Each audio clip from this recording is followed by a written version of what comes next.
What up, Isa? Cracking with you, SC. Can you hear me at all? My fucking mic, my phone is so fucked. You're good. Oh, cool.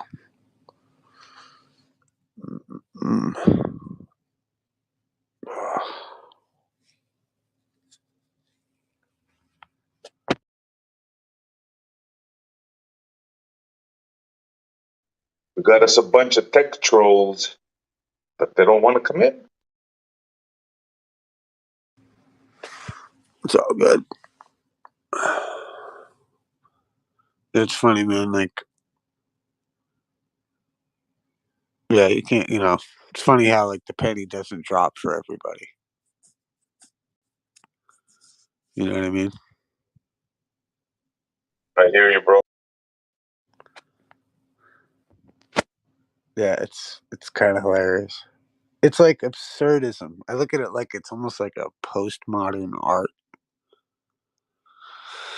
You know what I mean? So it's like a postmodern art, man. Just being like, trying to remain oblivious to the facts while acting like you know everything, while simultaneously having an attitude of hubris, like, about it all. And then the desperation of wanting someone to be grateful for your contribution. It's like this weird conglomerate. And I'm sure that the other side thinks the same of maybe all of us, flat earthers. It's so awkward. Like, if you just step back from it, like, and just look at the scenario of what it is, right? It's like one party thinks they're smarter than the other party, and the other party is retarded, and the other party feels precisely the same way. Or it's a complete, like, this is what makes me think, only because I feel as though what we talk about is so relevant and pertinent and cool and interesting and awesome that, like, what they're doing is like, it's so establishment fuckery more than honest conjecture, which makes it weird. But I don't know, because they may really think that shit. It's scary if they do, bro. I mean, it's scary. It's just, dude. Yeah, it's wild. Like, I mean, but think about it. They're as equally mortified by us as we are of them.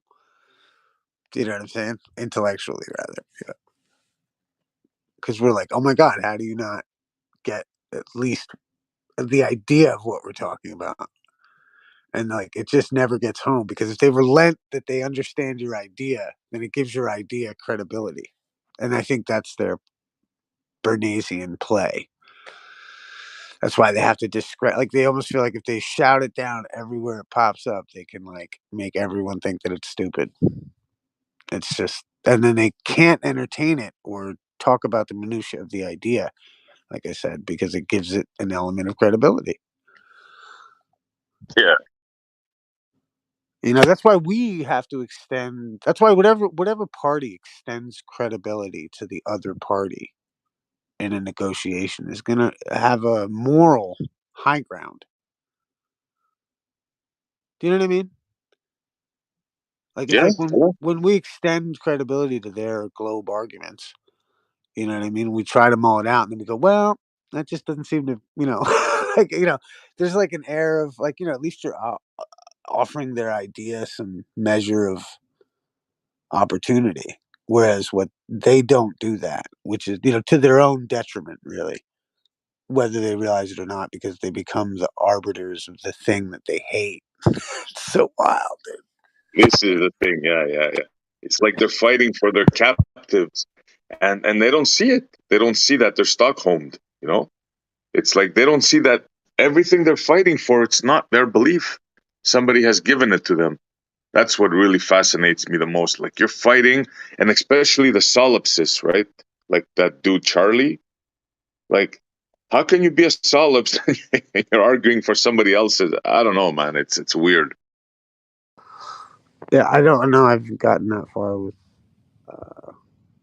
Charlie. I happen to dig Charlie, though. I like him too. I like him too. It's just that. Good. I was over at that other debate, man. He I don't know, man. I like that guy, and he made a good point. He said like, oh, because he's conservative or this, that, the other thing, and it probably is because he was holding to his values, which freedom of speech first. That's why I always think it's like beyond like flat Earth. It's like way before flat Earth, like before all of those things, like has to come into play. I think like that political understanding of like, hey, freedom of speech, religious liberty. You know what I mean? These are tenets that like give you space to have these arguments in the first place. And if we forget that, that scares me because it's that religious liberty. It's these rights and these things that when we fully understand, like it doesn't matter what really you're believing, so long as you're not harming. You know what I mean? Like people upset about what somebody believes. I don't know. It's so weird to me. It's so fascist. Yeah, no, I believe in freedom of speech too, and I'll fight even for the baller to say what he wants to say, right? As long as you don't try to convince me and call me dumb or anything, I'm fine with it, man. You can believe whatever you want, and you know what? We can still be friends as long as you don't try to, push your stuff on me. I'm good with that.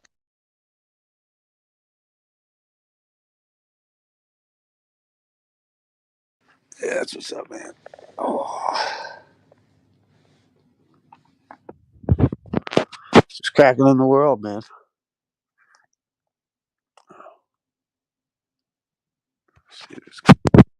Yeah, I talked to a normie yesterday.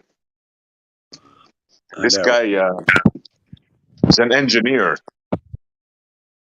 so I started slowly with him. I started with water. I asked him, so when water's at rest, what happens? And he looks at me. He means, what do you mean? I go, when it's not windy, when he makes his hand, it goes like level. I go, yeah, level. And then I ask him, I go to him, well, okay. So now you have a river, right? Um, does the level stay? And he goes, yeah, it's level, it's water. And and then I ask him, where do you live on? And he looks at me, goes, oh, it's like, oh. Then he started thinking like, and I go to him, well, how does that work? How does it become a ball? And he said gravity, but the way he said it, like he wasn't sure. And it's like you ask a professional that, and you'll see his eyes open, like, huh? It's like they don't think of these things. A normal person doesn't think of stuff like this. So that was like a really freaked out conversation.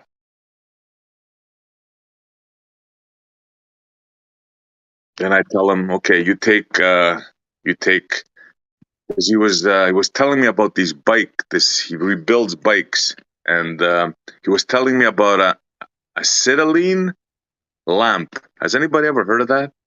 Acetylene lamp on a bike? I didn't think so. Neither I did I. think Apparently, I don't know if interesting. yeah. Check this out, bro. There's a lamp on a bike, right? And there's like a compartment, and they put acetylene inside. And I go, what the hell? This guy's telling me, well, you put water and it reacts and it makes a gas, and that's what lights the light bulb of the bike. And I'm going, really, man? Yeah, he's showing me pictures how we put it together and this and that. And it's like, holy shit, okay, I learned something. Then I ask him, okay, if we have a bottle here and there's gas in it, and we have another bottle here, and we put we make a vacuum of it. If we attach a tube in between, what's going to happen? Without hesitation, he goes, they're going to level out. Yeah, obviously.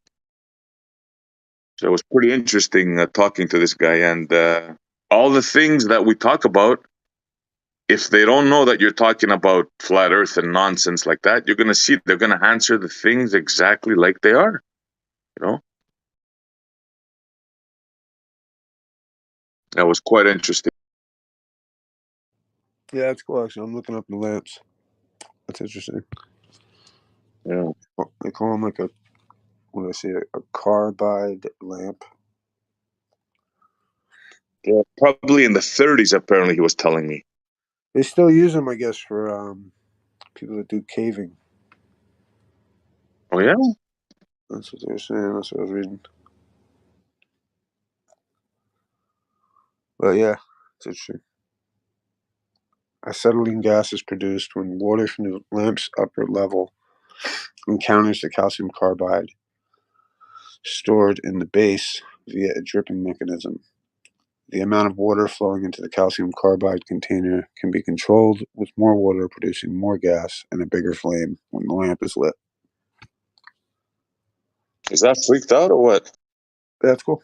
It's a chemical flame. That's cool. Yeah.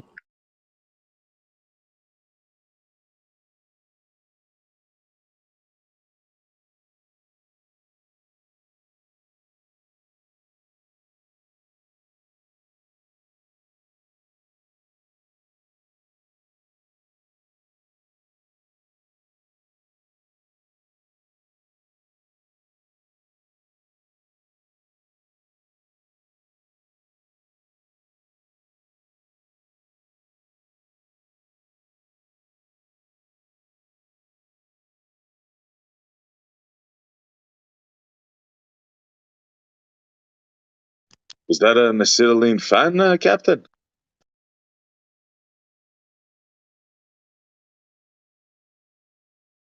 Looks to me like it's done with lamp oil.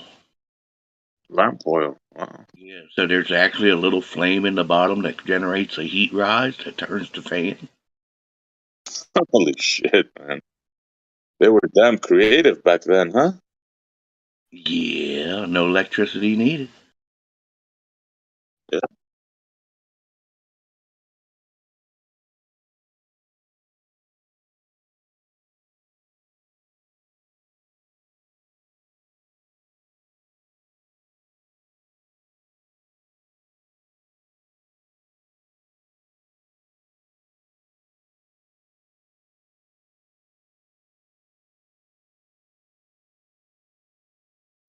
Let me ask you guys something.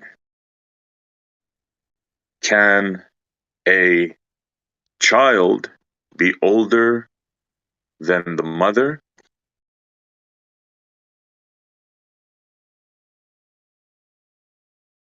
That would be a negative, of course. Ballers, if you're listening, I got some really cool news for you. I found a baby older than the mother.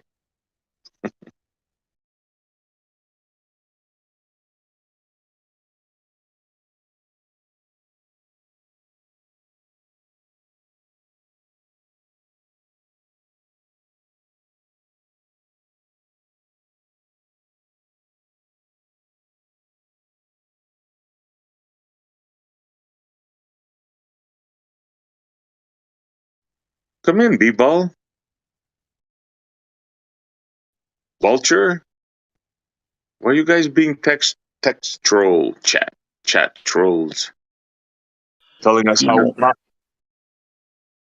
Yeah, I'll be back in a bit, brother. sure, bro. ASC. Yeah, bro. I never thought they would not want to talk about the 1972 Blue Marble picture. I know. We got them running, bro. They've said so much dumb stuff, right? That they're afraid to talk on air now. That's what it's come down to. First, they stopped coming over at on the level, and now it seems they're doing the same here because they're not allowed to just insult anymore and say nonsense. And their whole paradigm is gone. They have nothing. I mean, they can't talk about the actual substance, can they? I don't know. I don't know. Now they tell me it's, a bad picture. Yeah. It's grainy. I'm imagining things. I may be imagining things, but I tell you what, once you see it, you can't unsee it.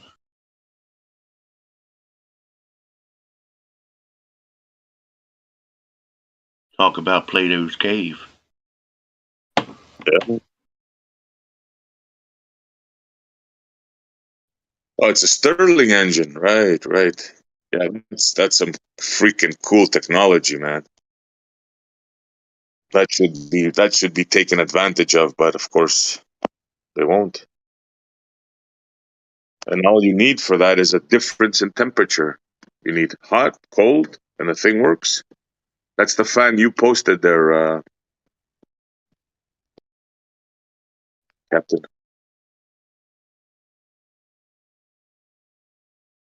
Yeah, I see how. I guess that's Jim Panda. Is that who that is? He wants to make it about the Earth being flat, not about the fan being non-electric, heat rising, and the Oh, that's basic. B-ball. That's B-ball. Is that who that is? Earth is life, yeah.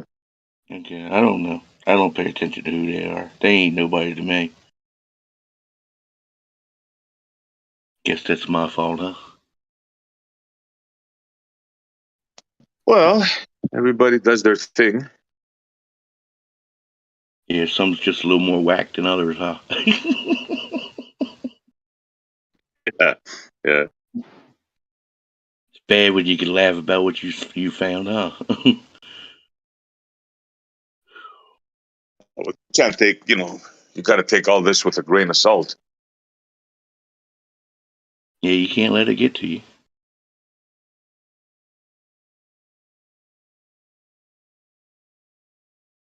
There ain't no way they can get to me because I was into this stuff way before all this.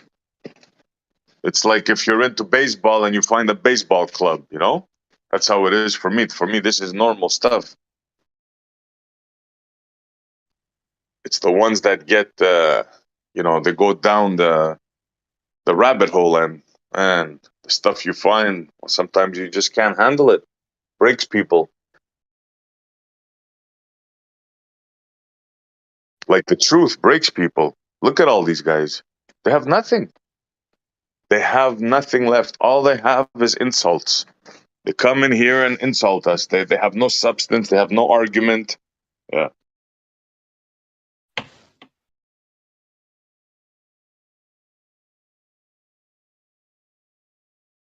And what I find really crazy is all the numbers they have for the speed of sound and the size of the sun and the moon. That all comes from Egypt. It's all right from Egypt. So what do they know? They don't know nothing. They're still repeating stuff, what, 25, 3,500 years old? Yeah, a lot of their stuff comes from Egypt, Samaria, Summer mostly. Yeah.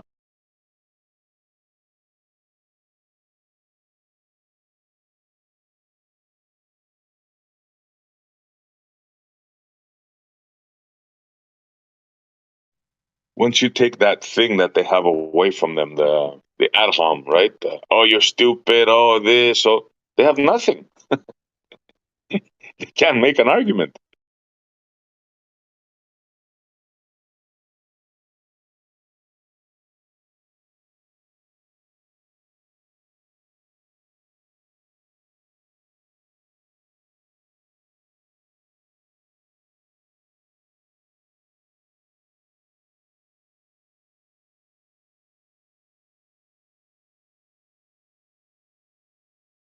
So the coordinate to the Egyptian pyramid is the speed of sound?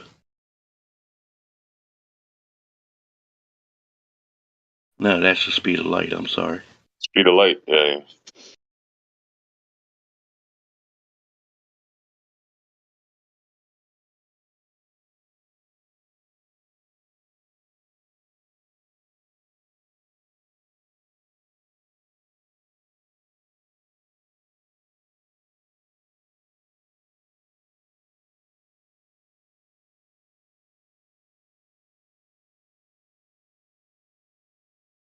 Who said anything about the flat Earth? You know the Earth ain't flat, B-ball. Let me repeat that. The Earth is not flat, B-ball.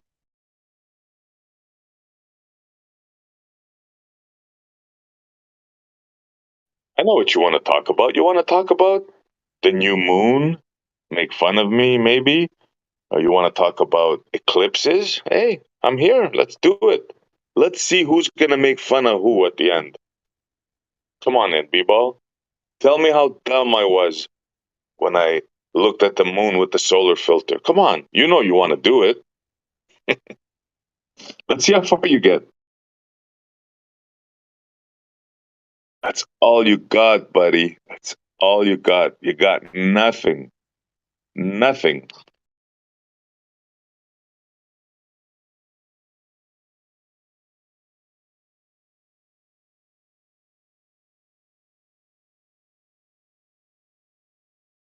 Now, Left Laney puts up an argument here and there. He's the only one, Kosho, Zanik, even Zanik. But you, B-ball, I never heard you come up with anything of substance. Nothing. You remember when you bought your auto level? You forgot to get the rod, the measuring rod? We had to tell you, hey, you know that thing comes with a measuring rod? And you coming here trying to make fun of me? Yeah. Good luck, buddy.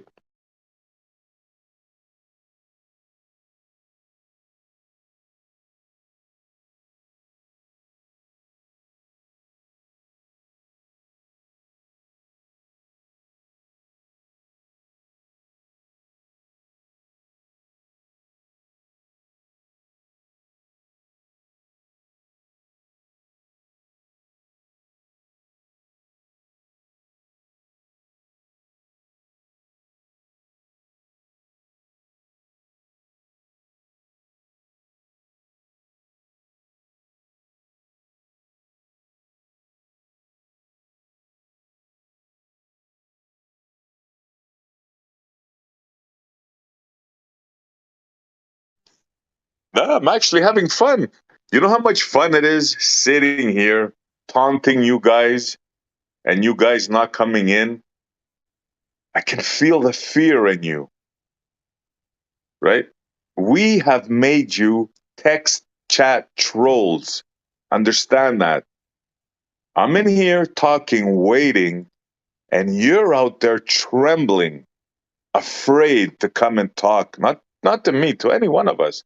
Because you know you're gonna be made to look like fools. That's why you're not coming to talk.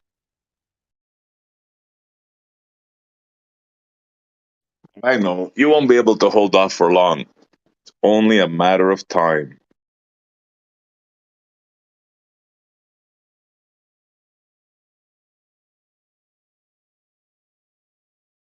Oh, there he is.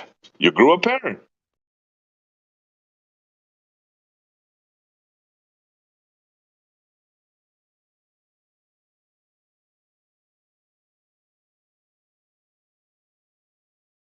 It's not a lie. You didn't have a measuring rod. You went back and you got the measuring rod. No, B-ball? You remember that? Who was it? Was it Rakia that told you, or was it Bev? Hey, where's your measuring rod, dude? You forgot that?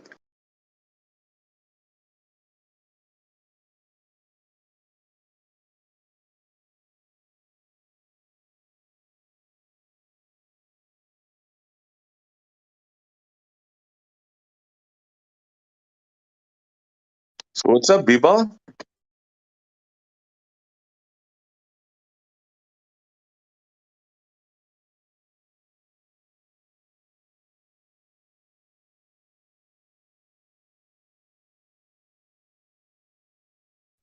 want to make fun of my new moon thing? Go on. I can take it.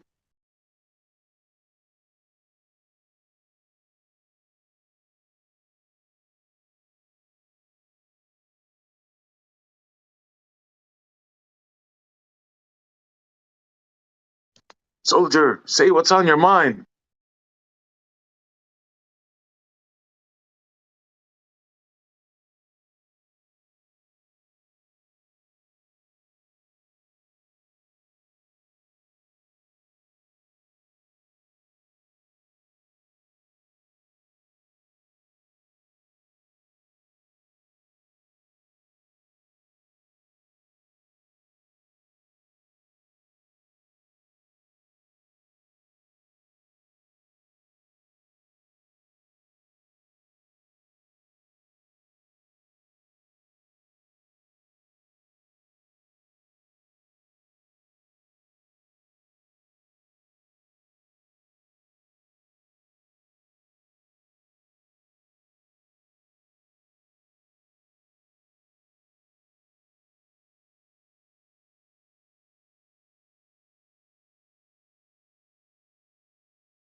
Hey, B-Ball, you want to hear some devastating news about your cosmological model?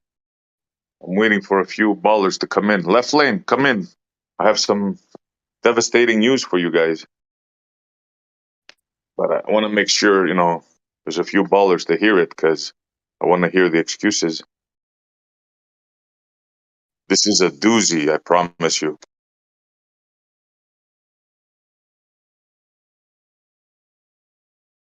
So as soon as a few more ballers come in, I got See, some. what I like to do is pitch it to them one at a time. That way, because if they're all here, then like if you pitch it to them one at a time, they'll like one guy will come up with some crazy stuff, another guy will come up with some other crazy stuff, and then it's neat like that. That's an idea. I, Yeah. I like how you still like to tell that lie that I didn't have the measuring rod, which isn't true. It's not true. Come on, I mean, B-Ball. You you know guys, you didn't have it. it's not true, but I mean, you can continue to believe that. You got a grade stick? He got it after the fact. No, I didn't get it after the fact. You guys like to believe that, but it's not true. People, you said yourself, I went back and got it. You said it yourself, bro. I didn't. I never said that. So that's something you guys continue to believe for some reason. Anyways, in any event, forget about that. Let me ask you a question, Okay, B-Ball. no, hold on, wait. So you're not gonna tell that lie anymore, right? Let's just get that out of the way first. You're not gonna tell that lie that I didn't have a measuring rod when I first made those observations, right? B-Ball, it's not a lie. We can have No, it Rakia isn't. here. No, We can it have is a Bev lie. here. We can No, have all the it is guys here. it is a lie. So go ahead and say that you were wrong. It's a lie because none of you were there when I bought it, right? So go ahead and say, yeah, I don't know. I wasn't there, so I'm not going to tell that lie anymore. B-Ball, didn't you say that you didn't get the rod and you had to go back and get it? You're saying now that didn't happen. I never said that. You're saying I made that up. Yes, I never said that.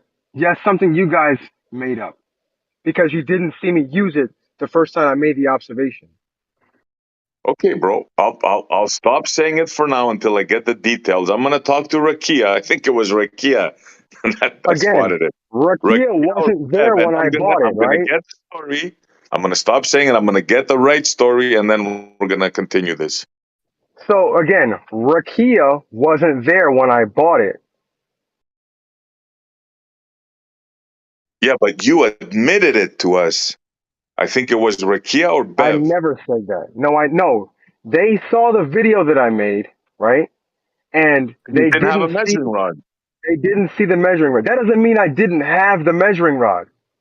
That So how doesn't did mean you I take didn't own the measurements with measuring your rod. auto level? Hold on, That smart guy. How did you take measurements with your auto level that day without a measuring rod? I didn't take measurements that day. I never claimed I took measurements that day. You You were guys on the claimed beach, that bro. you guys claim, hold on. You guys claimed that I didn't own the measuring rod, that I had to go back the next day and buy it. That's not true. Well, you didn't have it with you on that day, did you? No, I didn't bring it with me. No. So, so What? who So what brings does an that? auto So what level does that mean? without his And rod, then, and bro? hold on. And then, did the results change when I did bring the measuring rod? That's not the issue, B-Ball. The That is issue the is issue. that is not the issue. I, I'm going to ask you: did the results change when I brought the measuring rod? I don't know what you did. I don't know what you did, B-Ball. If they changed or not, I wasn't there. But I know you didn't have a measuring rod and we were making fun of you. And then you went back and you got a measuring rod. I remember it very well, but Again, the details I don't remember, like the details. so here's the story, right? The first time I went out there, I didn't bring the measuring rod with me because for what reason did I need it? Right? I wasn't measuring elevation above sea level. All I was doing What? was seeing what I could see across the ocean. The next time I went out, I brought the measuring rod with me, and I saw that I was 11 feet above the water, and the results didn't change. So let's get this straight. You brought an auto level to the beach without a measuring rod so you can view 16 miles of water. You know how ridiculous that sounds, bro? Yep, that's what I did. You know that's why we were making fun of you, saying that's tool abuse and this and that, right? Because we all know that an auto level operating distance is give or take 150 yards, bro. Yes, yeah. 200 yards max. What is that? What does that mean? That means that at 150 yards, I can't read the measuring rod, right? Correct. And you can't get Was accurate I measurements. was I trying to be super accurate measuring elevation? Bro, you were measuring 16 miles with an auto No, level. no, no, no, That no, no. Was I trying to be super accurate measuring elevation? what kind of a question? I don't know how super accurate you were trying to be. You were So trying to if you're use the trying, tool. go Go ahead. on. Oh, you go on. So if I was trying to be super accurate, like millimeter accurate, I wasn't trying to be super millimeter accurate. All I wanted to see was the building gonna drop below my horizontal, and it didn't.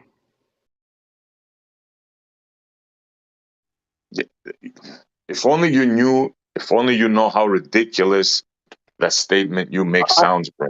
I'm not I trying to know make it fun of sounds you. It's ridiculous to just, you.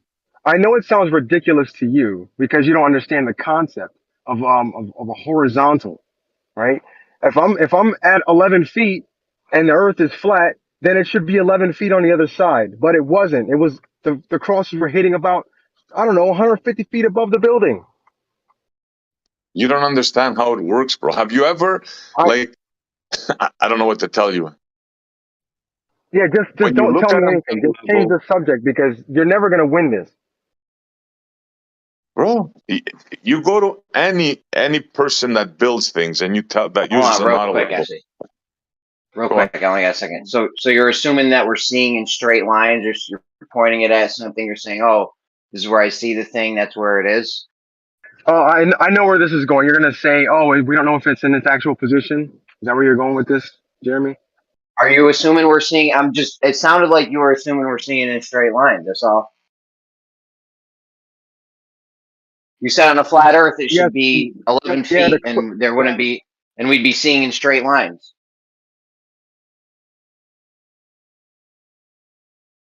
Is that what we're doing? I know you know Wait, where this goes. I know you you've cut heard this out. before. You cut out. Say that again because you cut out. I was driving away from my house and the Wi-Fi dropped. Are we seeing in straight lines, Bebo? Yeah, we see in straight lines. Yes. No doubt, no doubt. I got a whole bunch of observations that'll absolutely debunk the globe radius. Okay. Which ones are that? Which ones are those? Black Swan. Canagoo, Black Swan. There's like a zillion of them. This is where you say no, we're not seeing in straight lines. This is where you need to flip the Was position you just made was 1 second ago. was refraction taken into account in the Black Swan? So we're not seeing in straight lines now. I know. This is. I just said it. This is where you need to switch the position you just said about us seeing in straight lines two Again, seconds ago. was was refraction taken into account in the Black Swan? Yes or no? I made my point. Yeah, yes or no? Yes or no, Jeremy? Was refraction taken into account in the Black Swan? Yeah. So we're You not know you seeing in have straight you lines. know One you have second to ago you say said we yes. were seeing it. You know you One have to second say ago yes, you. right? 1 second ago you said we were seeing in straight lines. Now we're not seeing in straight lines. I know. I've made my point, bro. So you know you have to say yes when I ask you, was refraction taken into account in the Black Swan? You have to say yes. You know that, or I don't have to wasn't it? say anything. You just said we were seeing in straight lines. Why would I take refraction into account? We're seeing in straight lines, right? Yeah, You yeah, just we're said seeing that straight like lines. Yes, two yes, minutes we're ago. seeing straight Yeah. lines. So why would I take refraction into account? We're seeing in straight Why lines. That's wouldn't? what you Why just did with wouldn't your you? observation 2 minutes ago. Why wouldn't you take refraction into account? Why would I? We're seeing in straight lines. What? So again, I'm gonna ask you again. I know you don't want to answer this question. Was refraction taken into account in the black swan, Jeremy? That's a direct question. Yes or no? Answer your question. I'm going to answer it. Why would I take refraction into account? You That's just not told us that's we're that, seeing that, that's B-ball. Please that's don't not interrupt. answering. Please don't interrupt, dude. Why would I take refraction into account? You just said we're seeing in straight lines 2 minutes ago. So we know We're light. changing that. I We're under, not seeing in straight lines I now. understand. I understand that light bends, but we still see in straight lines. The light that comes in your eye might bend. Like if we're looking over a curved surface and there's heat, it's going to bend down. I'm sorry, it's going to bend up because the surface is warm or surface is. That doesn't help explain your observation, dude. I made my point. Carry on.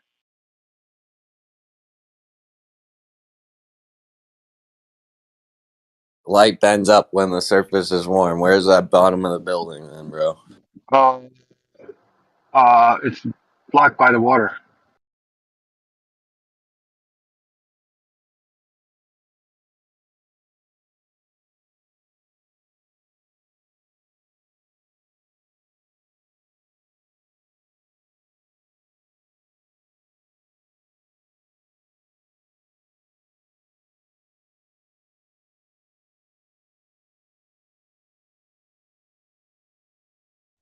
So, B-Ball, did you see the picture I posted with the bridge? Here, let me post it again. Hold on. That's that, man. I'm driving. Ah, okay. Next I'm time. driving right now. All right. Can you explain it to me?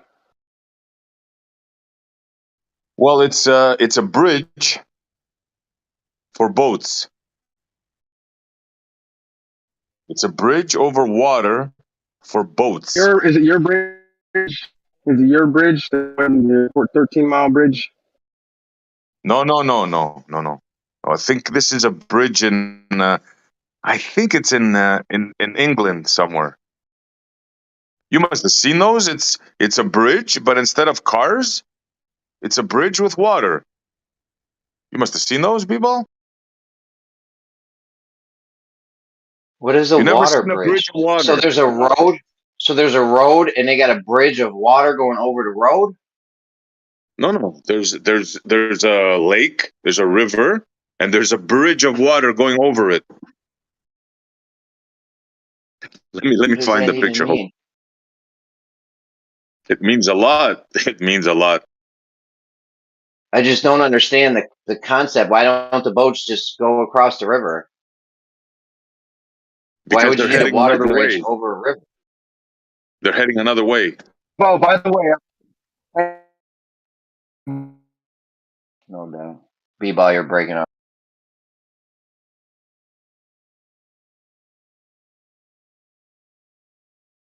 no, I just want to say what's up, man. I haven't spoken to you in a long time.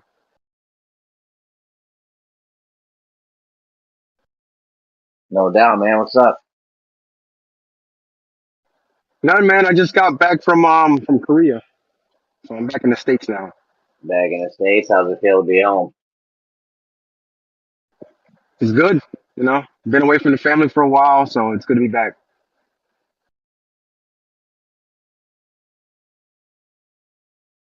So So here we're you go, definitely guys. not seeing it. Oh, go ahead, that's No, no, no. Finish off, bro. No, they be doing weird shit in England with water bridges. Like, what is it? It's like a bridge, like a road bridge, except there's water in it. Yeah, I just posted It's it, bro. Have a fucking nuts. look. Have a look. I can't. My hands are all wet. I'll check it out. Okay. I'll check it out later if I can Check it out remember it. after 49 past the hour.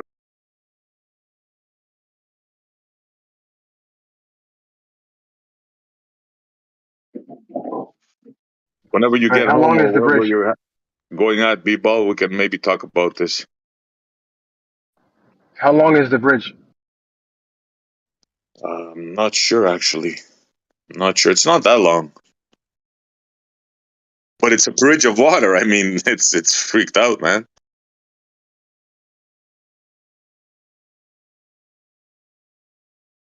How'd they get the water to curve?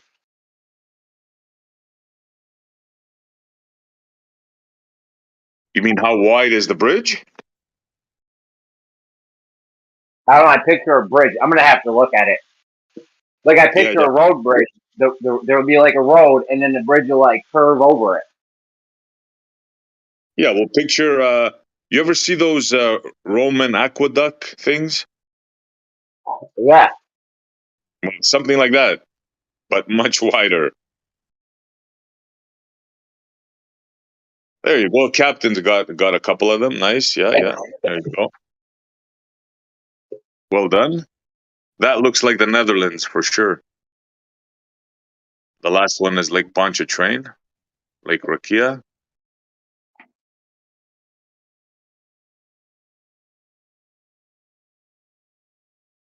Too bad you guys can't see this, man. Yeah. Dude, those bridges are insane. Like that second one that he posted, Captain Caveman posted, it's like, Is that crazy or what? yeah, it's fluid statics, man, all the way. Yep. You've posted one before, Essie, that was really good too. That you could see the bridge over the other water too. Yeah, I'm trying to find it. Damn it. Yeah, I'm trying to find that one. Yeah.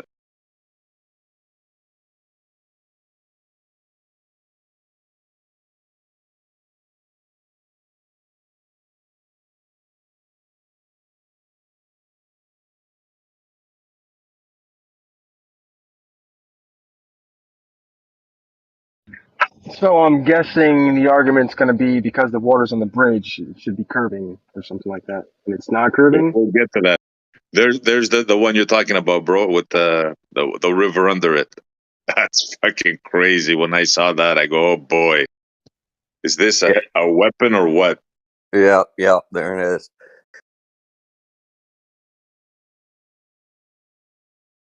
Too bad you're driving, B-ball. All right, so what's the argument? Hey, I'm looking at it right now. So what's the argument here? Okay. The water on the bridge, how would you describe it?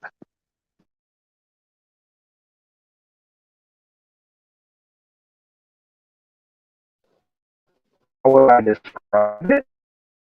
Yeah.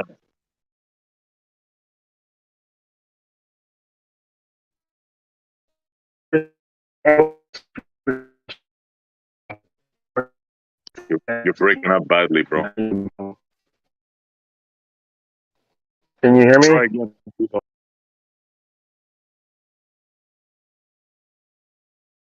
Try again, B-ball, Can you because hear you me broke up. now? Yeah, sort of, yeah.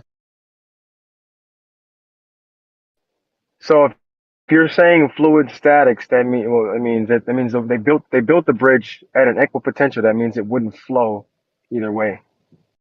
It wouldn't flow. Very good. You said that. Now, what would cause the bridge not to flow? What would cause the water not to flow? Just like I said, if they built it at an equipotential on both sides. What do you mean equipotential? What is there another word for that? Meaning that the entire bridge is the same elevation. So level?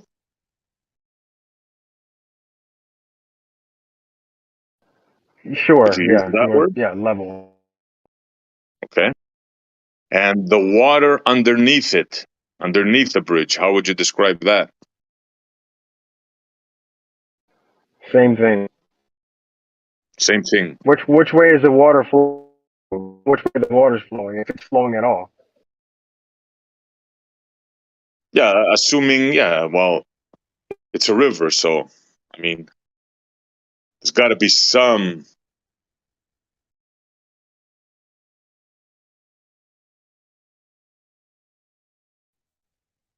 So now the question is, you have a level, you said that the bridge is level, right?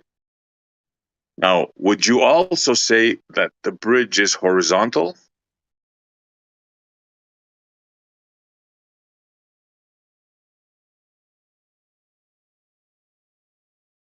That's a tricky one. Take some time to think about that one. Sorry, Bebo? Is a horizontal will be a tangent, right? Why are you asking me? I asked you. You're saying Because the horizontal. What? go ahead. Did you say no? We're gonna get into the whole horizontal thing. Well, it's part of the question. Yeah, I'm wondering. You said the bridge is level. I'm wondering, would you call it horizontal as well? Yeah, what's the harm of saying that bridge is level and horizontal? Mm-hmm. Because a horizontal would be a tangent off of a curve, and a level would mean it's following the curve.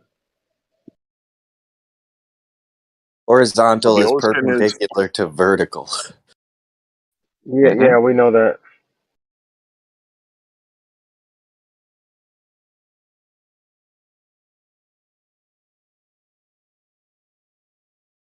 So you're saying the bridge is level but not horizontal?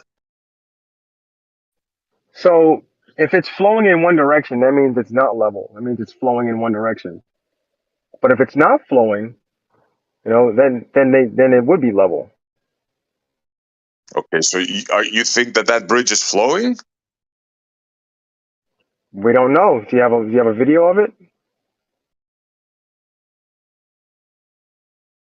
You think the bridge is flowing? I don't know. Do we have a video of it to see which direction the water is flowing, or if it's No, we don't flowing or have a not? video. No, well, didn't we establish that Okay, it's so level? but we don't know. We don't know if the water's flowing.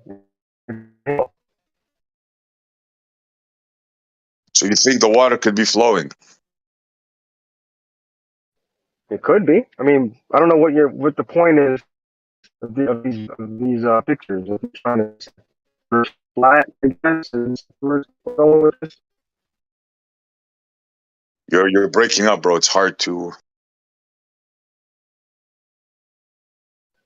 I said I don't know where you're trying to go. Well, I mean, I think I do. You're trying to say that the water's flat and should be flowing or shouldn't be. I don't know. I don't know what the point of this argument is. Well, I'm trying to walk you through it, but you first of all, you're saying level is not horizontal. So how can we continue? Yeah, it isn't. When does it stop being? When does the level and horizontal? When do they separate? So when you look at diagrams like surveying, there's two lines, right? There's a level line, then there's a horizontal line. One of those lines curve. Which one is it? Do you know?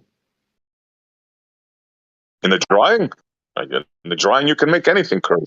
Yeah. Well, according to surveying, one line says horizontal, one line says level.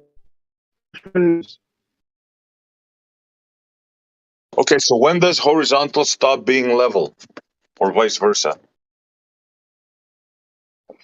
I see. I asked you a question, man. Please answer the question. In one line says horizontal. I'll post a picture for you.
You still there, people?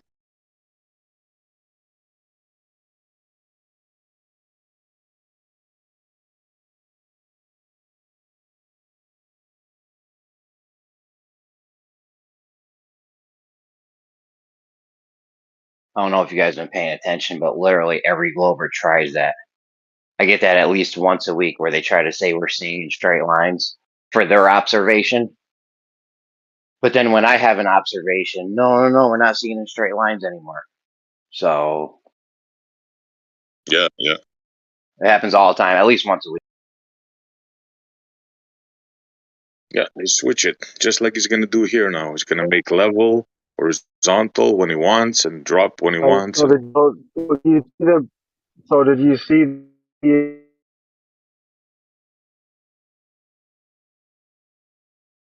I think you're breaking up, Bebo. Yeah, you're breaking up badly, bro. Can you see the picture I posted? Yep.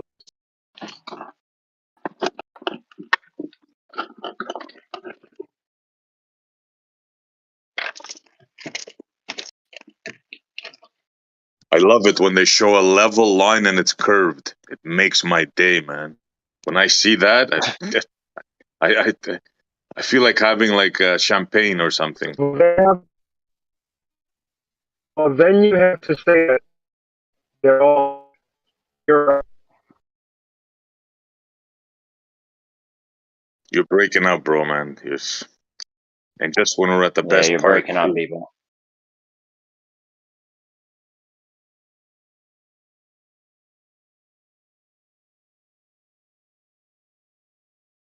Imagine being convinced that level is a curved line. How do you do that to a person? Like, tell me seriously. I want to know how. How do you convince a person that level is a curved line? What do you I don't have to know. do to Even when I was a Glober, I still thought level was a straight line. Yeah, bro. Like I bet you, if you were to go take a poll out there and not bring up any of this Earth shit, just ask them if level is a straight line, a horizontal line. Sorry, Jeremy. Go ahead. How do you get the vertical without the horizontal, without the straight line? It makes no sense. Like, imagine thinking now, you go to Home Depot, you buy a level, a spirit level, and imagine thinking that that's going to curve eventually if you stick a few of them together. It has to curve. Those freaking straight things in their minds curve after a while. Like, how do you do that, man, Bebo? How? You're a soldier, man. They just don't get it, man. That's the problem. They don't want to get it. They actually know it's true from what they observe, but they just want to adhere to their childhood's dream of a spinning, wobbling tilted space reflect on every spinning universe. It's a childhood dream, man. They have been probably fans of like Star Wars and Star Trek and all this space junk they have been fed with since childhood, and I just can't let go of it. That's all. It's literally bound to emotions. Most of these people. It's what I see and feel in debates with Globers. They're bound to their emotions. They're like kind of like a slave to this childhood dream of an imaginary spinning ball. They just can't let go of it. That leads to this cognitive cycle of dissonance that is just a everlasting circle of self what is it called? Man, I can't get the English term. They're just going to keep on holding on to some branch they can jump on, no matter what it is, they will never let go. That's all. Well, absolutely. You hit it on the head. It's the model, yeah. Basically, it's the model. They cannot let go of the model. I don't know why. Yep. It just seems so strong to them. Yeah. Yeah, imagine you would need to destroy all the childhood dreams, like shatter them, or like, live with the fact that most of what you have dreamed about as a kid is indeed just a dream, never going to be reality. Now, that's a heavy step. And then the thing is, you can't just live life by keeping it to yourself, right? While then your family and friends will talk about the latest, have you seen what SpaceX did? Or have you seen the latest space thingy that is happening, whatnot? And then you just sit there and actually, that it's just a bunch of junk, but you gotta move with it, I mean, it's, eventually that's what they're doing subconsciously at the moment, most of the time, because I think many flat earthers know what we're saying is true, but again, they just don't have the will or the capabilities of jumping over their own what is it called? Their own ego, maybe? Could you use ego? 100% sure, but yeah. It's a huge step for many and they just can't take it. Yeah, maybe, I don't know, maybe they're mentally weak. Yes. And I'm not saying it as a derogatory thing. It's just, Me some neither. people just can't do it. Yeah. Some people can do a bungee jump, others can't. That's kind of, as a metaphorical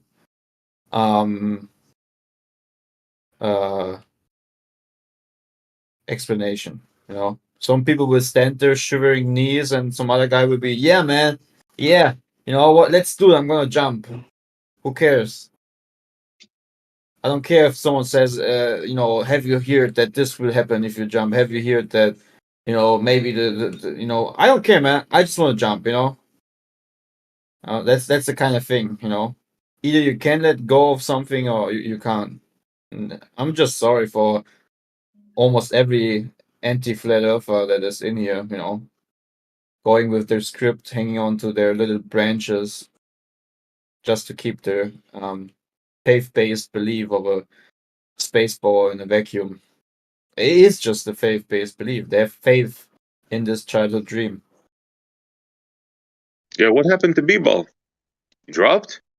Yeah, they always drop when I talk about these type of things. When I get to the matter of the issue, it is a psychological problem they have, a mental problem. Yeah, water and level usually does it to them. And when you bring in horizontal, oh boy, then we got problems. And I didn't even bring perpendicular in yet. Yep.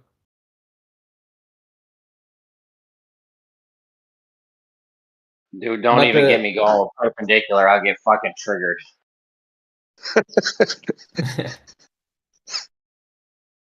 Stick some poles in the ground. Remember the train thing? No, 3 freaking poles. One here, one there. I was dying on that one.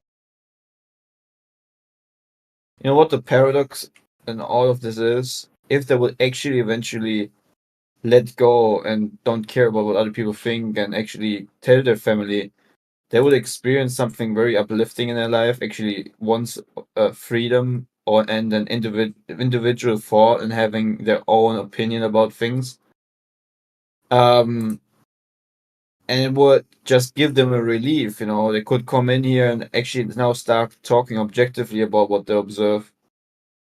But unfortunately, some just don't make the jump.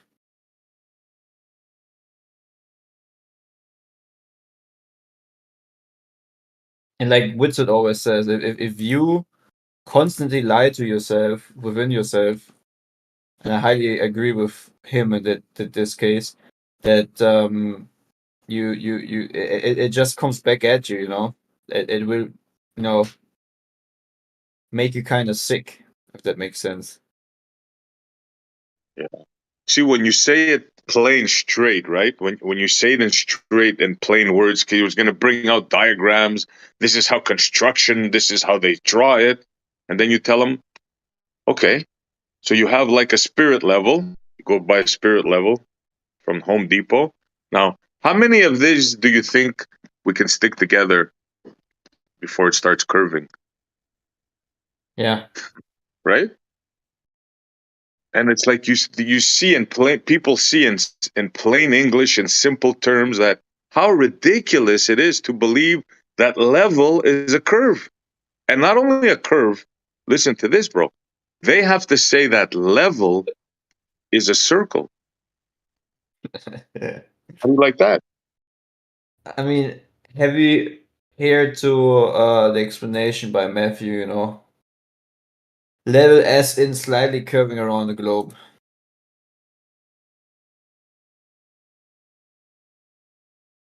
I mean, you just need to pedal back to the first claims and how many times they needed to change their own conclusion of things regarding the heliocentric religion, and that really, you know, underlines the very foundation of their faith being a religion that they constantly need to change and adapt to the things we expose. You know, constantly change, like, oh, you know, actually the horizon does this. Oh, you know, actually it's you know, you see the globe at this. Oh, actually you can't go. Oh, actually, you know, that's insanity. Instead of just keeping it simple, because the truth is simple. The horizon is horizontal. That's it. What water does will always do on a huge scale. Level is level. Vertical is vertical. The That's horizon right. is named horizon because it is indeed horizontal. You know? Exactly. But when How you're in a simple is that? religion, yeah, but when you're in your religion, you need to pervert the truth. You need to make it very, very complicated in order to get a lot of people into your religion. Because people who don't have the brain power, they would just say, "Oh, you know, look at these men in the white suit. He says all these very complicated, made up things." You know, the guy listening doesn't know it's made up, but he's like, "Oh wow, look, that's all the stuff I will never able to figure out." But man, this is so interesting, so enlightened. I just want to join it. You know, I want to be a part of this. You know, All because I right. don't need to think for myself. Yeah, but pay attention, because that literally happens like once a week. That whole seeing in straight lines thing. Like they'll try to pull that off on you all the time. Like, yeah, oh, yeah, we're seeing in straight lines. We see in straight lines. We see it. There it is. Look, it's a globe. But then when you put them to the test about, okay, well, I have some observations, and if we're seeing in straight lines, that's when they want to start curving the lines. Like, oh, no, you got to count for refraction. B-ball just did it 10 minutes ago. Every Exactly. time they do that, they do it every time. Yeah, Dialetheism. Yeah, they have to have it both ways, and they pick and choose. yeah, that's, you know, religion right there. Or not even religion anymore. I mean, it's almost like a cult, to be honest. You know, they have cult leaders and they behave like cult members. Yeah, and the thing is that it's the original thought thing, right? That's where they're lacking. They're Yeah, afraid to think outside the box. Yeah, it's like a collective. It's like the Borg, right? Like the yeah. Borg. They wait until the Queen uh, says what is, and My, that's it. my Once the Queen speaks, it's game over. That's what it exactly. is. Refraction, gravity, whatever the term is. Yeah. My cult leader told me that the Earth can only be a place that is inside of an empty space and a vacuum. And if you talk about flat Earth, I can only imagine a disk in space where the sun is revolving around it. You know? See, that's so narrow-minded. It's almost absolutely insanity if you think about how easy it is to fool people and indoctrinate them, that they only have this one picture in their mind, you know? I mean, how many times I've talked to normal people and talking about flat Earth, they instantly say, "Oh, a disk in space, and the sun is revolving around it. How stupid," you know?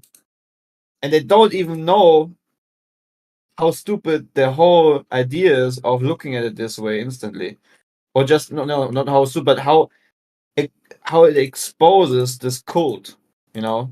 All right, do we got something real to talk about, or what's up? What's up, guys? Got any topics? We know it's a cult, it's a religion. We don't need to go on for 20 minutes with it, please.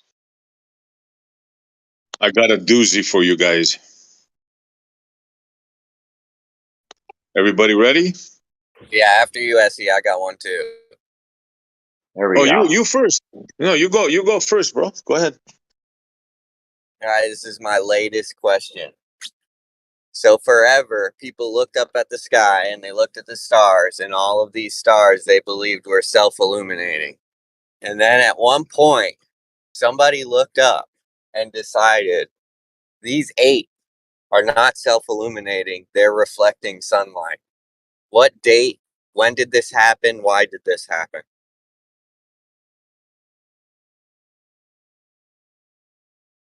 Newton comes to mind. But who knows? Yeah. I mean, I guess a lot of people could have figured it out before that. I mean, how would they determine that it's reflecting sunlight and not giving its own light like all the rest of the stars? Like, why did they decide that? that's a very good point, actually. Yeah. Probably from 'Cause phases. What's that, Jeremy? Maybe from phases. I don't know. Does Mars or whatever light up like the moon? Like half of it's only, like there'll be like a dark half and then a light half. It's like a half Yeah. Mars or something. I don't know. Mars does the same thing. Yeah. Yep. I could agree with that. Venus shows phases. We didn't assume that we were heliocentric till we had that telescope to show us that for sure. So. Yeah, oh yeah, that's something you would need to see. Yeah, just looking at Mars, you wouldn't know it's half lit or whatever, or it's in a phase. Yeah. Yeah. So now we have to take the assumption that a phase means it's a reflection of light, and that something is getting in the way and blocking that light. So it's a huge jump in assumptions, in my opinion.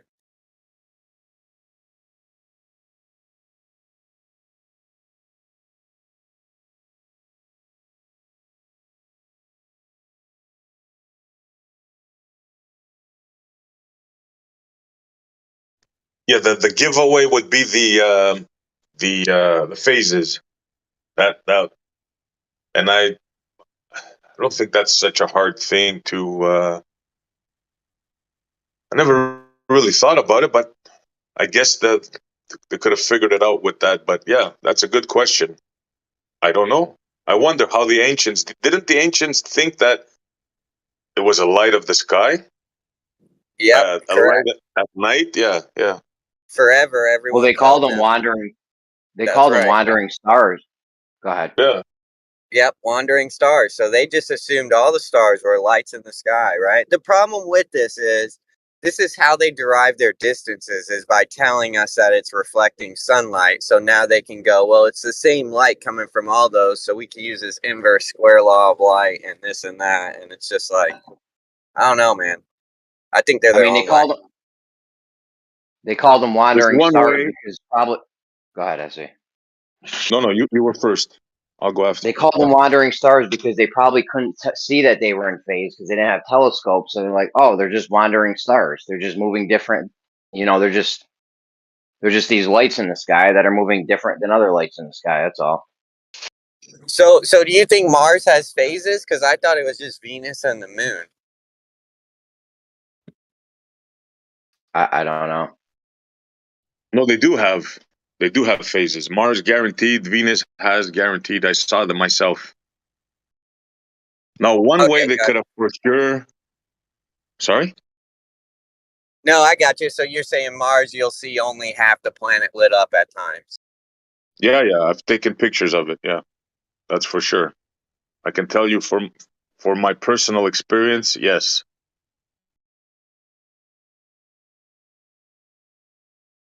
So what was gonna say is to your question. One way I can think of that they could have got the notion is the phases. The other one is, but they would have to have a telescope. Like if you'd see shadows, right? If you would look at it close enough and you'd see a shadow, then you would get the gumption. Wait a minute, must be a light hitting it from that side in order for there to be a shadow. And it's not self-illuminating because something self-illuminating will not cast a shadow upon itself, type deal. I mean, can we see the umbra and penumbra of like some of these other bodies out there, like during a eclipse for them? No, I don't think so. On them, see an umbra and penumbra on like on the moon, for example. No, not on the moon. No. On the planet that the moon's like. I don't know. Some of these planets have moons, and they must be in. There must be a point at some point where the sun's it goes sun, moon, and then that planet. Like we should see like Oh, this I circle see what you're shadow. saying. Yeah. Good question. I don't know. I don't know if they've ever tried that. Good question.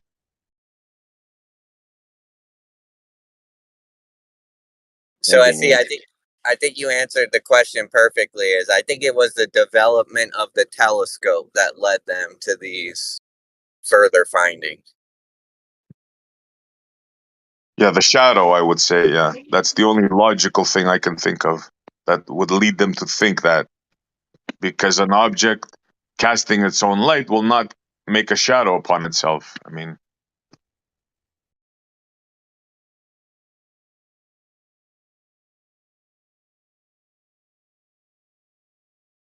But that'd be neat if we could see the moon shadow on one of them. yeah.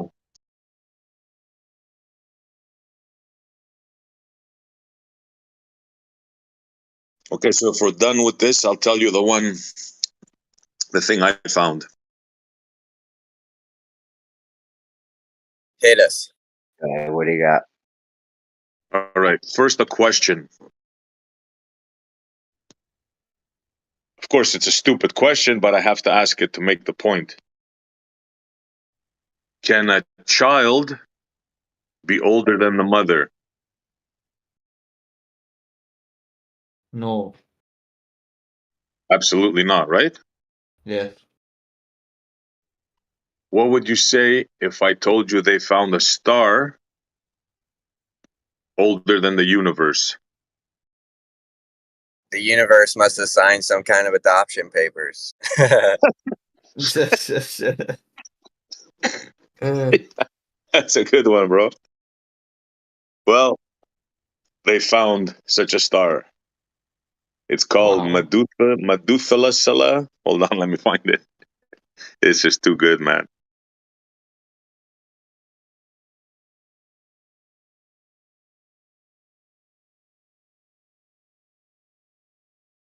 I'm amazed, man, by how much stupidity there is within the heliocentristic religion. Yeah, it's pretty nuts. Also, just want to say thanks to the flat earthers for giving me the most logical answer. I've been asking ballers that forever, and they can't come up with that simple of an answer.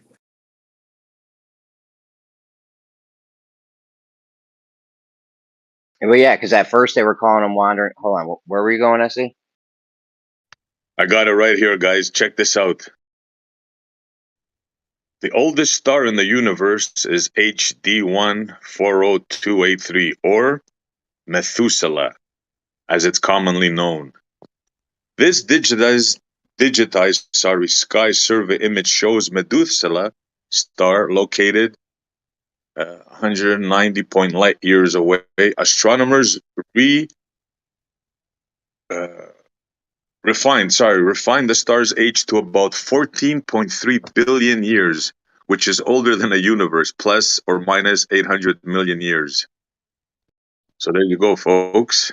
We have a star older than the universe. That's just another series of nails in the Sorry, how Big old did they Bang. say the star was?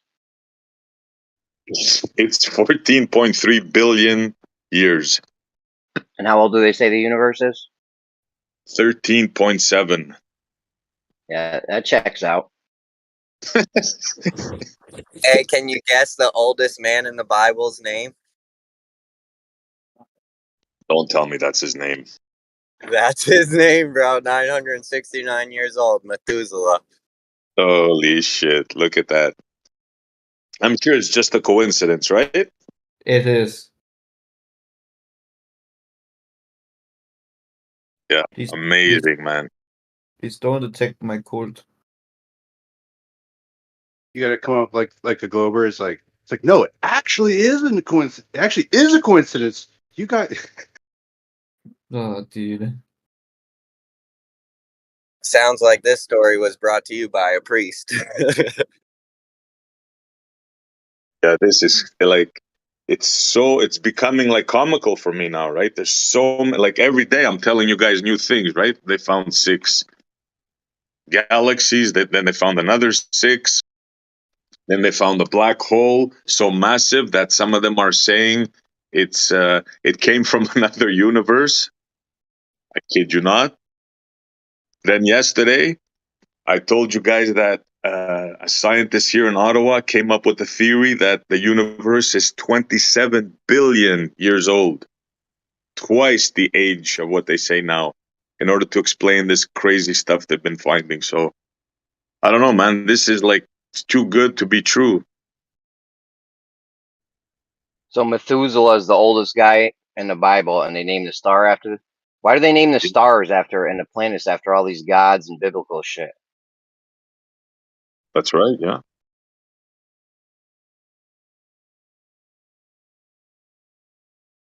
So now, how are they going to get away with this? Well, that's where this guy comes in now. And I even said this is one of the things they're going to do. They're going to have to say that the universe is bigger, further away, right? But twice the size? That's the latest theory. Twice the size.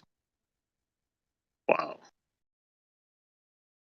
But still, that still doesn't explain this, right? Even if it's twice the size, it still doesn't explain this timeline.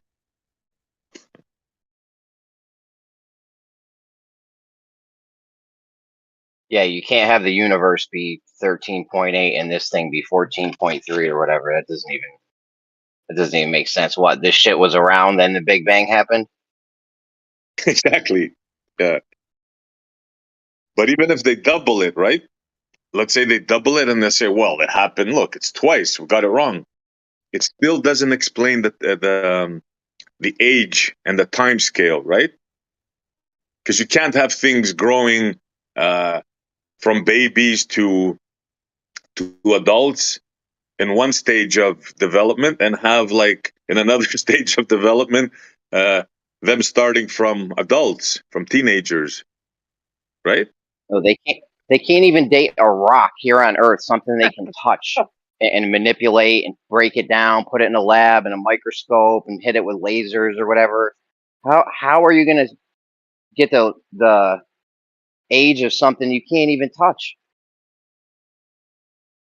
Yeah. It's like the whole cosmological model is an unraveling. Like this past year has been like devastation. Like there's no way around this.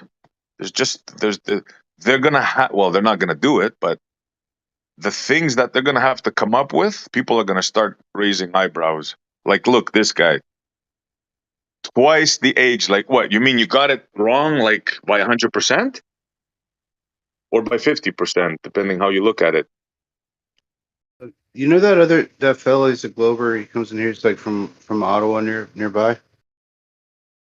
He's when I posted that article you were citing about the guy, the Canadian professor from Ottawa, and he's like, I'm gonna call him and I'm gonna let him know that other people are trying to use this. You know, he's like he was going off on it. You talking about Chucky? He's a Glober? Not that one. There's not. I know the Chucky, but the other guy. He comes in with it's got like a red background on his thing, looking like a philosopher avatar. I'm not really sure. He'll probably be in today. He's in almost every day. His name starts with an I. Incarnation, is that the dude? Very well could be his name. Yeah. Mm-hmm. But he's like, I graduated from there, and I can get that professor on here. He's going like, Oh, please bring him. Please, by all means. I would love to talk to a professor because they're gonna have to say the truth. They can't say bull like these guys do a lot of the times. Like when you ask him, like, well, how do you explain? How are you gonna explain this, professor? Like, do we have two different developments in the universe? Do we have accelerated growth of galaxies followed by what, dark ages, and then another growth? Like, how is he going to answer that? He can't answer that question. You can't have a theory that has two acceleration modes. What happened to the expansion thing then after? I mean, It's well, this is really bad for them.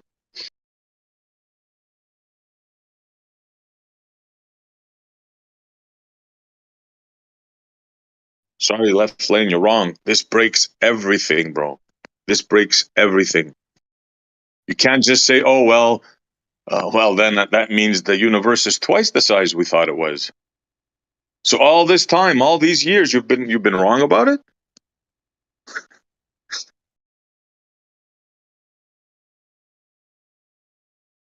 I've heard that one too, where they're like, yeah, we can only just see as far as we can see, and maybe there's more universe out there, but we just can't see it. Like, Yeah. not that it's not expanding infinitely, it's just that that infinite expansion is already there. We just can't see it. So there's that version. There's a lot of dog ate my homework out of this thing. Yeah. And the homie, you're wrong. I think, and I said it before, I think these guys are on our side. I happen to think that these scientists here, like all this stuff they're finding, it's like they want us to know. It's like they're fed up. They're saying no more string theory, no more relativism, none of this stuff. It's like these guys are throwing all these paradoxes in our face. I think there might be secretive flat earthers. Shh.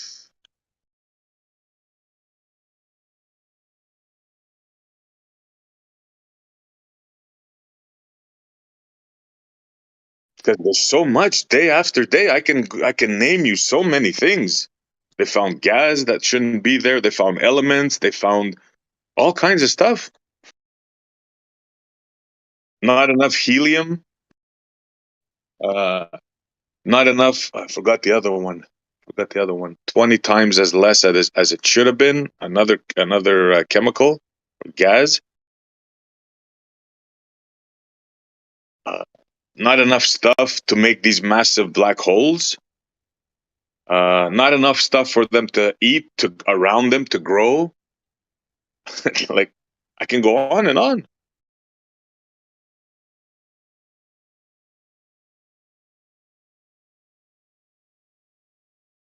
Early development where it shouldn't have been.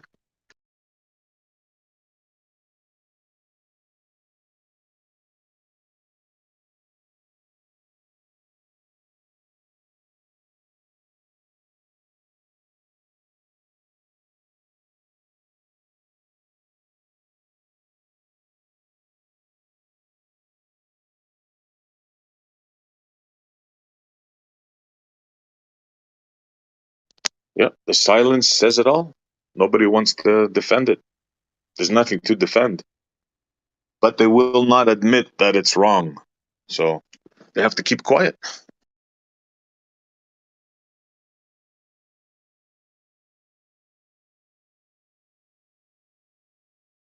Maybe wait until we start talking about Coriolis or something.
Like, how exactly Don is anyone's homie?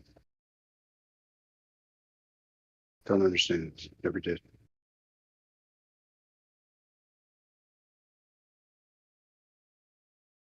I wonder if they get everyone to believe a thing. Collectively, it just becomes a thing. This needs some work. This will need unpacking. I Just sometimes think of the wonder. Borg. I sometimes wonder about this, like, you know, what they're doing with these things, because you've seen these stone circles everywhere. There's like 2,000 or 3,000 in just a few square miles in Ireland. I mean, they're just everywhere, and some of them are go for mile. I mean, they're not attached to each other, but there's a stone over here, a large stone over here, a large stone over here, and they in a circle. And I think to myself about this large hadron collider thing. I always think, what are they actually doing with that? Have you ever thought about that? No, I haven't. And well, if they're not doing what they say, I mean, I'm just saying they could be. What do I know? I'm just some idiot on the internet. But I sometimes think about that. I don't know if they can tap into the spell power. The sort of, and I realize people. This is pure speculation, and people are what the fuck. Well, I choose to believe that this place was just as the Bible says. It says it was spoken into existence. I sometimes say sang into existence. I like that because there's a musical. When you think of a mathematical equation, you can think of in terms of music as well. It's a similar thing, and so I think about that with stuff like that. Are they because they tore down these pagan places and put up the churches on these telluric lines or whatever they're called, in very specific places. The idea is to enhance prayer and stuff like that. So it's funny to think that maybe if they get everybody thinking the same thing, that it actually becomes that thing. I don't know. Well, it's exactly that. They have the technology for that. It's called the TV, the internet. Yeah. That's how they do it. Yeah. I mean, I said that with TV. Like the first, I always say that it's for entertainment. Secondarily, first and foremost, it's for propaganda. Is to get everyone on the same page. That was the whole point of TV in the first place. And I was raised by TV, so I'm a product of that generation. The TV. I think we all were. No, but like cable guy, like, you know what I mean? Good parents will tell the kids, "Oh, you can only have an hour of TV." But I basically I lived in front of the TV.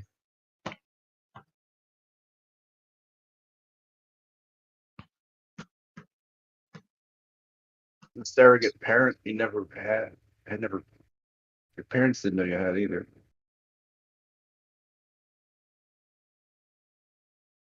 Yeah, it's funny when you think of all that programming and all that stuff. It felt good to get away from it in 2015. I'll tell you that. But now I'm having fun. It was about 7 years after that where I started watching stuff again, and yeah, it's fun now. I can see the grabble a lot easier. But I watched that Devs thing that guy recommended. Remember the day snacks, and yeah, it's pretty good, not bad. It's amazing to me though. They're still doing this thing by the end of it that they sort of the creators of this program, this supercomputer, they end up in the computer. Surprise, surprise. Well, Shit. Is it the one where they build like a giant quantum computer or something? Yeah. Spoiler alert. Sorry, everybody. I never even. Yeah. I saw the previews of it, but I don't think it's a channel I get. But it did look like really nicely made. There's a lot of spellcraft in it for sure. Like Hopefully. different use of audio. Like you can almost. It's clever. It's really clever how they've done it, but Yeah, there's definitely some MK Ultra shit going on. Like whenever I'm watching anything now, and just for an example, if it's flickering, I'll look away, or if they're doing something tricky with audio, I'll just mute it. But the person I watch it with, Loggy, he makes me laugh. He's like, "No, just lean into it, bro." He's like, "Just view MK Ultra, you'll be fine." I like that MK Ultra burn. Just a little, yeah. If it doesn't have that, I'm like, this is shit.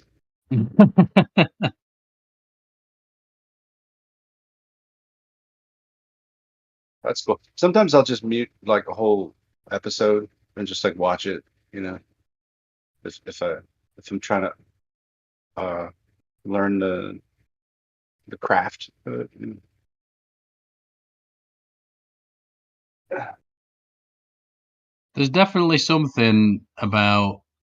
I was just thinking that passage in the Bible, and I don't know much about Bible, but I don't know chapter and verse, so maybe somebody can help me out. There's that one where I think Jesus talks about moving the mountain or something like that. So I sometimes think about that. There's definitely some type of belief acting on reality. I can't really. That's a lot to unpack. It will be all over the bloody place, so I don't really want to do that.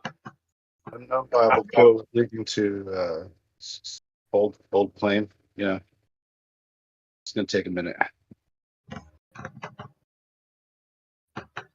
Let's get the Bible quote. What are you talking about? Faith of a mustard seed or something like that? I'm gonna look that up. Okay. I believe that's a prediction for your afterlife. When this earth is leveled, I think you will be one of the people helping make mountains. What's the quote, or do you know? Something like believe. It's something to do with belief and moving mountains. I remember that. That's about it. Yep. There is. It's like you need to have it talks first about it's the kingdom of heaven where that will be, and you'll have the faith and belief system so strong that even you yourself will be able to move mountains. Is essentially what it's getting at. But yeah, I think a lot of people take that to be, just like, oh yeah, that's like, you got to have strong faith, and if you do, you could do things that are impossible or whatever. When I read it and I hear him talking about what we're promised in the end, what we're promised for the end times or the after this life. Yeah, it's so interesting to me that this book's just written on so many levels. Like I was reading something and a passage from it the other day, and it was so obvious to me that they were talking about karma. It's so very obvious. They were just talking about a judge and basically it was saying pay your debts off quickly, because if you get taken to court, the judge will make you pay every penny and then some kind of thing. And it had nothing to do with a court or a jury or whatever we think of today as that. It had nothing to do with that, but that's what it was saying. So it's very clear. I don't know. To me, it's like it makes a lot of sense that it's wrote in parables like Jesus and stuff. It makes, because they're trying to capture something that cannot be captured. They can only point at it. They can only point in its general direction. In fact, do you understand? It's not something that, because Like it's alive. It's alive itself, right? So it makes so much sense to me that yeah. There's just so many levels to that book. It's It's amazing. instructive though. It's instructive. It's like the original life hacks he's trying to throw down. Original life.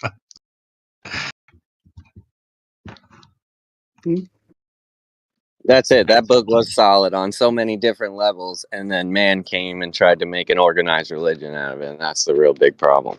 Yeah.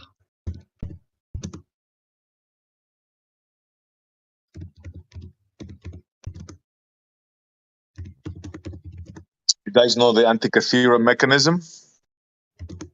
Well, at the back of my Antikythera hand. Yes. Yeah.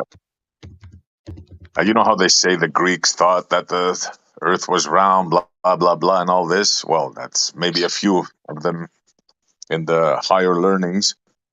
But the Antikythera mechanism, as I just posted here, is geocentric. It's based in a geocentric model, kind of like the movie The Principle. All those today's scientists, kind of like that. Funny, huh? Thing like machine 2,000 years ago plus. Yeah. Isn't it like a double mind blower that way? Because it's almost like you don't think that they would have had the system figured out so well, right? But then you also not thought that they had the skill to make such a thing out of metal, right? And gears, exactly. Yeah, it's a double Gears. whammy. Yeah, well said. That's the original. Sorry, I was just thinking about two things at once. I'm going to look at the original Hebrew of that thing because I just found the quote. Anyway, I was just going to say that the new Indiana Jones movies, that's the sort of the new Ark of the Covenant, if you will. I watched such a bad copy of it as well. That's Loggy's fault. I blame him.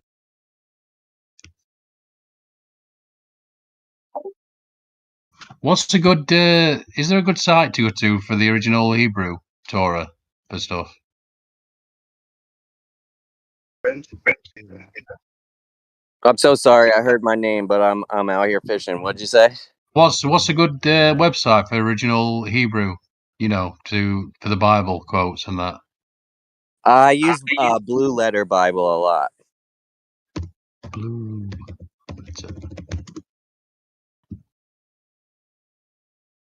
Nice. Cheers, dude. That one and Bible Hub. That's another good one. That'll put it side by side for you. Yeah, the one I was using is Bible Gateway. Yep, that's another good one. Yeah.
You guys done the BitTorrents, downloading new episodes of the Bible or whatever.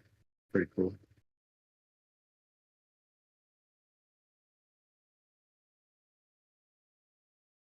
Like remastered 4K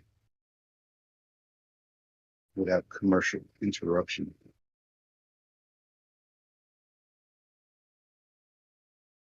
Snacks, was that to me? I'm sorry, I missed it. Yeah, just Had a snapper. BitTorrent NT. It's just BitTorrent. It's like a torrent. It's like a torrent, but it's Torah. And Yeah, phonetically. I hear you. yeah, it's like that place that's fictional on the internet where you can go and download Torah verse illegally. Yes, I know what you're talking about. BitTorrent, yeah. Legally, yeah. Yeah, it's interesting how that all is. Again, I look at it like how Andy was saying, how karma's been talked about. I look at those, the Torah, I look at that word as more of instructions. And it seems that when we follow when I'm following the instructions, life is just easier for everyone around me and myself included.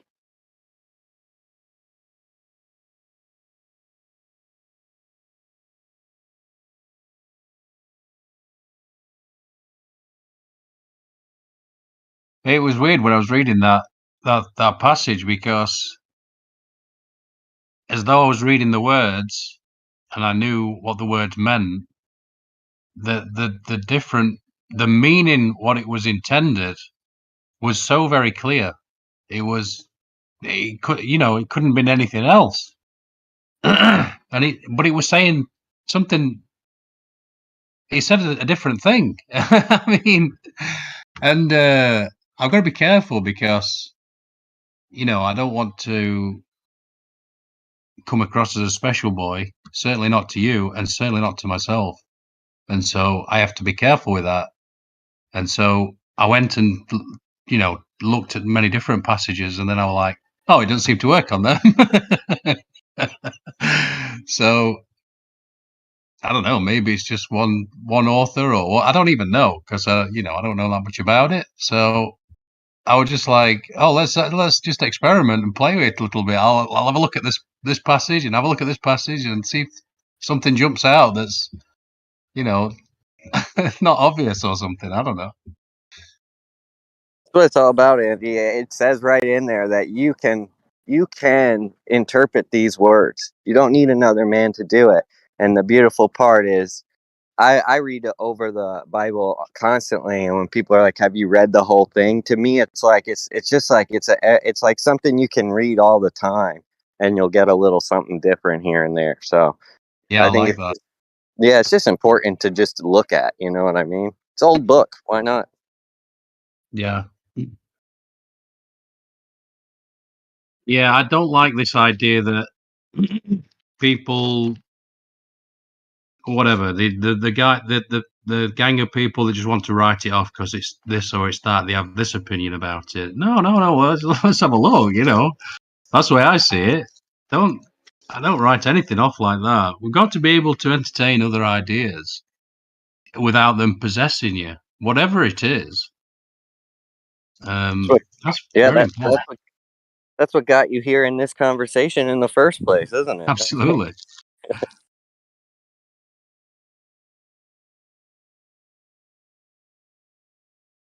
I often think that people, perhaps that's the key to thinking, is that the people don't have thoughts. The thoughts have the people. If you see my point. And they're completely lost in that. It's funny because I've talked about addiction quite a bit, and nobody wants to talk about that addiction, though. Addiction to thinking. And it's got into I don't know, like it's on steroids right now. And well, I'm just glad I found, like I say, the power of now changed everything for me in 2010.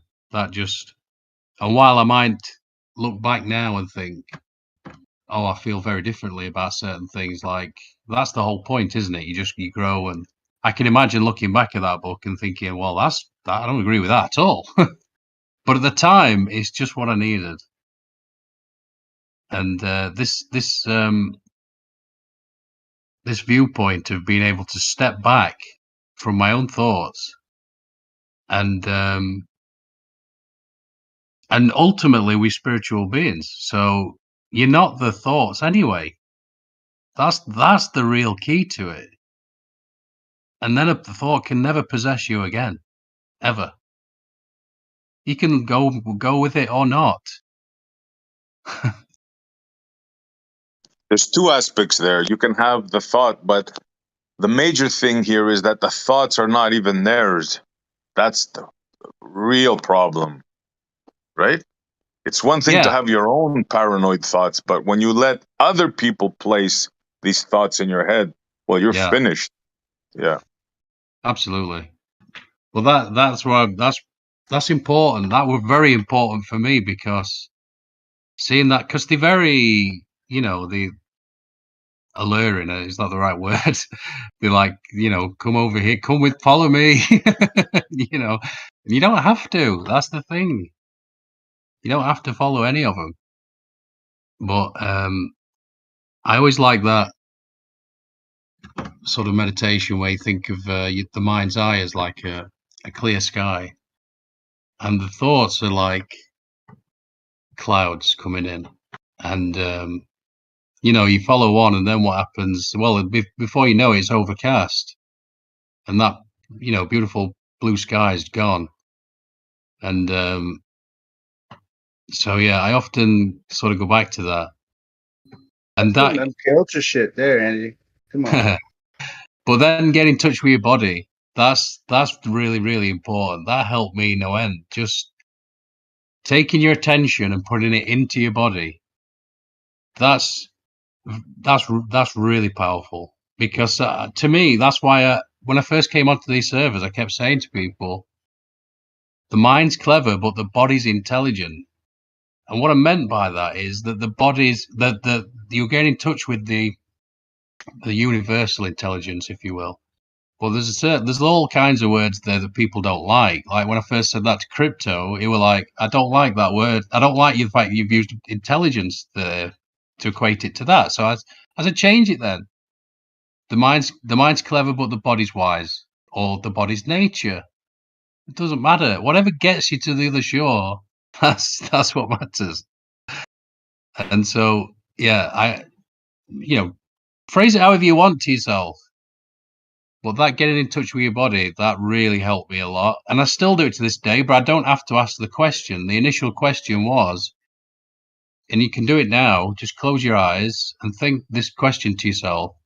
Without moving my hand or touching anything, can I feel my hand? Can you feel it? Can you feel your hand? Try it now. And you can feel it. And when you put that attention, the way Eckhart Tolle put it was the body loves your attention. And you can do it, you can like put it into your feet and it feels so good. And when you get good at it, you put it into your legs and into your torso. That's a bit more difficult. But I've noticed, like when I'm in a line or a queue, I don't know what you Americans call it, a lineup. I find myself doing it there, but I'm not thinking about anything. I'm not asking myself that question. I'm just doing it automatically. I'm just putting the attention into my body. And the funny thing is that I probably shouldn't tell you this part, but the point is it taking the attention away from the thoughts. That's the point. It takes, because that's what this realm's, a lot of it, a key to it is the attention itself. That's what they tell you in Zen. Attention.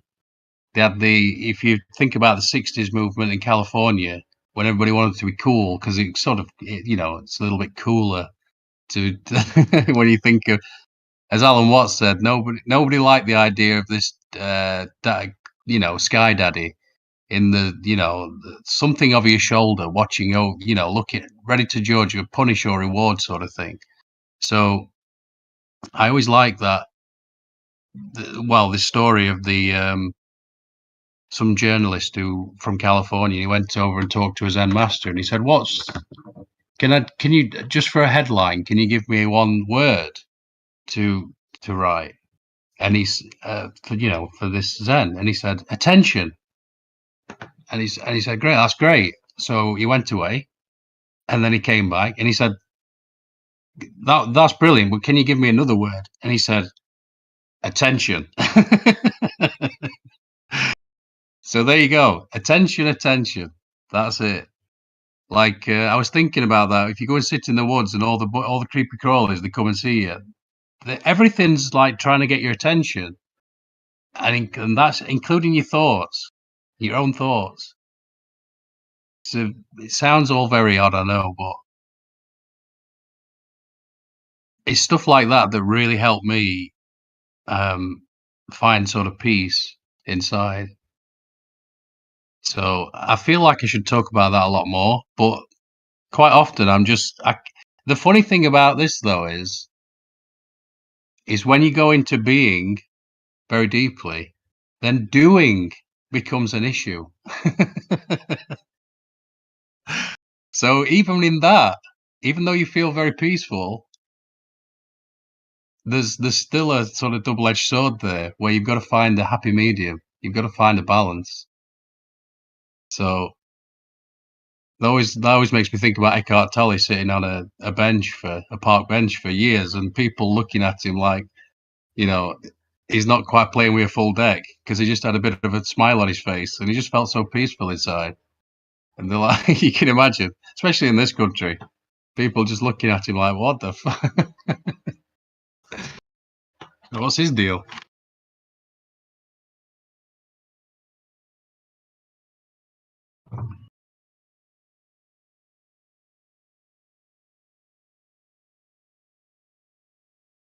Yeah, I've got into things like that on 24/7, and people just, I don't know. I don't think they want to approach it. They don't even want to entertain it, but I don't know.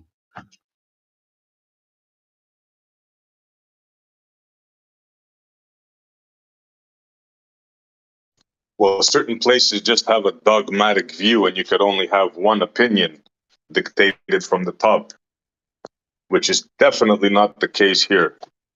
Yeah. I can assure you of that.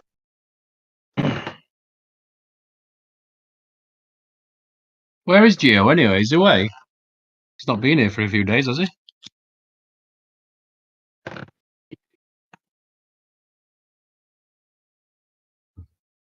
Has Gio gone on holiday for a bit or something, or? I don't know why. Has he not been around? I don't know. Oh, maybe he has then. I just missed him.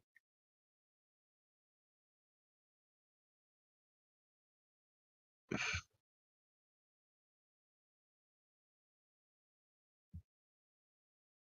think he's going to verify the 24-hour sun in the Antarctic. Nice.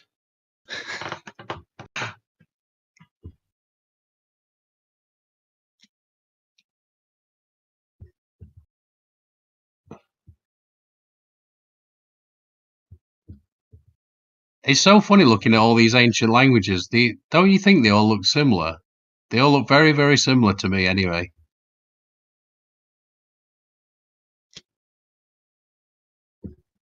In fact, I put a post in Livestream too. I don't know. Oh no, you have to scroll up now to see it. Yeah, they pretty much are, man. Like all based off the same, like, alphabets. Yeah, if Yeah, you go in Livestream too and scroll up a little bit, there's Phrygian there. Then there's Old Norse, and then there's Colburn. Colburn's like ancient Britons or Welsh language, if you will. I was just reading about like the Phoenician alphabet and how that's like the first one, and we all kind of use that same one still. Older than the Sumerian? I don't Sure. know. Yeah, no, I don't know if it's older. I'm just saying it's so similar. Like it was just like ours. That's where we get our word phonetics from. Right. Yeah, the shapes that we're familiar with. Okay.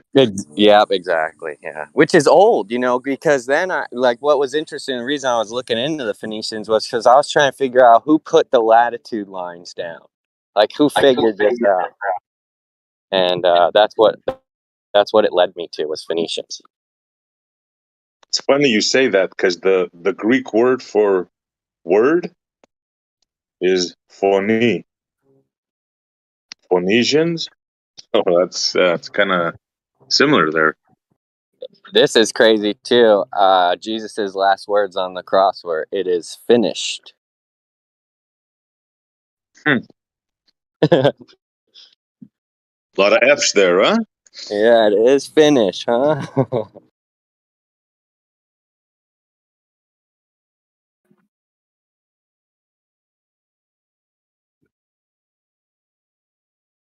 I've been looking over this book, March of the Titans: A History of the White Race. This is like some gravy in here. Oh my god. Is what Larry / Hank shared.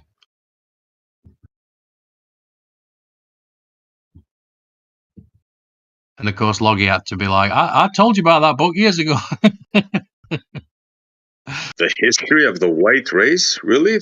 Yeah, it says it goes back 35,000 years. Okay. Yeah, did you see the scientists are saying that the universe is now like 39 billion years old or something? Yeah, SE was just talking about 27. it. Oh, Yeah, 27. I posted that yesterday. Yeah. Is that amazing or what? Well, I mean, yeah, how profound. Like, that's where, like, I feel like I was talking yesterday, or I'm just fascinated with the idea of what these bastards do. It's like they answer all these questions that nobody asked, and then like they're mad at you because you're not grateful for them answering these questions.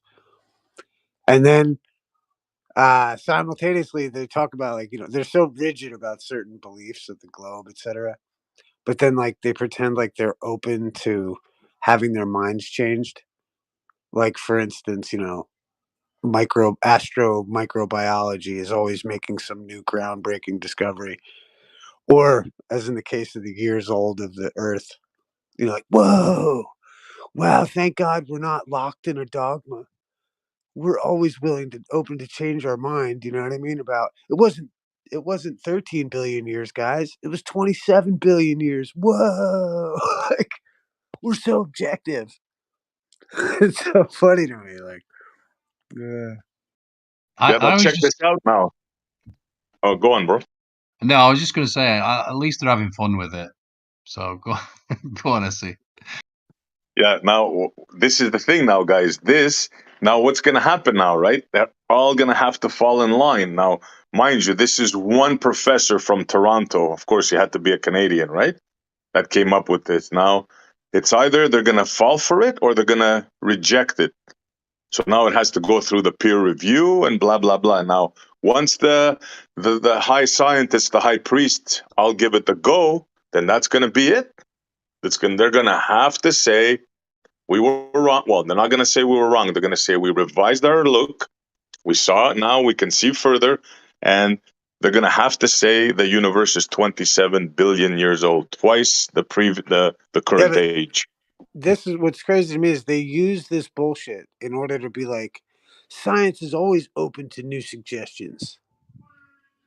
Do you know what I mean? Like, it's like Yeah, this. yeah, they're never wrong. Yeah, yeah. Right, or no, like, they're never, like, we're not dogmatic at all. You know what I mean? Like, groundbreaking discovery. I think we were talking about groundbreaking discovery in lunar microbiology. Lunar microbiologists will never see the world the same again. You know what I mean? Because of this new groundbreaking discovery. Like, it's like something that's completely irrelevant. Like, I don't know. It's like, it's always No, something that's so meaningless that they're objective about. yeah, exactly. I was just going to say it's incredibly shallow. It just like because I always share this guy's content, Asher Logos, and he did 2 excellent videos on the French Revolution, and it was sold to the people. The idea was it was this age of reason, and no more of this superstitious nonsense. We've got to get rid of this Bible and all this other stuff. But they were all just lawyers. They were all just sophists. They just there was nothing of substance, and it's not changed. It's hilarious to me.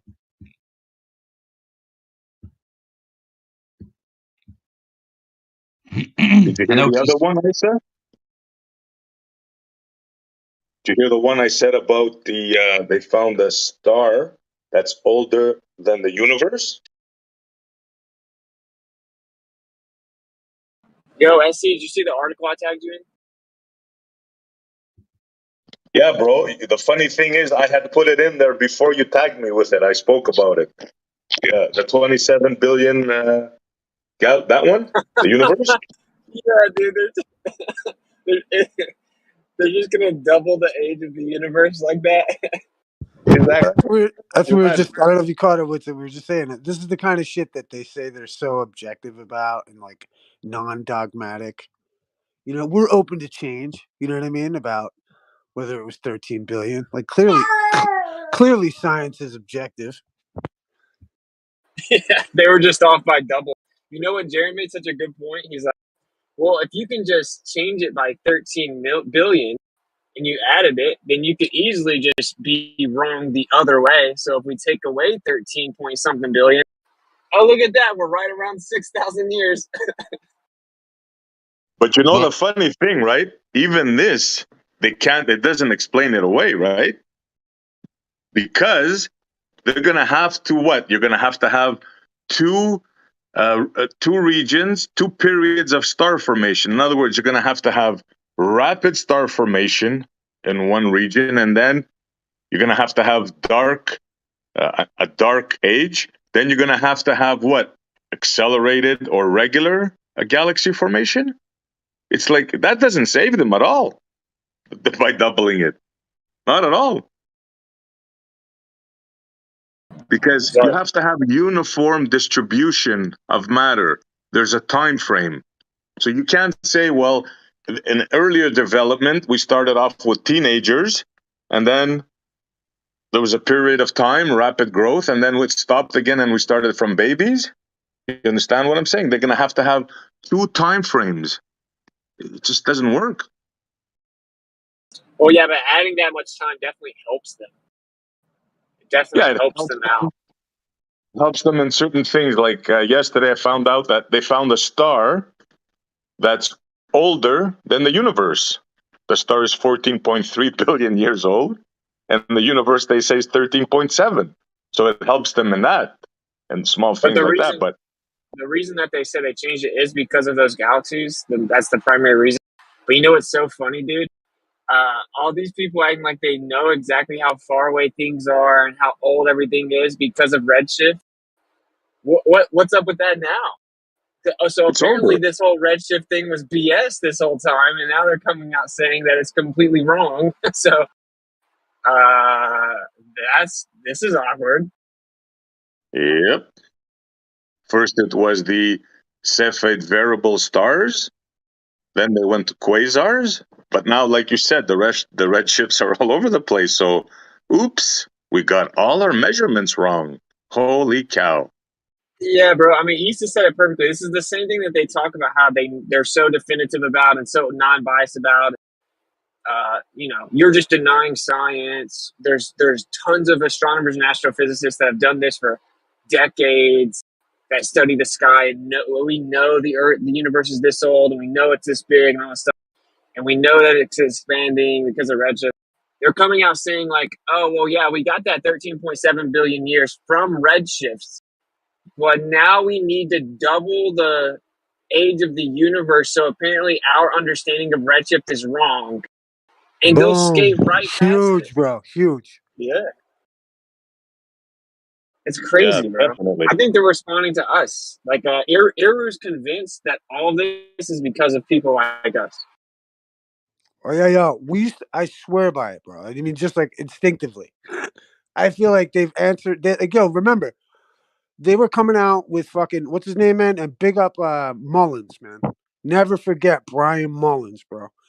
Motherfucker. You know who that is and everything, right? What's it? You know the deal. Force the line. You must know him, right? Brian Mullins. Yeah.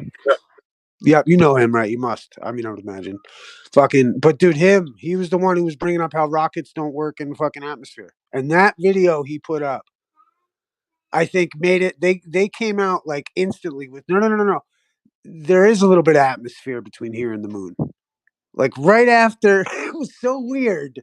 Yeah. It was so weird, dude. It was so fucking weird. Because he was like, rockets can't work in a fucking vacuum, blah, blah, blah, blah, blah. And they fucking immediately, it felt like they immediately came out with, no, there is atmosphere. from here to the moon. It was one of the weird. I'll never forget it because it was so odd.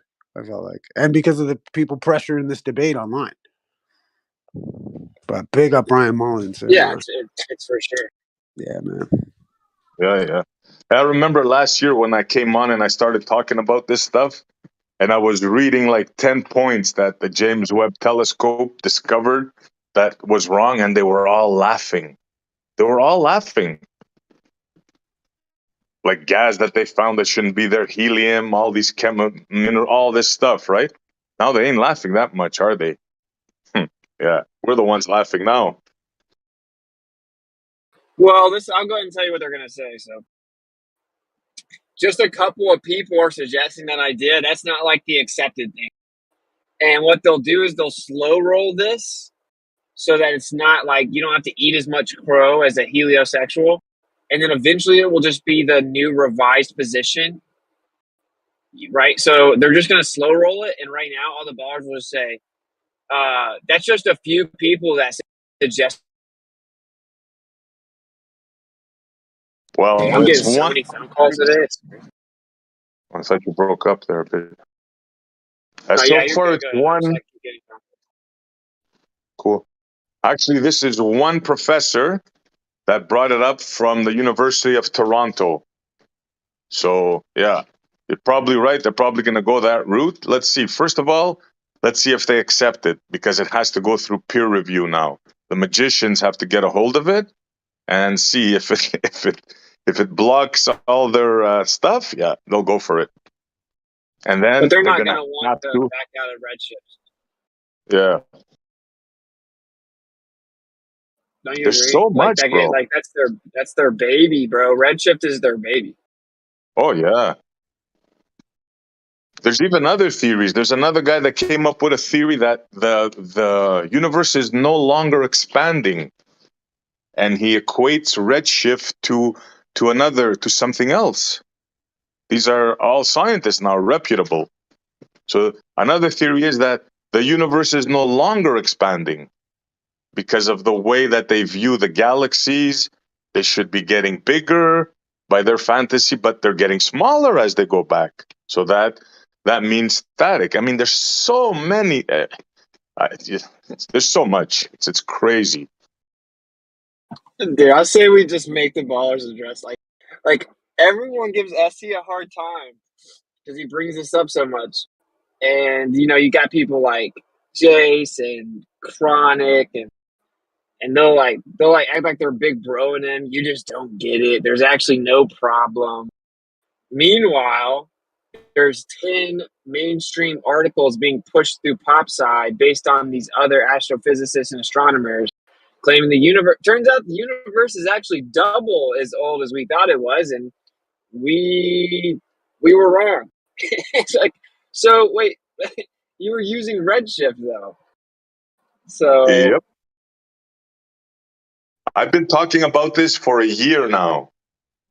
Yep. this is so bad. I mean, what's crazy is they'll just keep on changing it instead of ever being like, maybe it's just geocentric. Like they'll just never say that. No chance. It's a religion, They would bro. rather die. Yeah. It is actually a religion. This is by definition a religion. And people say it's not because it's not about a deity. And I'm like, no, you don't know the definition of religion, though. Like, it's a belief system built upon the doctrine of men, void of empirical evidence, which requires faith. Okay? Typically, in regards to a specific deity, it doesn't have to be about a deity. Hey, This is literally the definition of a religion. Literally. Witsit, better watch out, man. People might get offended in chat. Yeah, I know. Never jump in VC. Were they going to defend that the universe is 27 billion years old now? Yeah, they're just going to tell you that you're offensive in chat. They're just not going to get to do it in voice chat. Yeah, I don't care. I I know. think it's kind of good that they just stay away.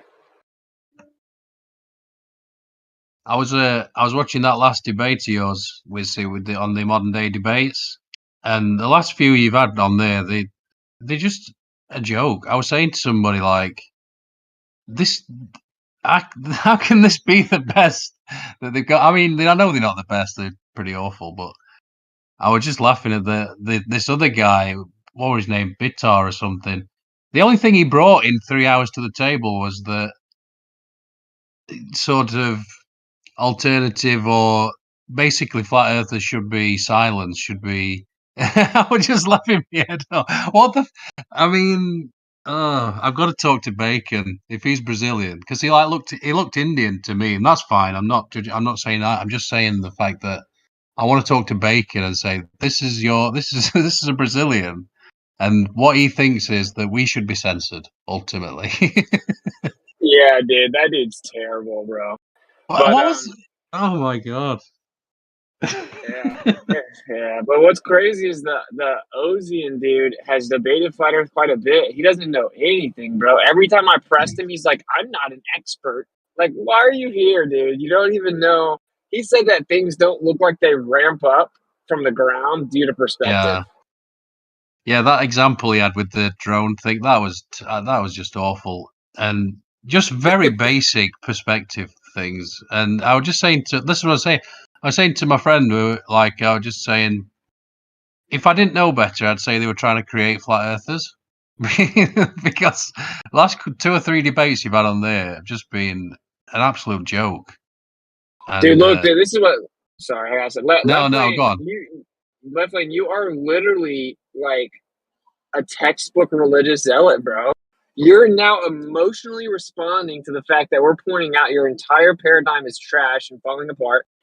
And he said, James Webb's telescope was built to look deeper and learn more. Immediate results. And that's bad. And then me and SE both said, no, it's great. We love it. And then he said, and you'll continue to misrepresent progress. Silly. Tell Clay to F off. Dude, left lane, my guy, bro. You can call it progress, but it's by definition regression. By definition, it's actually regression, because now you're ripping the redshift interpretation away from your entire paradigm, which is what it's all built upon. It's by definition regression. Hey, Just so you know. left lane. Just want to say this, man. Much love to you. You know, I really wish the best for you. I hope you get out of that cult and religion. I'm not saying this to trigger you or anything, but I think I really touched something when I talked about the childhood dreams and stuff, because that is when you started, attacking me and saying that, you get offensed by it. Maybe there's something true about it if it really, you know, makes you struggle so hard to deal with, because if it's just lies that I'm saying, why does it even bother you in the first place? If there could be 100 people in front of me telling I'm a stupid flat earther, I know that I'm not wrong, so I don't care. I will not react to it. I will just go away. So again, you understand my point. Much love, man.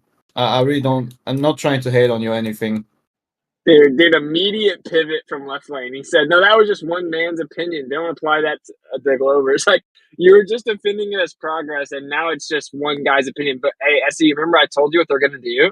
They're going to literally say, and it's like they literally listen to me, and they're like, oh, that is a good thing. We should say that. Like, I'm convinced. Or I'm just really good at knowing what they're going to say now. I told you that they're going to say. No, that's just a couple people that said that. That's all that is. Just a couple people. That doesn't mean it's true. But they're never going to address the reason that they had to say that. That's their to-go. Either the guy's crazy or he's a dumb scientist. Yeah, that's their to-go thing. Yeah, for sure. But this guy is a professor, left lane. He's a professor in the University of Ottawa, I believe. So, good luck with that one. Oh man, it's just sad at this point. That's all. Find it really, It's really sad. It's far beyond that. Yeah, it's like it's almost disgusting.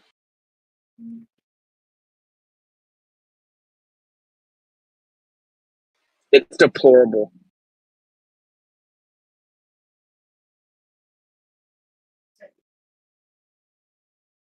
The thing that they can never admit that something is wrong, that's the part. Like, I don't care, believe whatever you want, but when somebody shows you something, like, Why don't you just see it, man? I don't get it. But let's see. That's why science doesn't prove things. It's so it's very clever. This is Yeah. just it's extremely clever. The you know we're lying to kids apparently. That's what this guy who were debating with said the other day. That was his thing. They're not lying. That's where they're up to. That's just our best guess so far. Well, like burn plastic. What you doing, Israel? You burning? Did you burn some plastic? Need your hot mic, bro. Yeah. Sorry about that.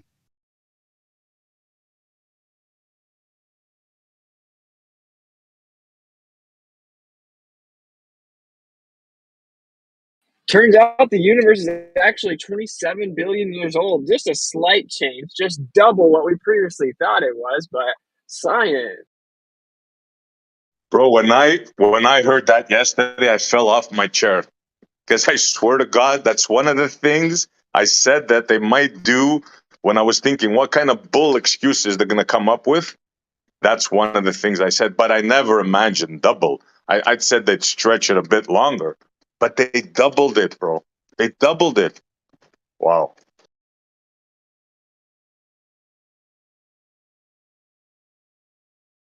Yeah, it's crazy because it still doesn't even help. It makes it worse for them in a way because now they have to readdress everything built upon Redshift, which is like all of it. Yeah, and they're going to have to explain two separate growth periods.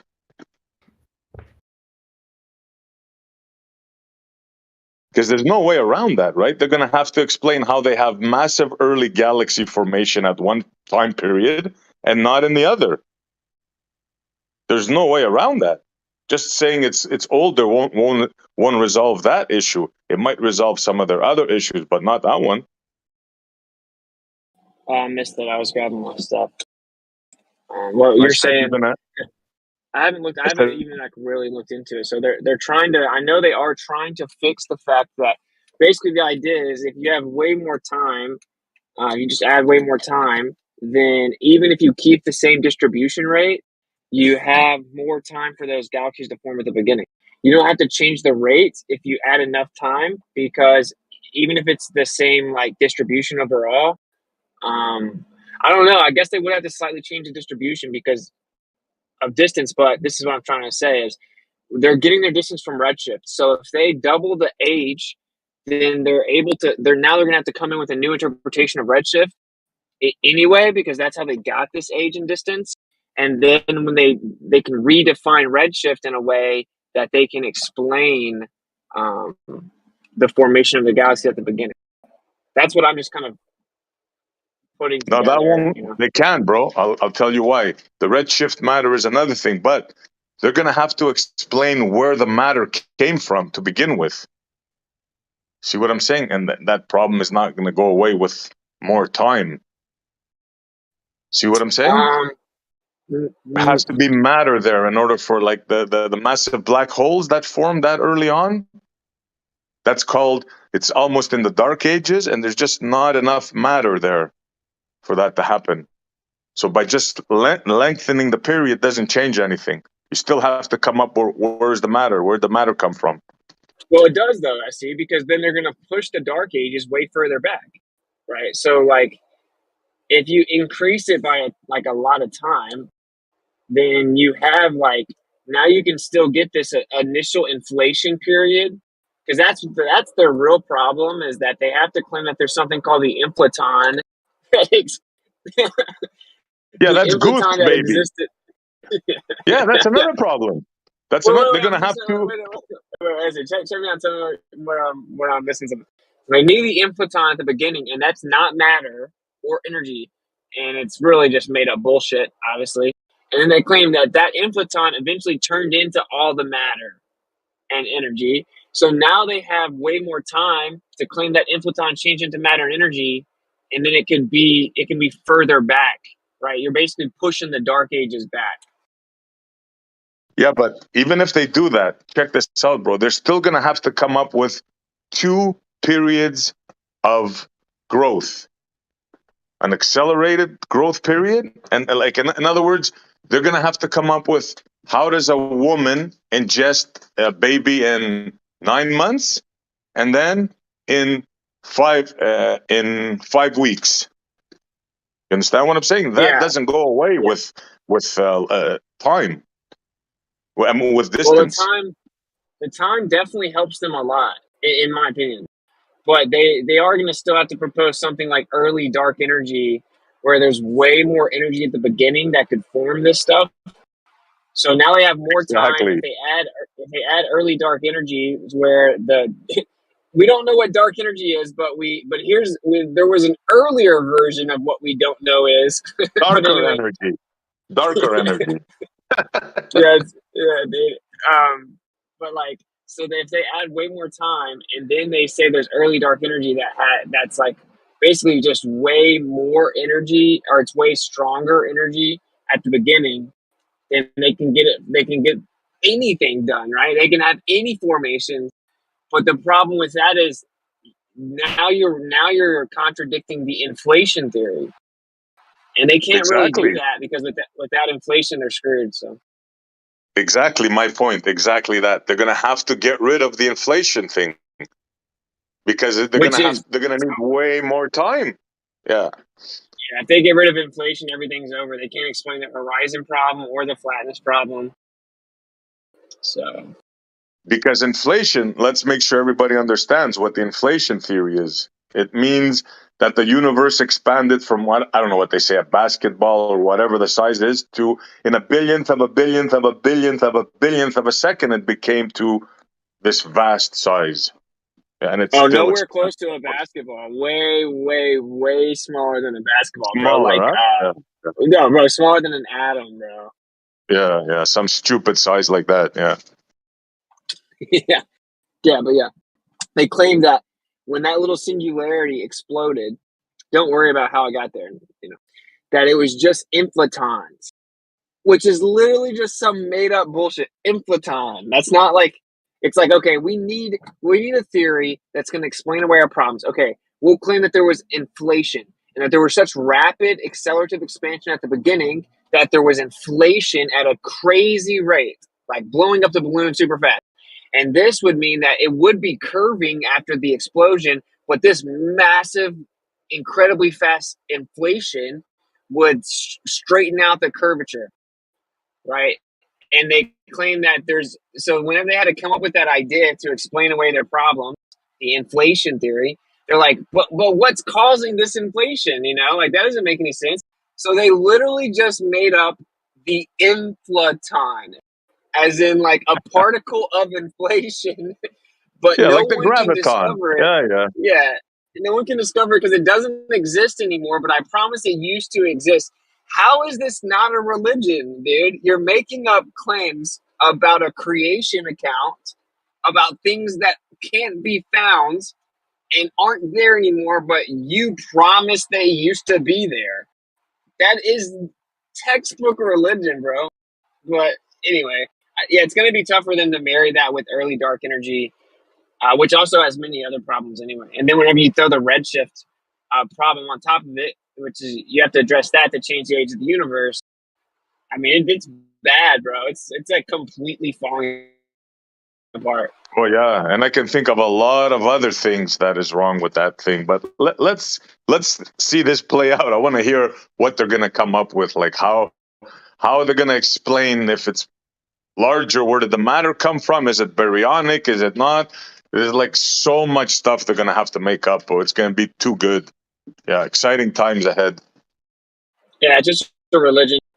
That's all it is. So I can go ahead and tell you the stuff they're going to say. This is how science works. When you find new things, you adjust and update your theories. That's the opposite of religion. No, actually, it's exactly what religion does. Whenever evidence proves their theory wrong, you just make up unfalsifiable theories to add to it, to change it and move the goalposts because you can never be wrong. So you just create unfalsifiable fixes. That's what religion does. And then they're going to say,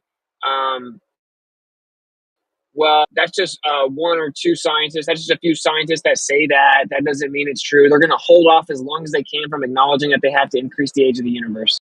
And those are the two primary things that you're going to get back from Oh them. yeah, or they're gonna look up the guy's name, find out some traffic ticket he owed 20 years ago or something, and try to get something on him. Oh, he's a kook. Yeah. Yeah, exactly. What's the other thing that they would say? I just had it.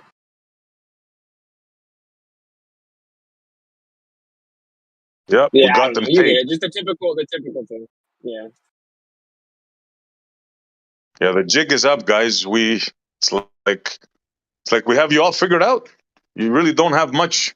You don't have much. You just accept beliefs given by higher authorities and defend them to the death without any intellectual thought of your own put into it, or very little.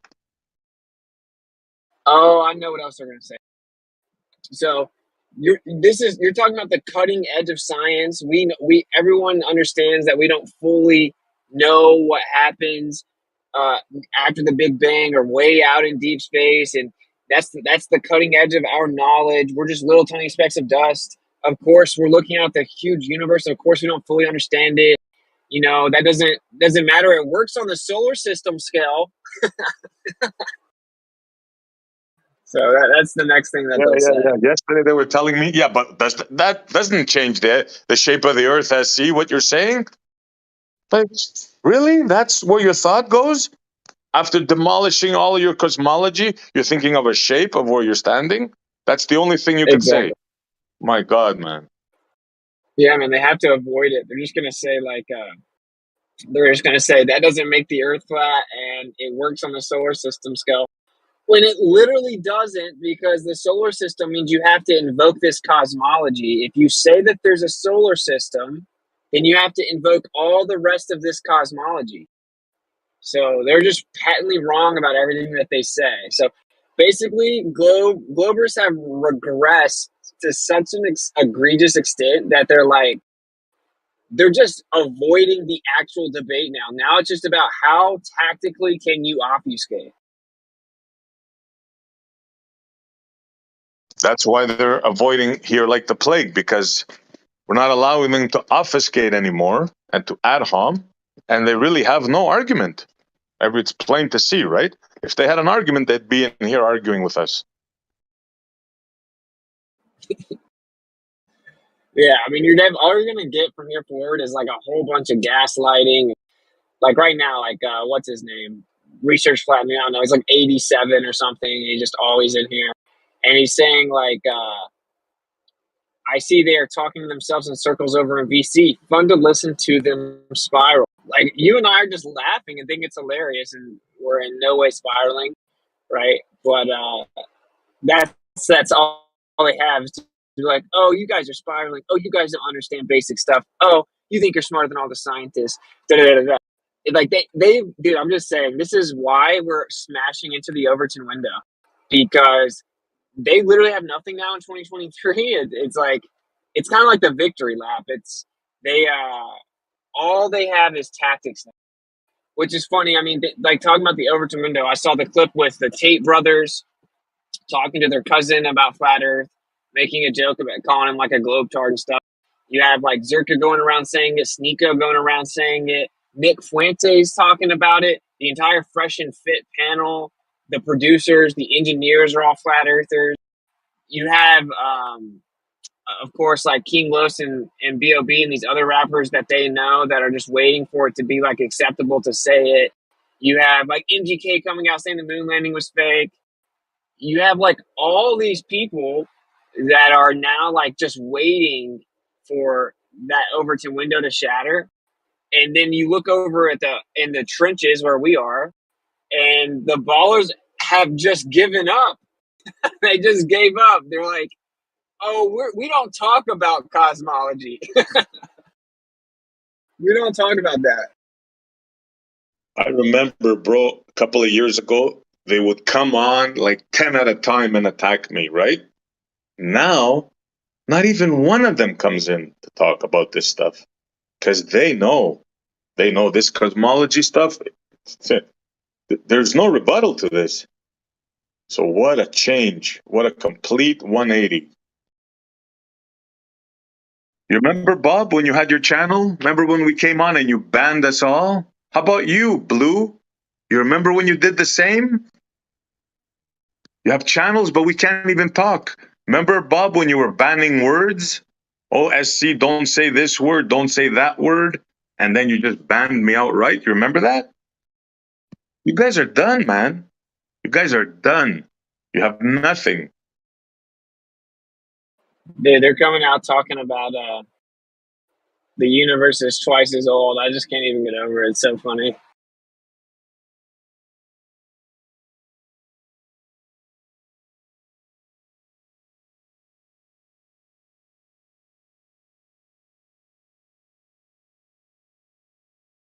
This is kind of like the horse I'm and buggy. sure if you talk to like Jace, so good. Oh, go on. If you talk to Jace or Chronic about this, I'm telling you for sure, positively, what they're gonna say is, that's just a few people that suggested that. That's not true. No one actually thinks that. No one actually believes that. You're so stupid if you think that people actually think that, and just start to kind of gaslight you about it because they just want to. They'll have to put off anything like that significant of a change as long as possible. So they're just going to try to like gaslight you and be like, no one actually thinks that. You know how they do with the 10 to the 120th power thing? All actual physicists know that's not true. You know, that's really all that they're going to be able to do. Yeah, I can't wait to talk to Chronic and Jace about this. Yeah. They were telling me how I'm I don't telling you for sure. understand. And yeah. Like I would bet money with you that that's what they're going to say. Yeah, probably right. Or this guy's non-reputable. He hit a bad game of golf one year, and he looked bad at a nun or something. They're gonna Yeah, find something.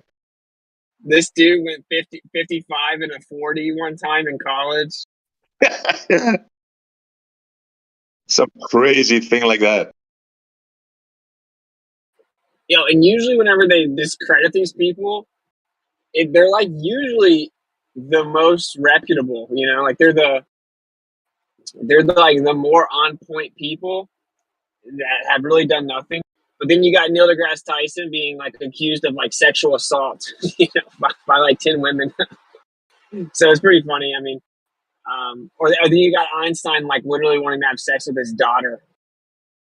But no, this guy doesn't believe the mainstream version of gravity. Sure, he's the head of the Nuclear Institute of Physics, but he's a quack. Listen to Zanuck. Yeah, and this guy that came up with the theory 27 billion years, he's a professor at a university in Canada. I think the University of Ottawa.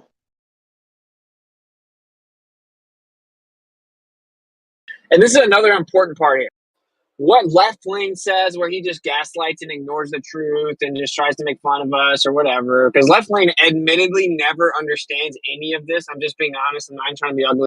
Every single time it comes to specifics, Left Lane says, it works on the solar system, and then he doesn't know anything about any of this, and he says, I'm not an expert. People do this for a living. He does that every time. But then he pretends that we're stupid because we actually are informed and do research and actually know way more about his belief than he does, and then he just loops it over and over, day after day, day after day. So that's useless. The whole like Chronic Jace approach, just kind of Chronic's much more chill than Jace, but Jace will just like gaslight you and laugh at you and ridicule you and mock you and say you just don't understand basic things. Chronic will be much more chill, but still just defend the status quo and be like, nah, people don't really think that or whatever. But like all these people doing that, they don't mean anything. Dude, the mainstream is putting out information to many hundreds of millions of people to tell them that we're changing the age of the universe, right? That's it. That's the facts, right? They are getting out ahead of it. They're going to have to drastically update cosmology in many ways to try to save their religion, and they're letting the masses know. The fact that people in here will say no until everyone agrees doesn't mean anything, because our actual battle is what they're teaching the masses, right? The same thing with when Neil deGrasse Tyson says you wouldn't see the curvature of the Earth at 60 miles. Who cares that left lane says you can see it in a plane at 15,000 feet? How does that possibly matter? It doesn't matter at all. They're telling the public specific things. The official mainstream globe position taught to millions of people are very specific things. That's our actual enemy. That's the actual battle, is to expose the propaganda, not to capitulate to people that just do mental gymnastic backflips in Discord all day, make up their own version of the globe, and then just gaslight you and avoid and obfuscate and ad hom and all this stuff. So that's kind of my overall point, is we should continue to just talk about it, and it doesn't really matter what a couple of people in here disingenuously say about it. They're telling the public that, we have a major problem on our hands. One of the solutions being proposed is just to double the age of the universe. It doesn't matter what anyone in this room has to say about it. That's what they're teaching millions of people. Yep, and it's not just anybody that's saying that. It's a professor in a university in Canada. Not just anybody off the street, a professor. And it's going to go through peer review. Let's see, your favorite words, guys. Peer review. I can't wait till that's over.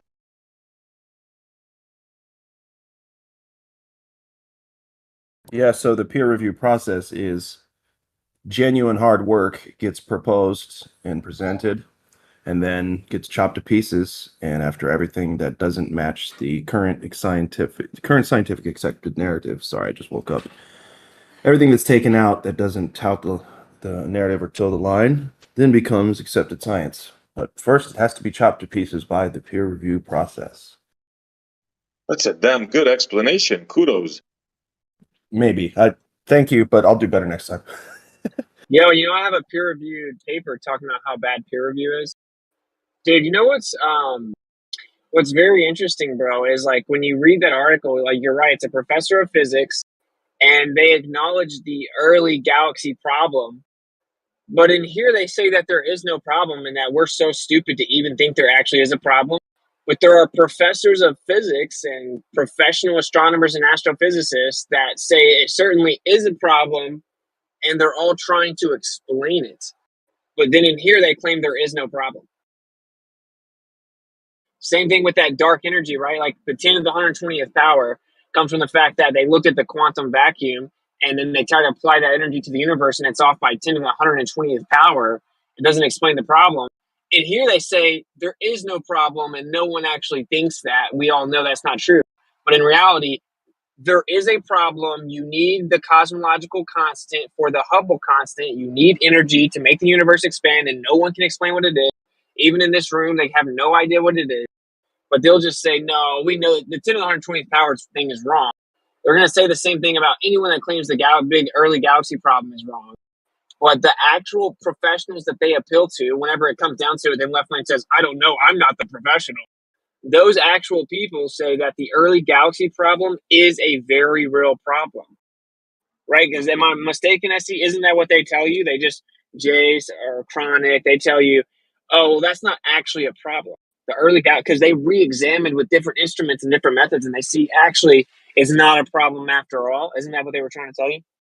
Exactly. And even after I told them, yeah, those were initial results, they took other spectroscopic results and they adjusted them slightly, but it's still a massive problem. Correct. The initial claim was that the instruments were not good. They were faulty in the beginning. They were off, right? What else can they say? Then they did a spectroscopic examination and they readjusted the numbers by a bit, but they were still off. And to top that all off, they found another 6 galaxies. I think they come in sixes for some reason.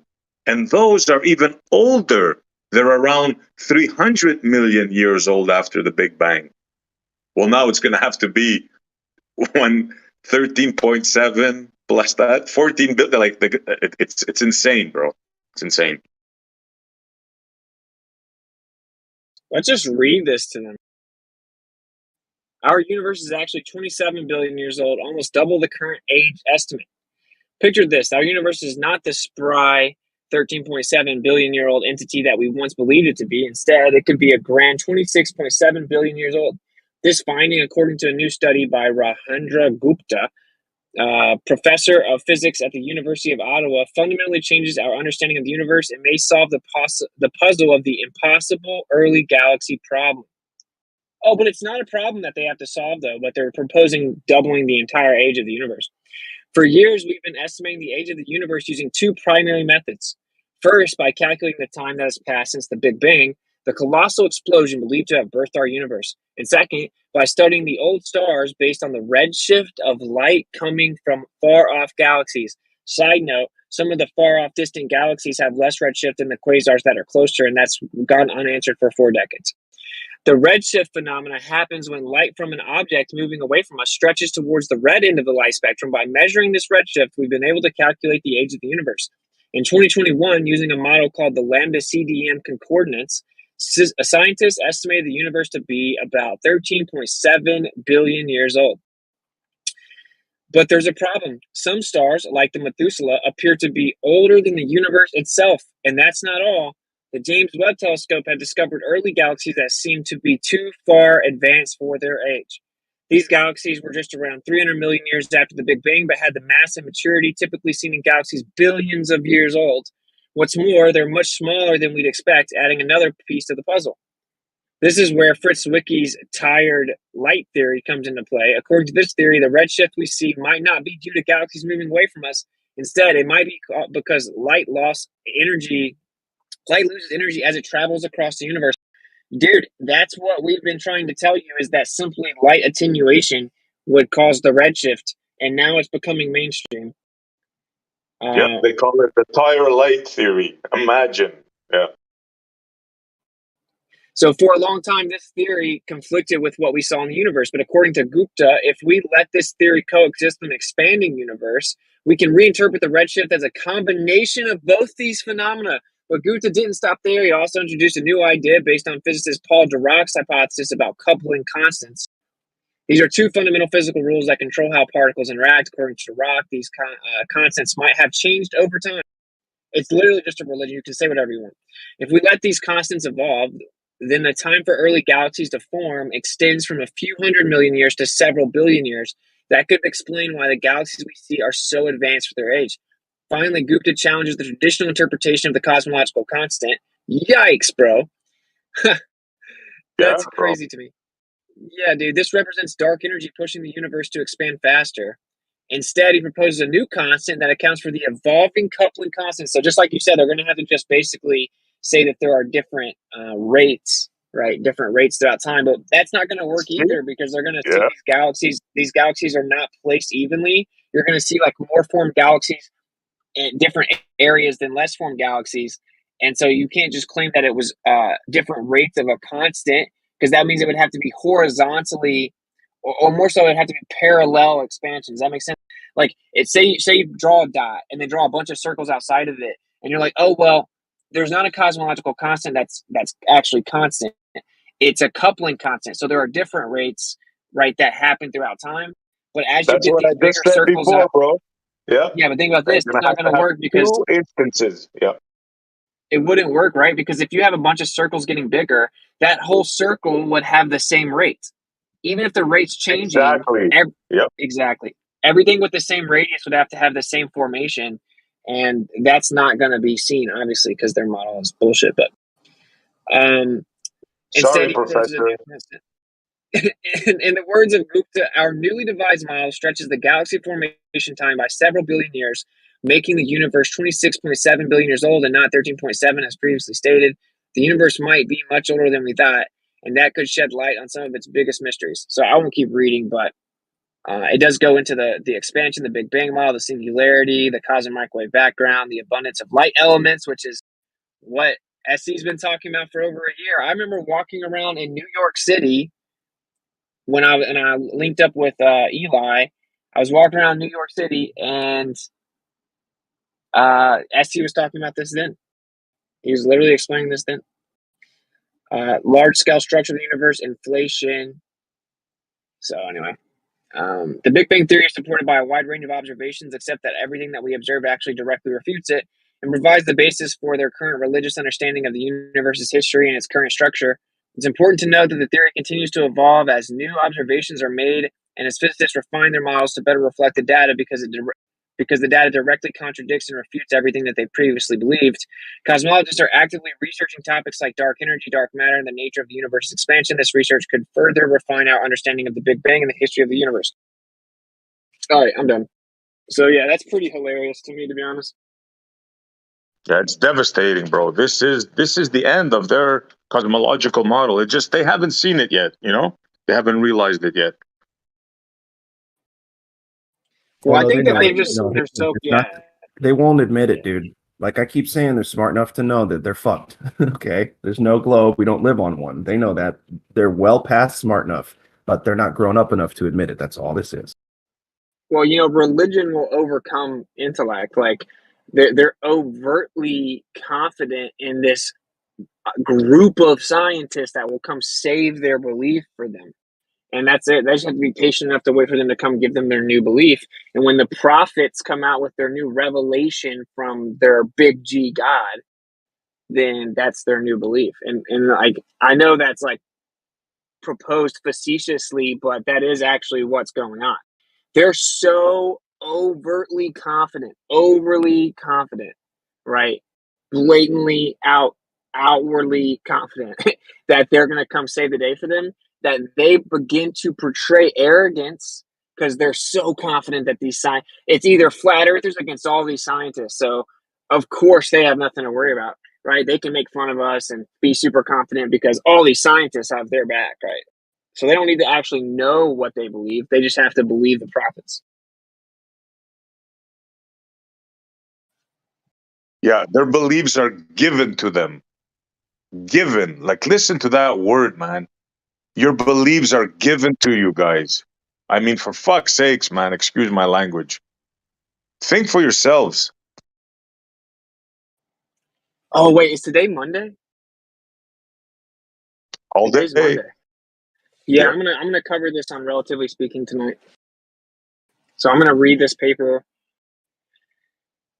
and cover it tonight. Nice. I threw Spread it out. I threw another paper in there about redshift, and it's interesting. They are going to attenuation for sure. Yeah, I think I may have read this. I've heard another theory from a reputable scientist. I can't remember his name. That he says now, according to the visuals that they get, that the galaxies, like the universe, is not expanding.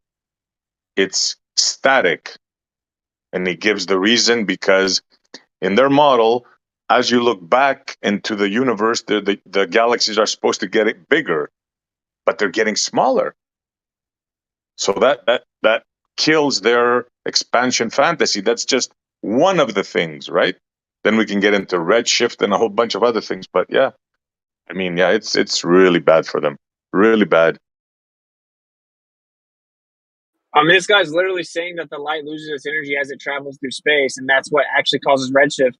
And he's trying to hold on to the expansion idea at the same time so that they can pick and choose. So when something doesn't match their observations, they can just claim it's actually because of attenuation. They're trying to actually marry the two ideas to make it Yeah, he fully and incorporated. entirely unfalsifiable. Yeah, he literally incorporated both of them in there. The tired light and the other one. It's like, Professor, are you serious?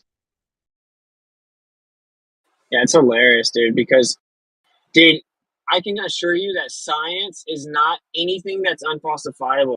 Go just read Karl Popper. I don't think these people even know who Karl Popper is, but he's well revered in your paradigm. Karl Popper is famous for stating unequivocally in many elegant ways that falsifiability is the foundation of science. Anything in science lacking falsifiability is not science, right? That's a very famous basic tenet of science. It requires falsifiability. So claiming that there was a particle that no one can understand or define or discover and it doesn't exist anymore, called the inflaton, that changed into all matter and energy is not science. Claiming that there's dark matter that can't be defined or actually observed or detected ever is not science. claiming that there's dark energy inside the vacuum, but it can't be the energy that we see inside of actual vacuums. But I promise that it's there, even though we don't know what it is. It's not science. And then taking that idea and saying, oh, there's an earlier version of that dark energy is also not science. None of this is science. This is all unfalsifiable nonsense. Now we're saying, oh, well, we're claiming redshift is because things are expanding away. But never mind, there's another theory about how it could be attenuation. And we can pick and choose and use both of them as we see fit to explain away all the problems as we decide to arbitrarily is unfalsifiable and is not science. Right? It's just none of this is science. It's objectively religion, dude.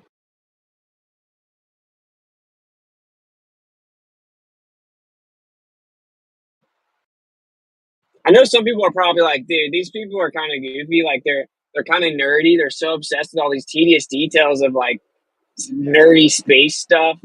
But the reason that we've become so like passionate about it is because it's like we just don't want to sit here and watch people be brainwashed and misled and us all lied to.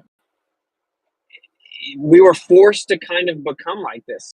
Like, Essie, would you agree? Or were you always kind of into space? For sure. Like we're forced to do this, you know? We're forced to like research all this and keep up to date with it and expose it and learn all about it in a way that we can convey it. And then of course we get real worked up about it and like passionate about what some people would claim like are really just like tedious, like nerdy things. But I mean, we were kind of forced to do this. Well, yeah, the thing is that it's what gets me right is this. We're telling him stuff about their own model, their own beliefs from their own people, right? And you're still fighting it. You're still saying no. So at first it's stuff that we say that, of course, they're going to disagree with us. But now we're telling them stuff from their own scientists, from their own priests, and they're fighting this. This is unbelievable to me. I think it's kind of irrelevant, though. To be fair. What do you mean? I mean, they're gonna be like, and I'm almost kind of already like, so what? You know what I mean? They're just gonna come in and say, so what? That's all. Well, yeah. Well, what else are they gonna say, Isa? Well, I mean, but what else are in they a gonna sense, say? it's like that's kind of where I was getting at. Like, the trick of this whole game is that they're answering questions nobody asked, and then they want you to be grateful that they answered the question that nobody fucking asked about the minutia of the total conversation. And they whittle it into, and they corner it into this argument that they've answered a question about that is a side note, almost irrelevant. And like, same thing with this Big Bang thing. Or, age thing. It's kind of like, it's irrelevant. It's like, they're ready to like, be like, wow, we're so, objective and undogmatic. We're willing to change our perspective about this. And but it's about minutia and bullshit that is completely fucking irrelevant. You know what I mean? Well, if they don't have expansion, dude, then it means the Earth's in the center. It's like, actually, like, without expansion, then everything falls apart. Right, but they're going to say it's still expanding. They're just going to say, but it's just older. You know what I mean? Yeah, I mean, yeah.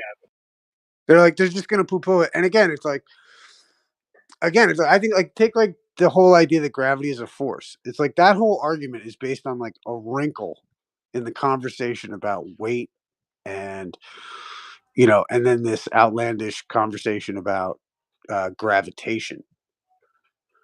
And they try to conflate these two and answer it as though it's a force when nobody even asked if it was a force. You know what I mean? It's just like, it's this wrinkle in the conversation that they've just like made the whole conversation about. Well, that's the unfortunate part is we have to, like, we get dragged into the minutia by like because they always just like hand wave it away. But so then we have to like bring up the specifics of why they can't hand wave it away. So they put us in this weird situation where they can just kind of say, "Oh, look, the flat earthers don't understand that science doesn't understand everything," and So yeah, it is like a.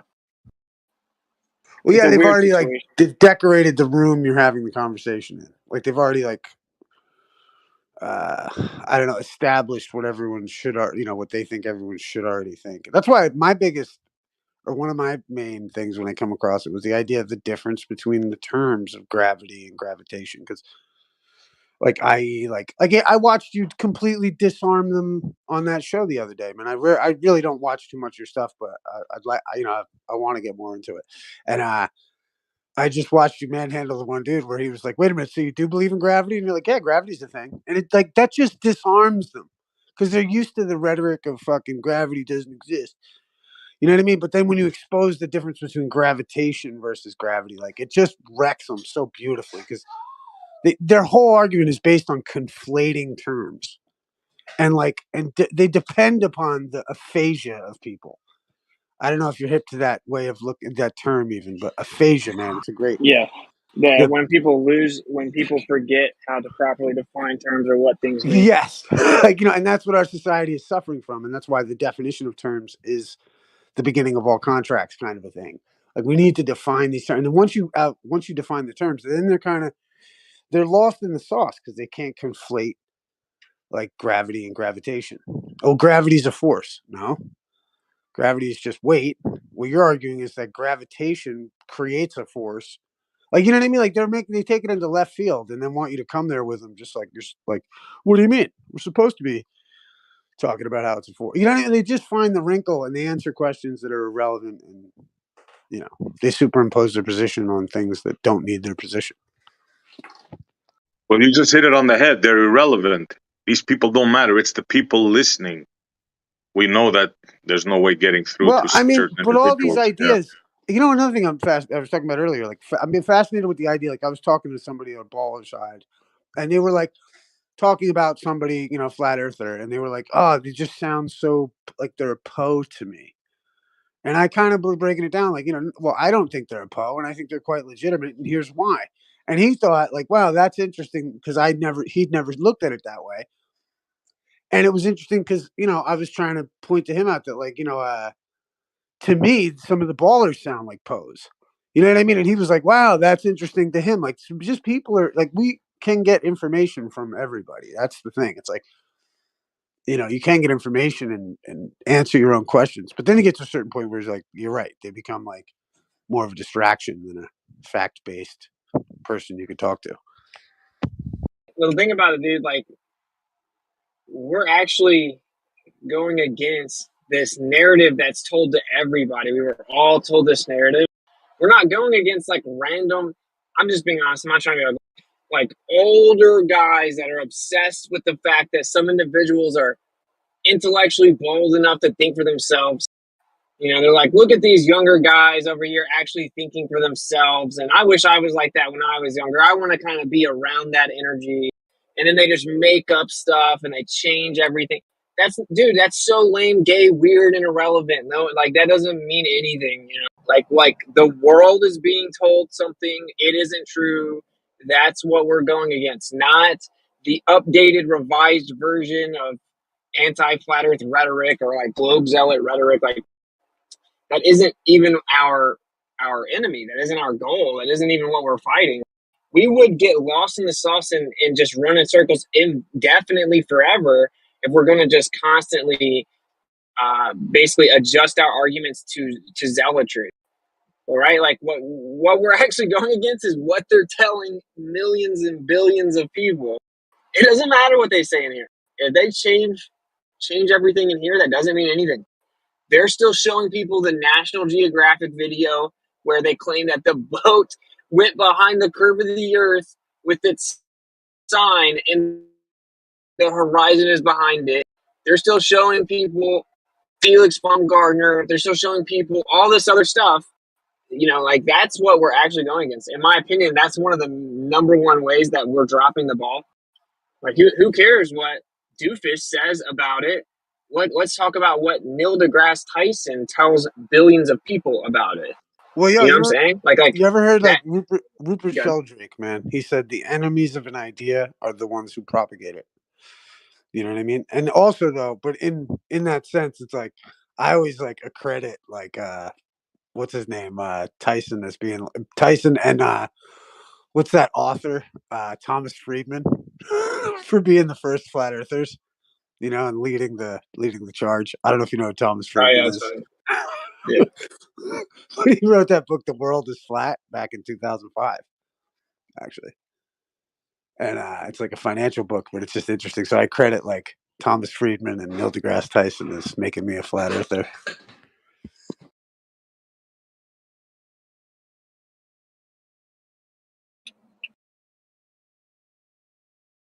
But yeah, this thing is flat.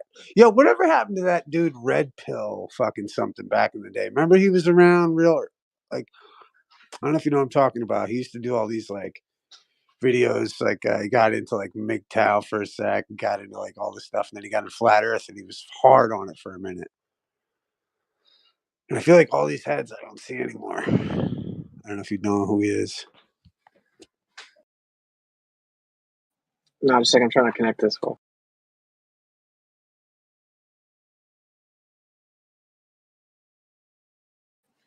Okay. No, I've never heard of him. Oh, okay, yeah. He used to be around back in the day. He was in the wrench club and all that stuff with like IPS back in the day. I don't know if you're around for any of that. But No, bro, I was a flat earther and just was like just chilling for years. You know, like I didn't know of anything about like the online presence of people. Like nothing. I just nice. saw a few videos. I did some research, and I'm like, oh, that's crazy. And then I would just like be smoking with my friends, and then just blow their mind, and then they'd kind of not want to accept it, and then we just go on our way. Talk to some girls. Like I didn't really. Flat Earth was just a thing I knew for like some years.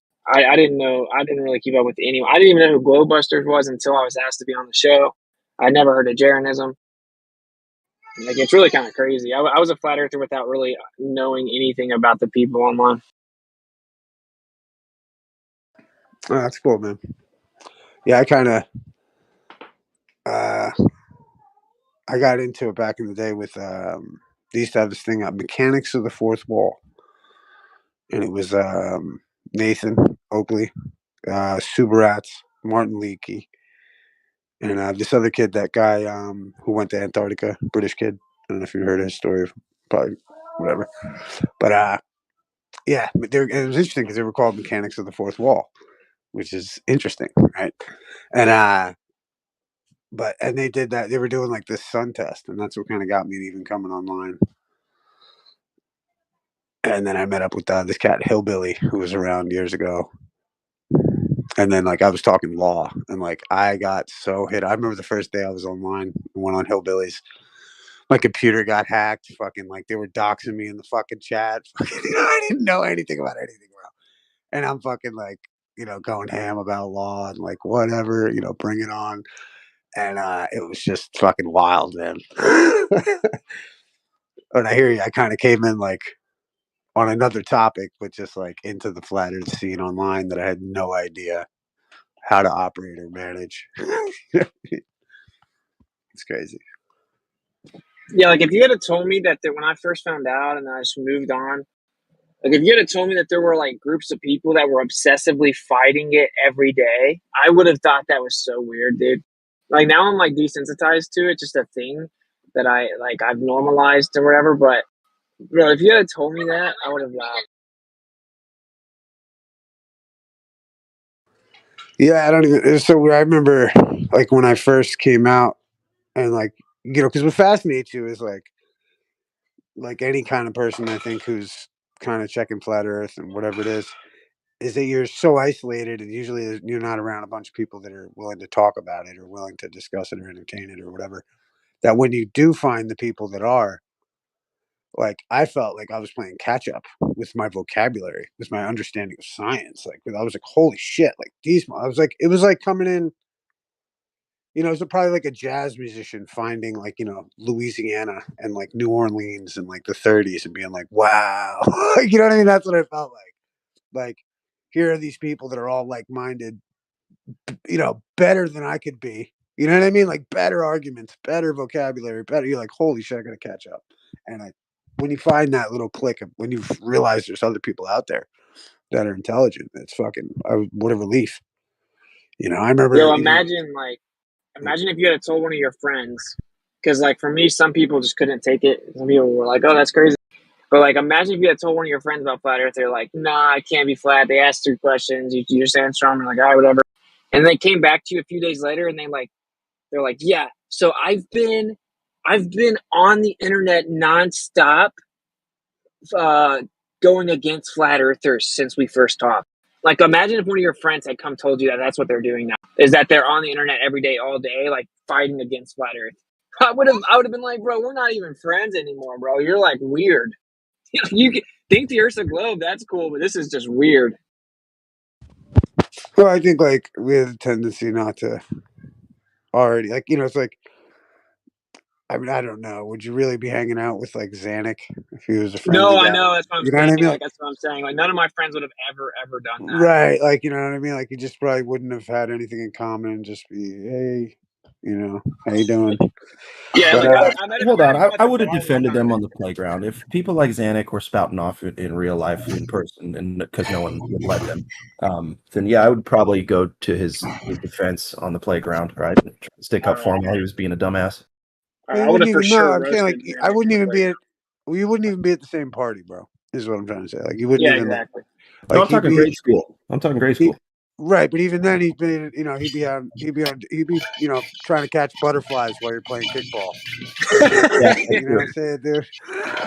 Yeah, what's so funny, bro, is like I remember one time I was I had a friend that owned a bar that was like really popular in my hometown, and he I guess started watching my stuff, and he told some people, and then one of his friends came and like started coming at me about it and said that he's been like keeping up with it, and he's like none of them will answer my comments and stuff. He's like anti flat earther. And I was like, whoa, dude, how have I stepped into a realm where there's like a real life anti flat earther in my presence that has like a loose connection Well, to me? dude, that's It was what so weird.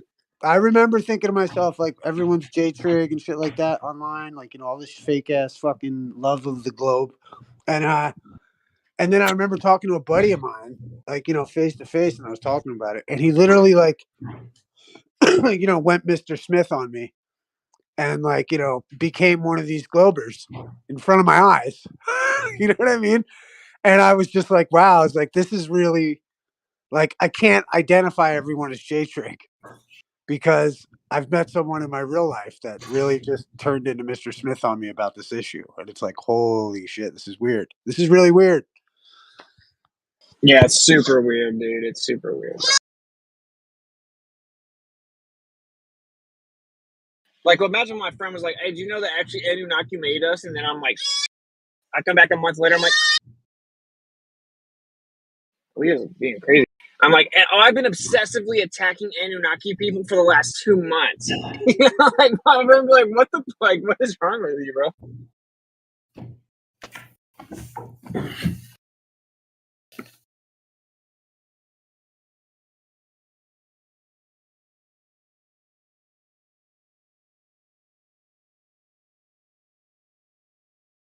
Well, I think it's interesting too. Like you get a lot of like pilots or guys that are like, I fly a plane. I know what the shape of the earth is. You know what I mean? Like, so like they think that they're going to come in there and just fucking, no, you don't understand is. And they get it, they get a chance to exercise what they've learned and talk about like the functionality of it. Because it really is the luxury of a kind of debate. If you're worried about if you're worried about the shape of the earth, you usually got food on your table. You know what I mean? Roof over your head. You know what I mean? Like it's a luxury. Like so fucking whatever. Yeah. But that's why the freedom of speech issue is what backs up flat Earth in its religious liberty and freedom of speech. Like you know what I mean? Those are really I think the hidden gems that we have to fight for in the guise of flat Earth, even because you're really just expounding religious freedom and freedom of speech, and those are beautiful things to espouse. That's why you got to be graceful when you do it, in my opinion.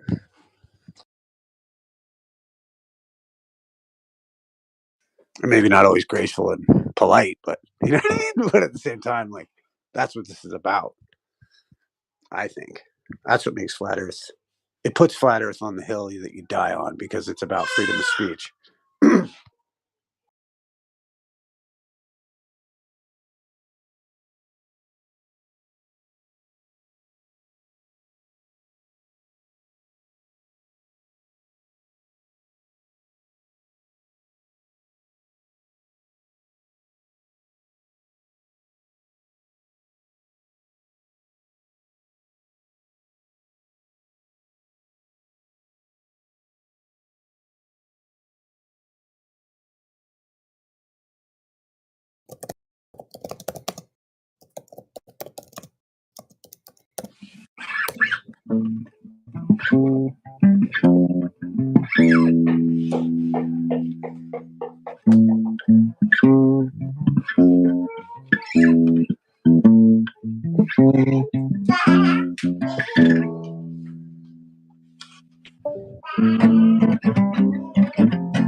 Take it, brother.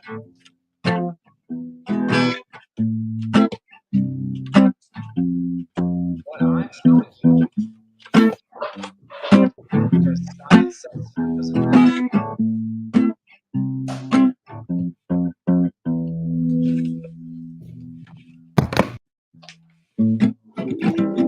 Taught you not to fight. Who said it would be easy? Who taught you not to fight?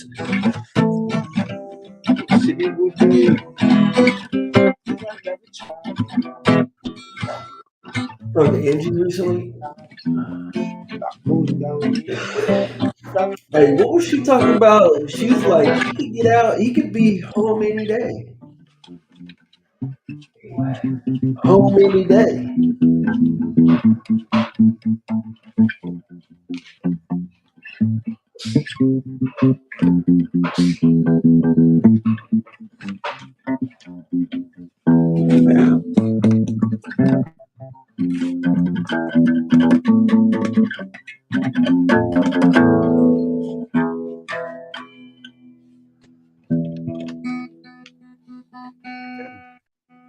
I have this feeling like probably like simultaneous play is not going to work on this revision of Discord, but I think You it know, had worked in previous ones. I think that's why I was trying to slow it down because you go like if I play slower, Overcapacitated. you can fill the gap. So 13 years for a drug deal gone bad is kind of wild. With no weapon. Go ahead and talk, yeah. Who's getting a drug deal for 13 years? Sucks. Is he just hot miking? I don't know. It seemed like somebody was talking about something else before.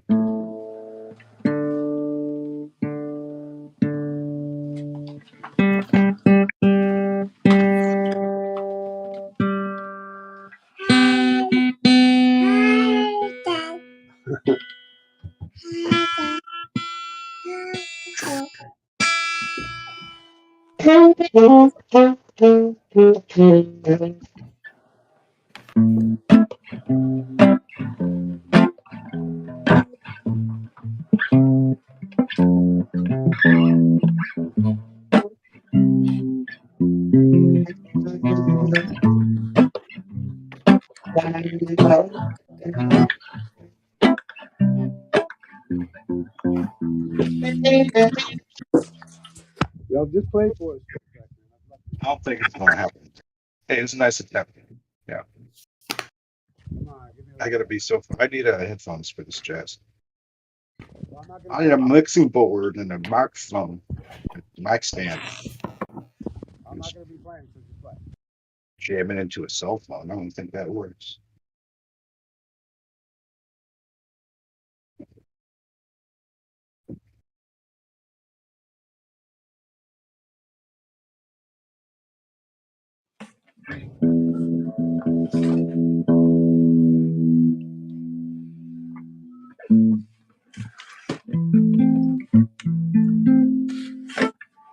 This guitar just came out.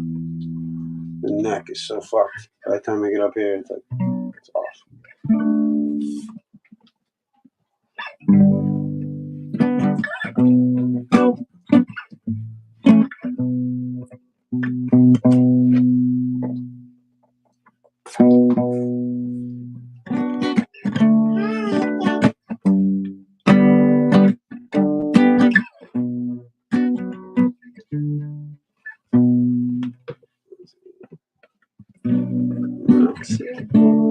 Watch it moves today.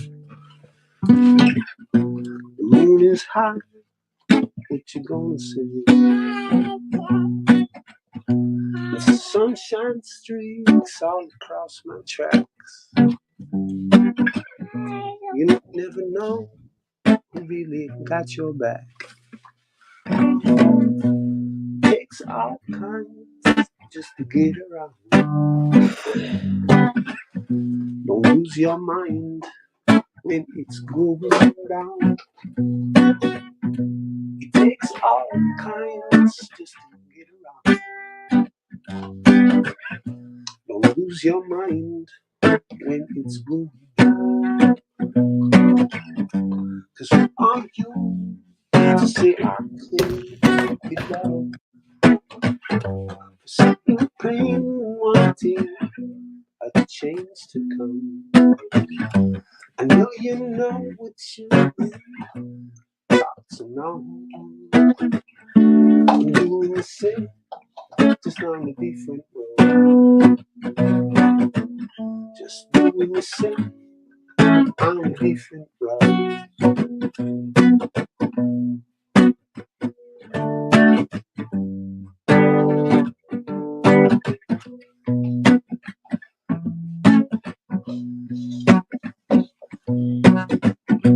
I know it's dark, but there's gold in it.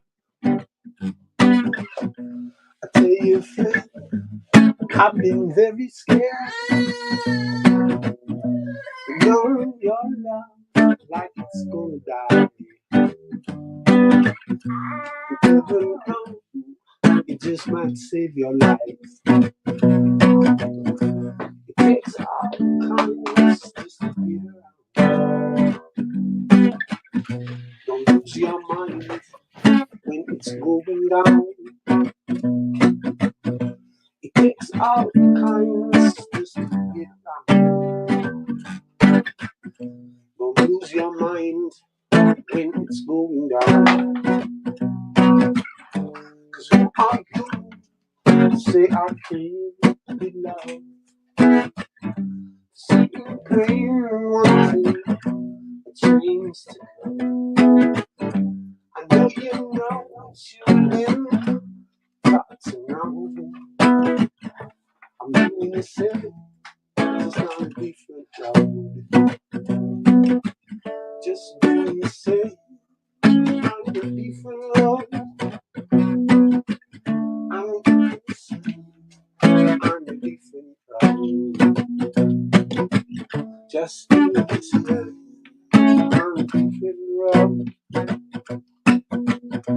The papa said, boy, hold your head high. Listen more than you speak, and always ask them why. Don't be wise or now, you can see it night. Boy, only you know when it's time to fight. It takes all kinds just to get around. Don't lose your mind when it's going down. It takes all kinds just to get around. Don't lose your mind when it's going down. 'Cause who are you to say I can't be loved? Seeing pain and wanting change to come. I know you know what you talk to know. We're doing the same on a different road. Just doing the same on just doing the same on a different road. I'm doing the same.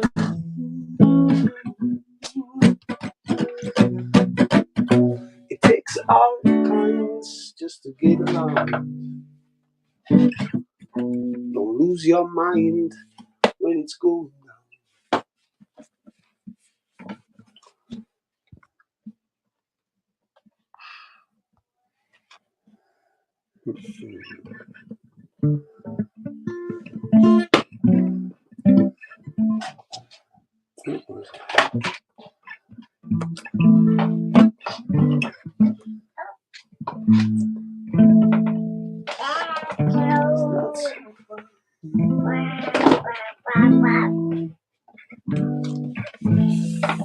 Not a baby. What's that? You gonna be you got any tour dates for your shore tour over here? No, man. I No. would actually. You know what, man? I should. You know what? I could, man. I just haven't. I'm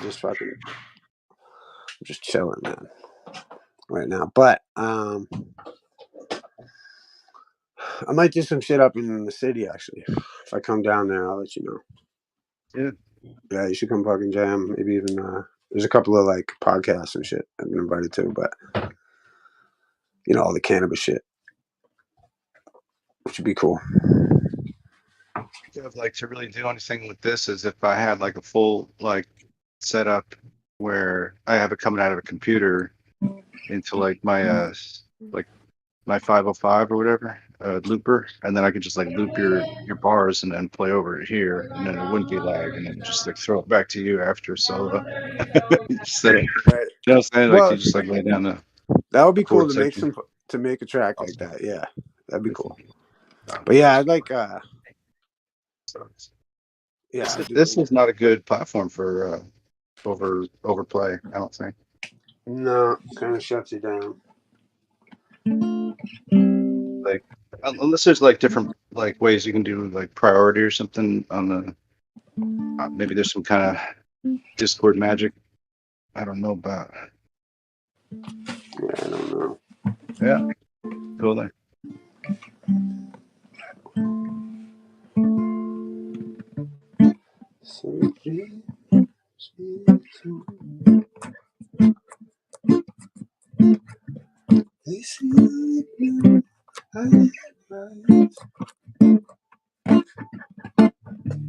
And our poets wonder why the sun is not so far away.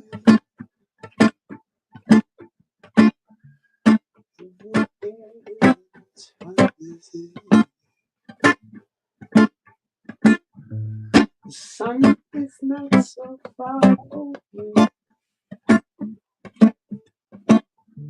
The moon isn't what they say. 600 miles using stars. Our only compass was our heart. The lights and love too much to bear. Tell the story, make it fair. The sun is not so far away. The moon isn't what they say. The sun is not so far away. The moon isn't what they say. The thinker thinks he's on his own. The song adjusting to the tone. And dreams of revolutions down. The clouds they hide the mystic's home. The sun is not so far away. The moon isn't what they say. 600 miles using star. You know, our only compass was our hearts. The lights and love too much to bear. Tell the story and make it clear. The sun is not so far. The moon isn't what they say.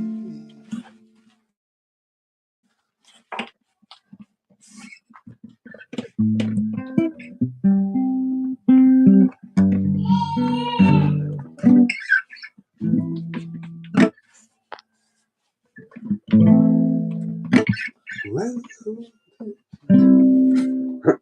You don't know. You don't know. Welcome to the show. If you don't know, you don't know. Didn't they teach you to reach for the stars while opening up the bars and keeping you chained down with mortgage bills and cars, vaccines for your arms, kids sounding like supercharged, caffeinated airfield scars, rage quit repertoires, no answers for yards, caught up in emotion that's not even yours, impossible truths like impeccable retards, lined up for your sermon on Gish galloping war, no remedy can save the lost in love with the arms. I'm tired of walking through refracted shards.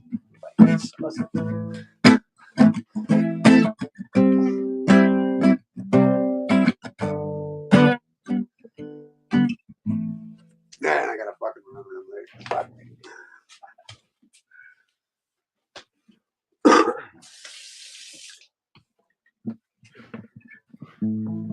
Intoxicated hate makes you believe you're spinning in space. Why you have no shame or grace? It's a disdainful state I used to contemplate how to save myself from my own self-hate. Wonder Are why. those your lyrics? What's up? Are those your lyrics, Issa? Yeah, man. Fuck yeah! That I like the reggae feel, bud. I love it. Yeah, thank you, brother. Yeah, I love that, man. I love that. Intoxicated hate makes you believe you're spinning in space. Why you have no shame or grace? It's a disdainful state I used to contemplate how to save myself from my own self-hate. That's awesome. Yeah, that line right there. Shit, type that out, please. Yeah, man. That's yeah, man. I don't know if I typed it out. Actually, I wish I could fucking type it out. I gotta listen to the song. I got a recording of it online, but fucking don't. Yeah, man, I'd love to just like have that and fucking spit it out to people, and people be like, "Yo, that's poetic. What is that?" And I'll be like, "Oh, you ain't be knowing. Oh, that's my boy Issa now." Yeah. Let me get the. I'll tell you what, man. Let me see if I'll get the tune. I got it up on my my playlist. Fuck yeah, show us. Yeah, man. Let me see. I really need to listen to it myself just to fucking remember the lyrics.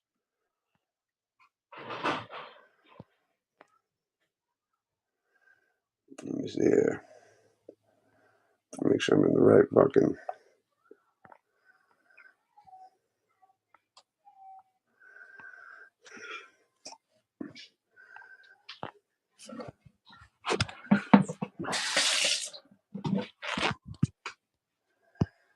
Yeah, man. Yeah, I just got actually those lyrics for. I was pulling up those lyrics for that song there. The sun is not so far away. I love that tune. Yo, I saw Word. Chief Crow playing at fucking the Flattoberfest. That's my boy. Fucking love Chief Crow. That's fucking awesome, man. I always think of him when I play that track, actually.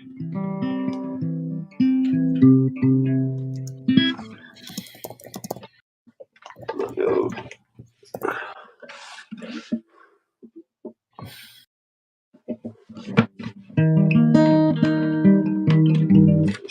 Cannot stand fucking tune.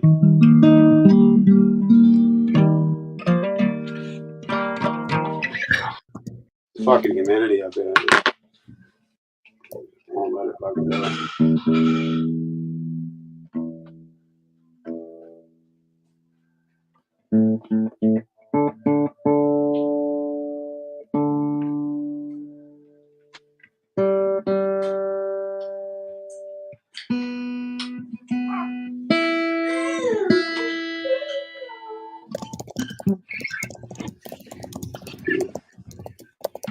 This is crap.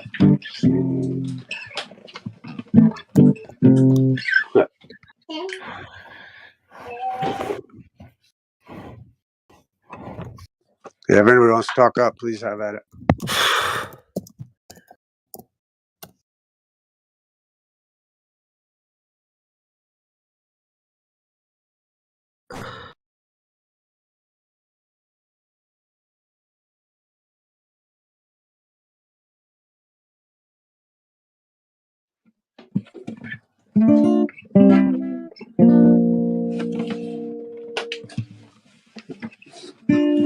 Sex in the sky and loving tea.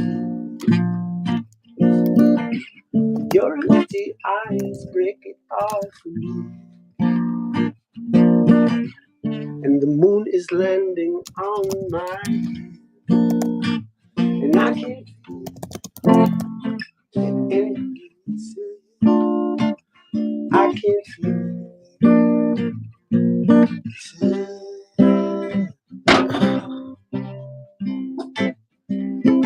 the blood is thicker when the anger speaks. Like over the edge where Columbus killed. Into the light trees clutching. Washington, Washington, Washington.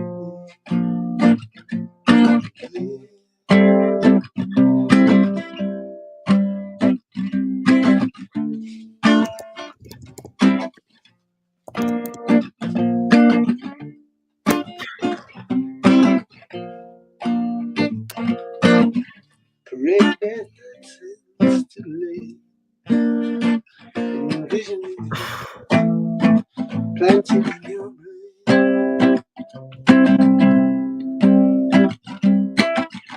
So be not conformed to the script. Transform your mind, touch the soul. As your eyes can see, destructive sight working in them. Breaking.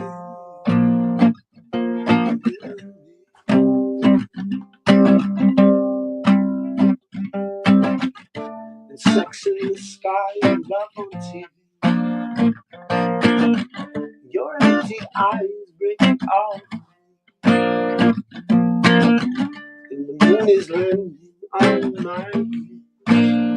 And I can feel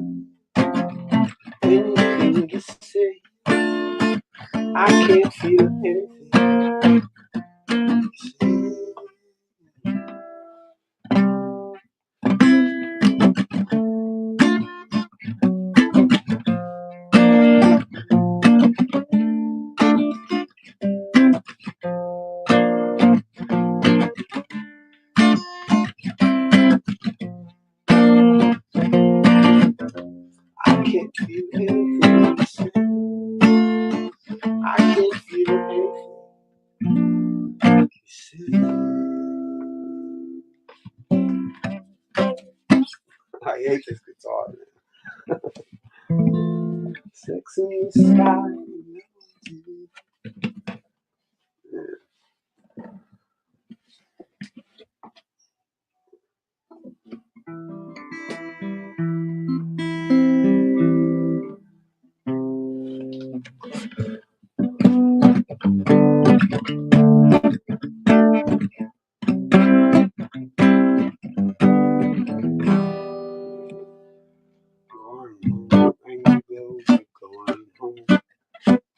Ain't you got no fucking home of your own? For 400 years, we fight you without fears, and we fight you for 400 more. And if you stay, angry Grover, if you stay, you will never be flattered with what you say. So go take a ferry, the curtain has been buried. Piss off and leave us foggy night. Go on home, angry Grover, go on home. What the fuck's Van Allen belts if not a dome? 400 years, we'll fight you without fear. We'll fight you for 400 more. And if you rage, angry Grover, if you rage, don't you know that most of us have been on planes? So if you think it's funny that Einstein was a dummy, then I'll show you the moon landings were staged. So I'm home, angry Grover, going home. What the fuck's Van Allen belts if not a dome? For 400 years we'll fight you without fear.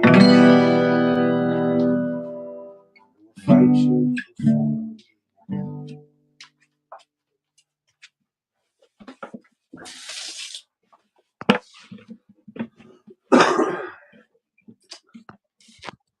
Oi. Hey, you got a shout out, Cone in EC got a shout out from Cone in the live stream voice text. He says, great music. Do you have SoundCloud, YouTube, or an album? If so, DM him. So Cone, I would actually recommend DMing him. You go after him, and you guys get together on his music because East is awesome. So there you go. Hey, if anyone can post on the fucking YouTubes, post my playlist, man. I don't know if I can put, because I can't put links, because I don't know if I have a, I don't really mess with the YouTubes. Let me see, on the, for this stuff. I'll put a link to the playlist, man. Awesome. Thank you, brother. Yeah, man. Here, let me put a link to the playlist. I don't know who could fucking, is that from the Discord or YouTube?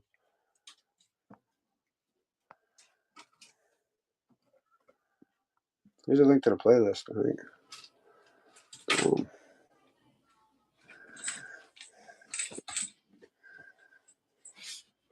Yeah, man. Yeah, play that shit. Shit, give me some gigs. Yeah. I don't have any fucking thing on. I got like, I put like, tried to fuck with, what do you call it? I got some stuff on SoundCloud, but there's, what do you call it? I got like 2 songs on fucking, on iTunes, but like I didn't know what I was doing when I was putting them all up. So I just put up 2 tunes. I got to do all that again with some new music. And big up Cohen, aka Beer Man. Thanks, brother.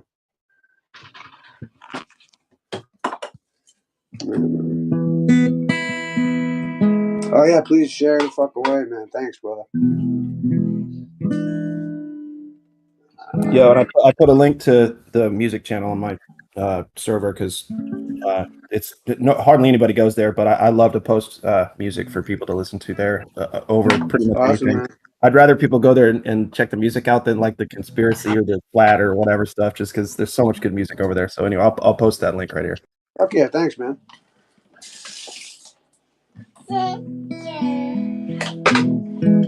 Yeah, join.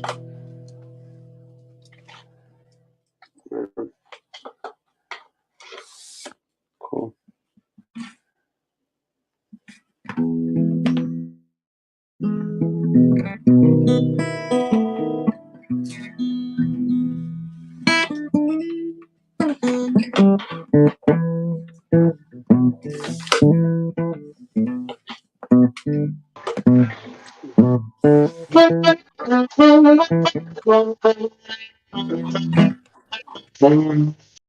Yeah.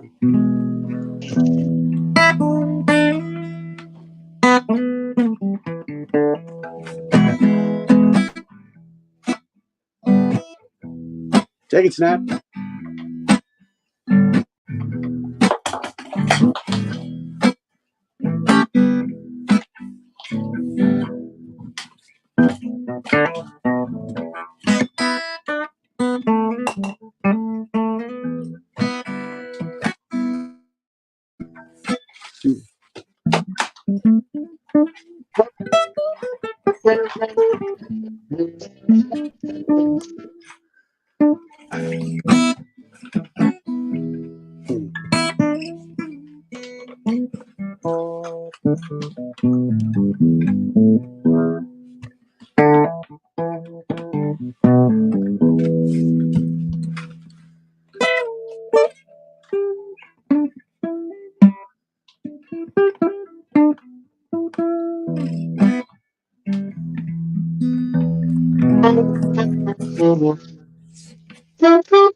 Yeah, man. Sounds good, dude. Just fucking, yo, just, I'm going to mute. Play for a minute. Trade fours or something. I don't know, man.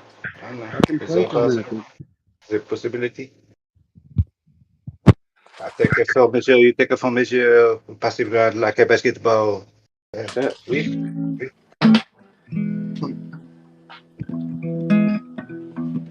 I'll smoke a cigarette. I woke up in the morning. Realized it's like I said I woke up in the morning. Realized it's like. But then I went around telling everybody, and I'm not quite sure I should have done all that. 'Cause my baby thinks I'm crazy. My mama doesn't agree. I said my baby thinks I'm crazy. My mama doesn't agree. Every time I go to town, everybody's laughing at me. Because I woke up in the morning. I said I woke up in the morning. Yeah. But then I went round telling everybody,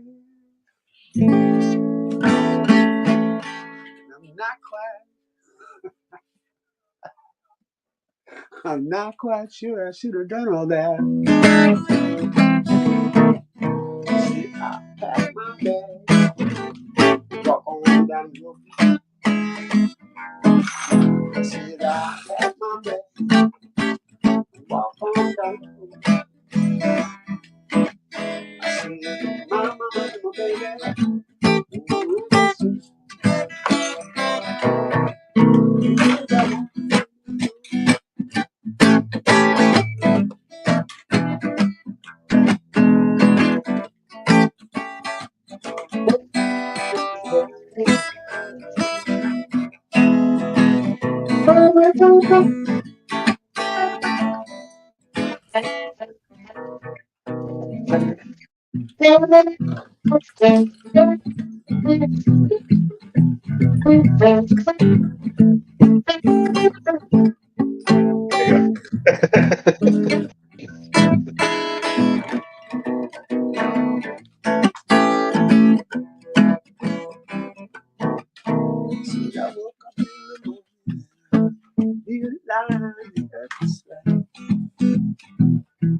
I woke up in the morning, then I went down to the bank, and I'm not quite sure.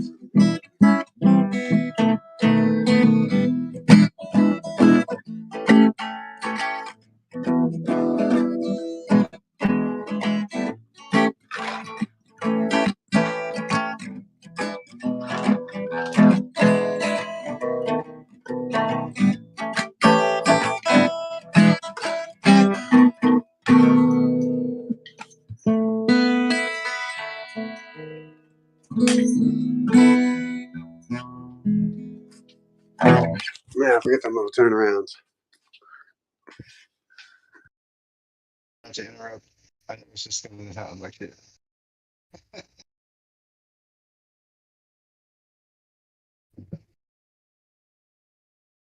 Yeah, we need live. Like last time we played together, was it Colorado sometime? Recording Yeah, studio. I don't even remember, probably in that New York spot. We got together after the FEMA. Actually, might have been FEMA. It was like we stayed a few days after in Colorado. You extended your flight on multiple occasions, That's right. and I think one of the days it was like somebody running like a internet radio thing that they were doing, and we got to try to do some duo stuff there. Yeah, that was actually cool. That was a fun little video too. That dude was cool. It was all right. Yeah. It's like them. I don't know. It's weird when you have like, I don't know, corporate artists. Yeah, they don't know no better. It's just Yeah, I know, but just some shit. it's The weird. other dude in that building that I was like trying to get him out for the actual show, the show. He's like a flute player for Earth, Wind, and Fire. That would have been Flat Earth, Wind, and Fire, but not to have been happened. Oh, that'd be fucking awesome. That's hilarious. Flat Earth, Wind, and Fire should be a cover band. Oh, yeah, for sure. Just do Earth, Wind, and Fire Oh, covers. that's hilarious. That's fun enough, really. You know. I guess to be Philip Bailey. Yeah. Flatter in September, baby. Dude, what's up with that? Actually, yeah, I saw the flyer for Flattoberfest from Chief, and he fucking, I guess they're playing Vegas this year, Oktoberfest. Pretty fucking dope. Or Flattoberfest or There. pretty fucking dope.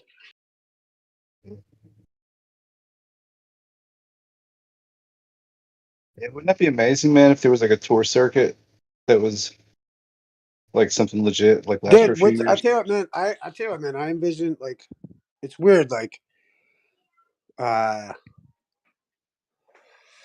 don't know, man. I see like I could see like literally like Witzik being the next Tim Pool. Do you know what I mean? Like, in the sense of like having, I can sense that around Flat Earth and like how it's kind of gonna go in that direction. And I think it's pretty fucking dope. Actually, I think. I mean, dude, I don't know if you watch like I gotta say, Witsit is impressive as motherfucker. That's why these dudes hate him so much, bro. Is you turn on the fucking Witsit's channel, bro. There's like 300 people watching the show. See how I gauge how good he is by the. No. I'm just saying though, like they are so upset, like and I'm just saying it's the same way, it's the same grassroots way that like I think Tim Pool and those kind of people, developed. You know what I mean? It's like it's just it's an organic thing where people like are going to want to support certain things. You've got wealthy flat earthers. You got people willing to put money and support the people that they believe in, because especially right now, there's no voices for these such crazy ideas, or quote unquote such crazy ideas. And I think, but the support is there. It's kind of like the conservatism, like you know what I mean, like the silent majority of people, I think, are not so whimsical about flat Earth or something like they're. I don't know. There's like something there. There's like a silent majority of like awesome people. I just mean like there's like people used to go on Grateful Dead tour. Maybe they still do.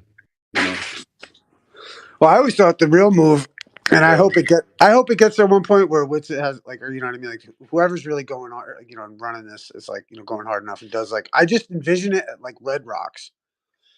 I envision like a crowd full of people in the fucking whatever, and you're gonna have a live debate, and everyone is gonna be on the YouTube fucking chat. So like you've got like a screen with the YouTube video that's showing the chat. So like you could anonymously be typing, you know what I mean, and it would come up on the chat, like the live chat in front. So it'd be like watching YouTube but at a concert, and like the characters are on stage. Pardon me. So you'd have like, you know, it would be like, and you introduce everybody like fucking rock stars. Like, you know what I mean? It's like, we didn't have a TED Talk yet. No. TED right. Talk. No, but we need to have like a form of like a debate, but it's got to be outlandish and like almost, at least the way I envision it anyway, is it's like, it's almost like, it's almost right. It's almost like, you know, like President Camacho kind of a thing. Like, it's like, you know, do you know what that is? I hope. Yeah. Oh yeah. But it's like, you know, it's like when like, you know, the flat earthers and the ballers walk out, it's like a Camacho kind of vibe. Like they get a second to do their routine and then sit down at the table and argue their facts or argue the case. Or like, you know, everyone's all, you know, we'll have a ref, we'll have bouncers and shit. You know what I mean? I'm just saying, yeah. Hey, No, how about this dude? No, fuck it. I got it. I'm gonna have a mat in the middle of the fucking stage. And if you really want to go at it, you can. And then, dude, and then check it out. We can get my bookie involved, and we can place bets within like 10 minutes of who's gonna fucking go. And then fucking you could draft somewhere. This could become like the biggest I'm fiasco. laying out the Jim Panda Yo, whoever's doing this shit, get at me because I got ideas. Because fucking, I think it's hilarious. Hey, hold on. All right.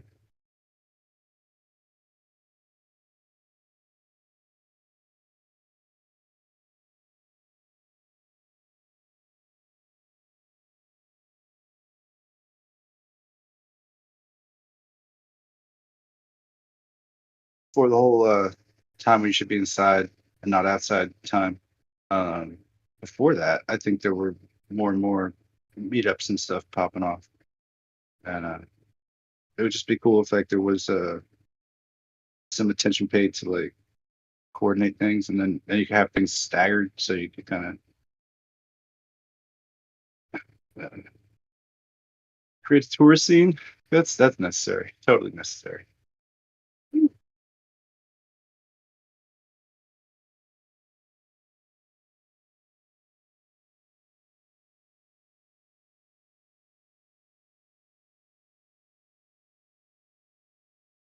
I'm just busy for a second.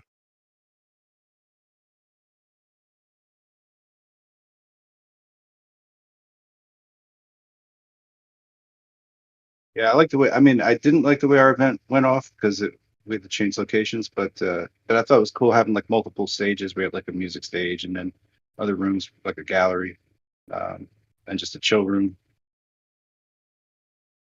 Like a, you know, open bar. I don't know. It's good stuff.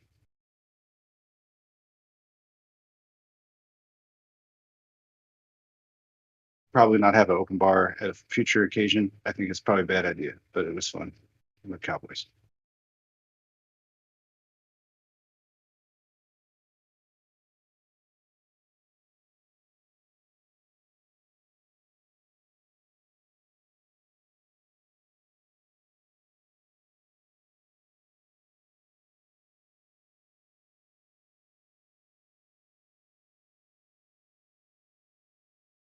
Yeah, I see it at like Red Rocks. With like, with fucking like, just all done right. You know. Yeah, but, I mean, you know, you could do other things too. Like, I don't know. It would be cool for a main event. That'd be cool. But or you could do like a couple nights at Red Rocks or something. You know, if you're gonna bother to bring everybody out there. You know, because then you could cut together your special. You know what I mean? You could like put that up for, you know, that'd be out of 3 nights. If you basically do the same thing, you take the bets of 3 nights, and you got yourself a good hour and a half presentation with behind the scenes footage. It'd be amazing. We just need like some billionaire investors to step in and fucking. I don't know about your mic sounds a little bit crazy. To be honest with you.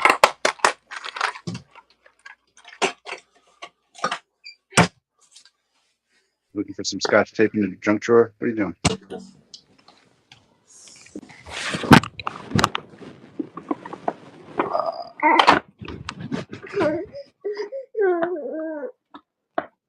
Lisa, maybe you possible if you can, if you're able to do that. It's a good idea.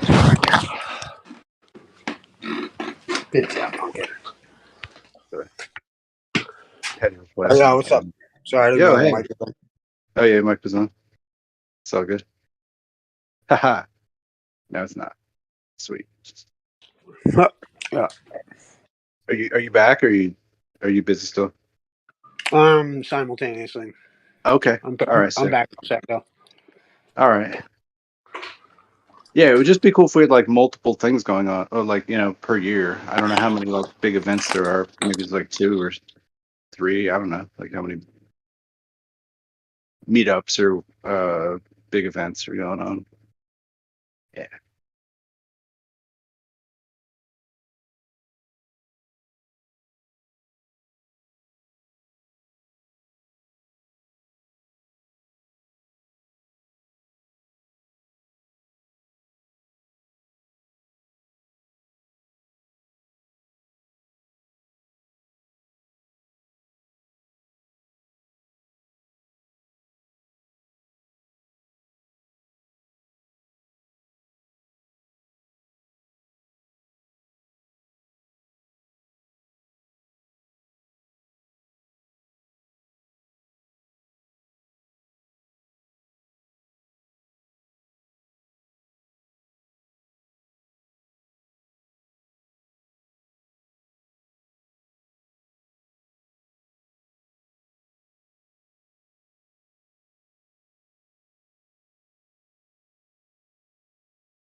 Is no one talking, or is my audio just not working?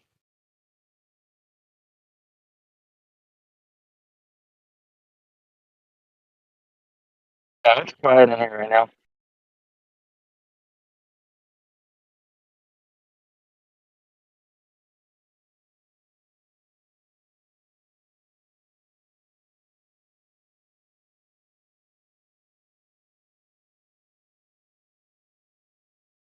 I guess all the Globers are officially stumped, huh? No one's got a retort or anything?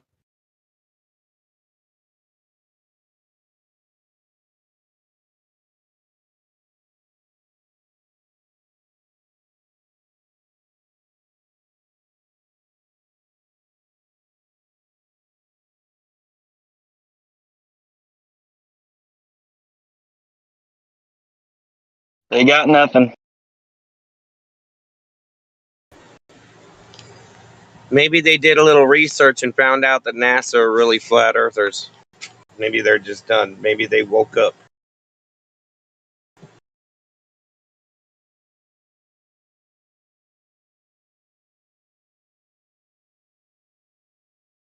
Don't seem likely to me.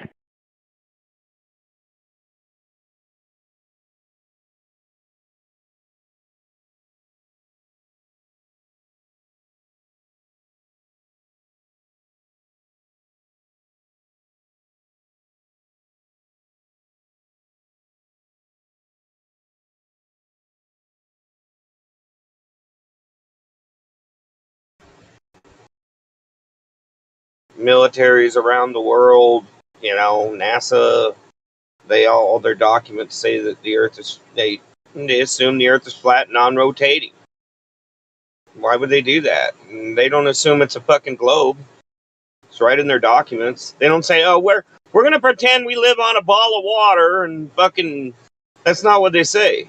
Say, "Well, we better assume this place is flat, or we're gonna, end up destroying millions of dollars of property and killing people." That's all. NASA are flat earthers. Get over it.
They must be in a meeting about it.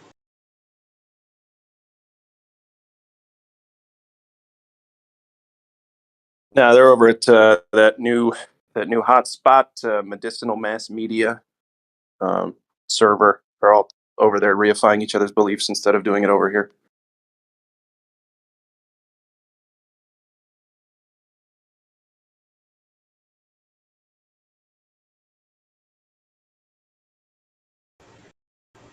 I wonder if they're over there calling NASA a bunch of liars. Never once would they do that.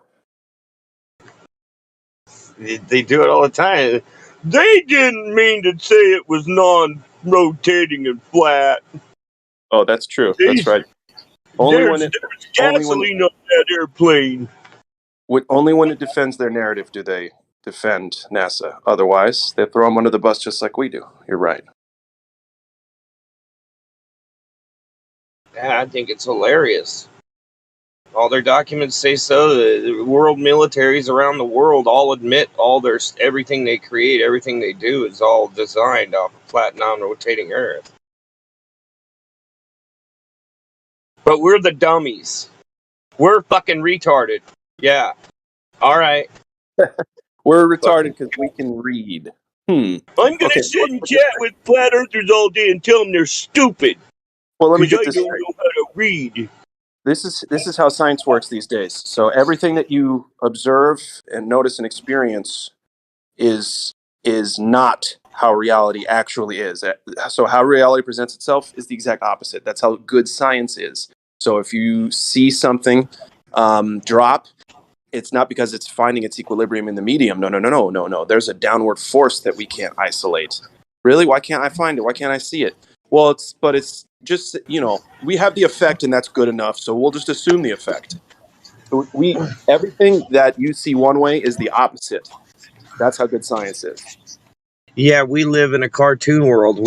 Everything we see is just a cartoon. It's exactly the opposite of what we see. We have to ignore everything we experience on a daily basis, including documents from scientists that are fucking paid millions and billions of dollars to fucking figure it out. These fuckers think they're smarter than scientists, NASA scientists. They think they're smarter. Hilarious. But yeah, they can go to any channel and sit and just be little girls all day. Just deny reality. Absolute deny reality. Well, it's not that hard. All you got to do is experience the world naturally, and then flip the whole thing and call that science. Yeah, and put TV shows on television, and have their little parade, and I mean it's an absolute psyop. They call the flat earth a psyop. No, that's not. The globe is a psyop. And all of them fell for it, hook, line, and sinker. I even did. All right? I did. But I had to wake up and be intellectually honest when I started seeing all the evidence. But no. They're smarter than NASA scientists. They're smarter than all the military scientists. They're smarter than everybody.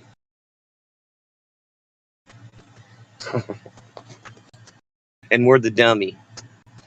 We came from nothing. We came from a speck. From nothing, they say. Like this, you're walking down the street with a buddy of yours, right? You think kind of level with stuff with him, and you're talking about stuff.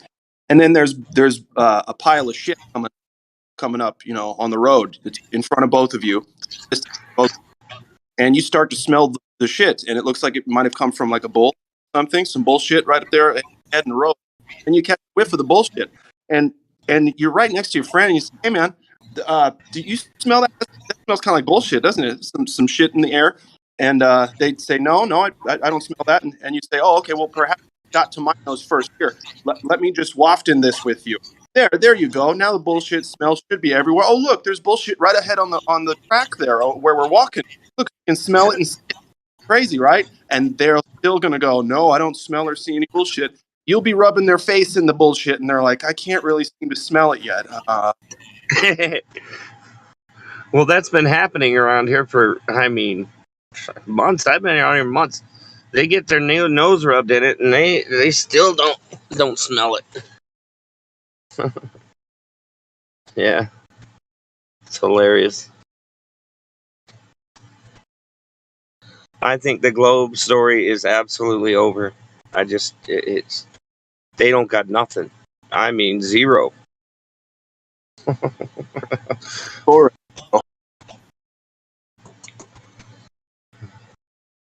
They believe NASA are liars, though.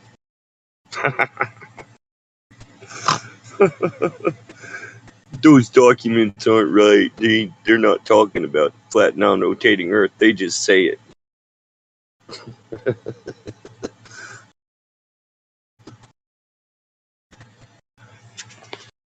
I think that was Platypus that was talking to me. Sensei. I don't know. I'm on a phone. I can't tell. But he was breaking up pretty good. My mic's probably shit. Got a loud air conditioner. I'm working out right now, so I'm kind of back and forth. I don't get good here, but so I'll just be listening anyway. Yeah. I'm just gonna torture him in the chat all day. Kill them. They're crying. They're saying I'm ruining the chat.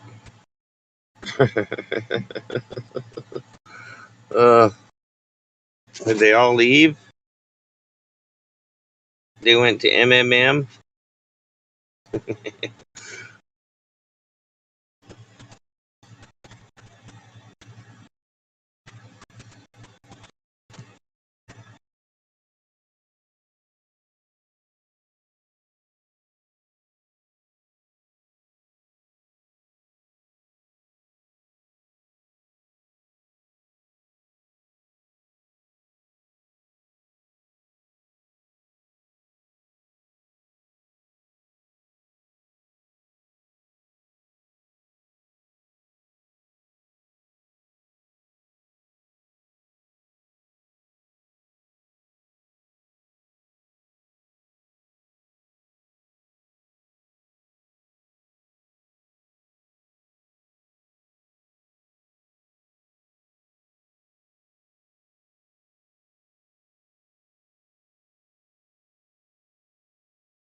It's gonna be there.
Oops.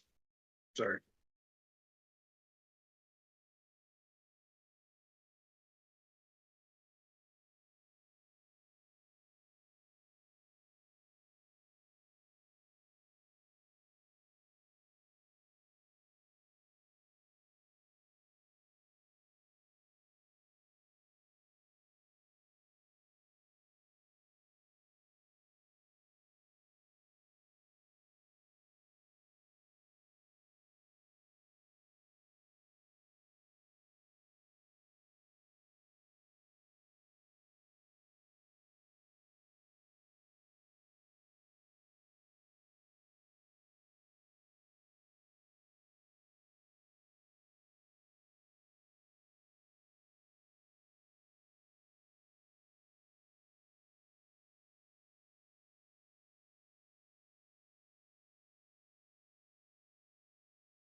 Yeah, skip to Malou. Hey, sorry.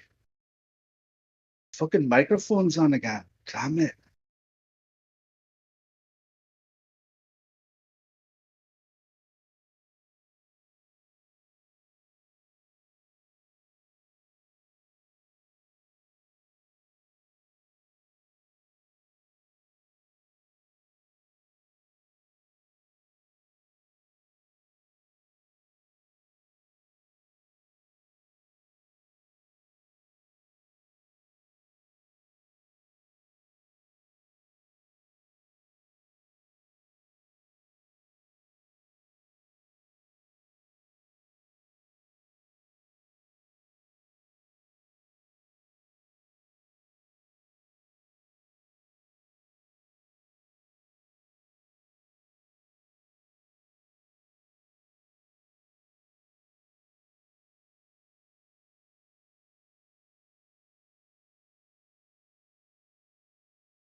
James. What's up? Anybody around?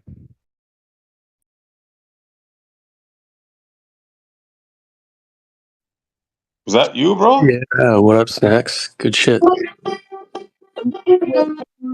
Saxophones. Too bad he doesn't have a good mic to pick up the sound. I'm sure it sounds like But it dog. sounds pretty good. Close to dog shit in the bag, probably. Audio wise, yeah. Yeah, it's breaking up. Nice. So we got 3 musicians. Got Isa, got Buster, and we got Snacks.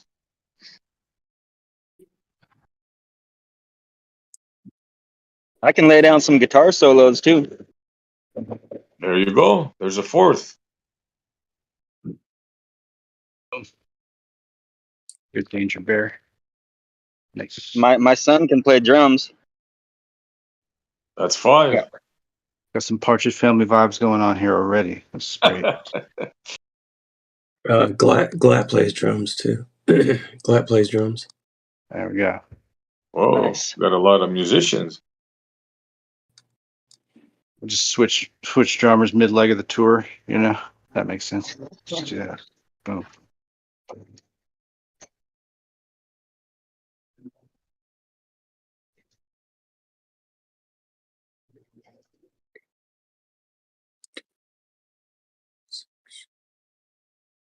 Yeah, too bad we can't do a jam session on here without, with all the delay. I don't know how we'd figure that out. We need precise GPS metric coordinates. Lockdown trilateral double trilateral. Get the ballers to figure out the time dilation between the cities, and you're good to go. Yep. Don't forget to take into account Lorentz contraction. Yeah. Like a Wawa. I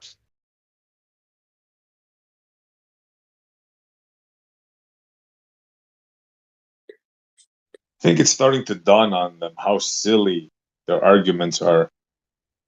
I think it's finally starting to dawn on them. I could be wrong. It could all be an act.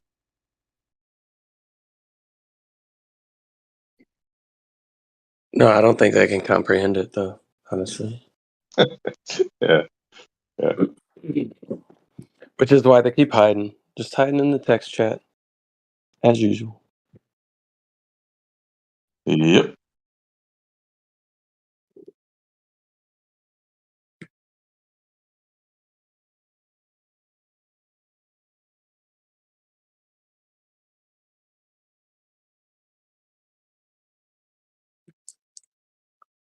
Bob is doing some recruiting. Yeah.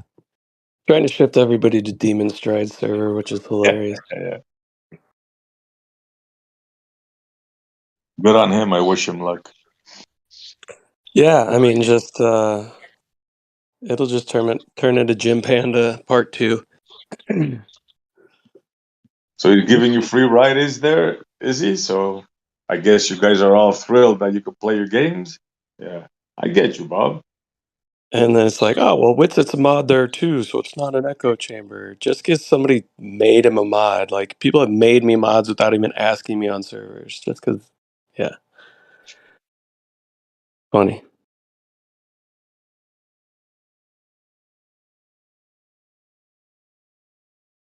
So why are you here then, Bob? If the action's elsewhere, why are you here?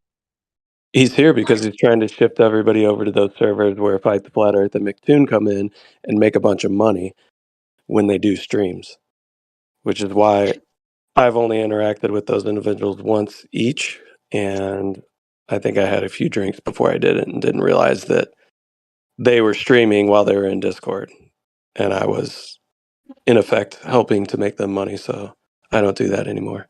They're all just grifters, Bob included. Yeah, I did that inadvertently once, yeah. For somebody's 50,000 subscriber or something like that, yeah. And I said, never again. Yeah.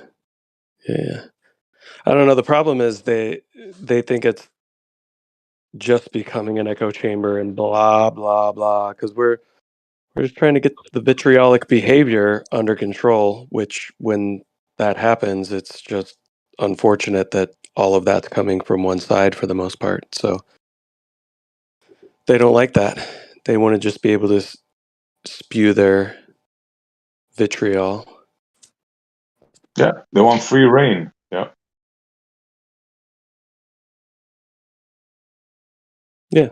When they can't just fundy mute people, meaning they can't just overtalk so that people's points can't be heard, which is called fundy muting. When they can't do that, when they get muted for doing that, then they cry like whiny little people, and their little minions, which are all just stock accounts in the text chat, they all just start complaining about moderation. Oh my god. It's kind of funny. It's like the oldest trick in the book. Yep. Do something to get modded, complain about moderation, chime in with sock accounts.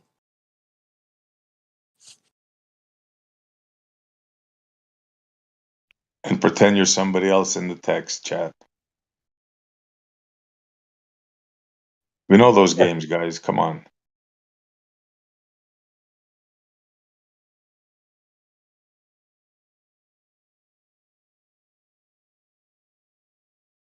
I mean, typically we don't really moderate the text that much, just making sure that there's not extremely inappropriate stuff. But I don't know. It's getting to the point where there's probably just going to be a channel for people in VC. Nah, give them a couple of days. It's all a game they're playing. Give them a couple of days. They can't stay away. There's no chance. No. I'm saying for like the one thing that is decent at 24/7 is that they have a lot of people modding the text chats. Oh, So gotcha. that when Yeah. so that when people just become toxic, like, I don't know, whoever vulture of lies is, whichever one of these anti-flat earthers has that as their sock account, they just want to come in and say nothing of value, just try to demean people, and yeah, I think that should be modded the same way that the VC would be modded if such behavior was taking place. But then when you mod them, they complain and whine. Yeah, because one of their most effective tactic is to ad hom you and get you mad, and that was their game. And then we stopped that, and they can't play their game anymore. They have to Yeah. actually argue the argument. They don't like to do that. They just want to argue with tactic, not because, I don't know. At this point, I'd be surprised if half of them even believe that they live on a globe anymore. Yeah, that's a good question. Yeah, either pretending or just arguing for arguing sakes, because there's so many points against it. So many. It's like not even funny anymore.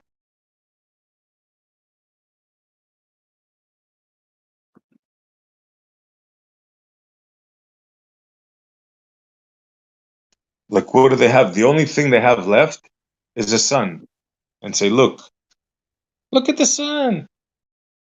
It goes bye-bye at night. It goes under your feet. Oh, no, So we don't say it goes under your feet. they Okay, then point to it. Where is it now?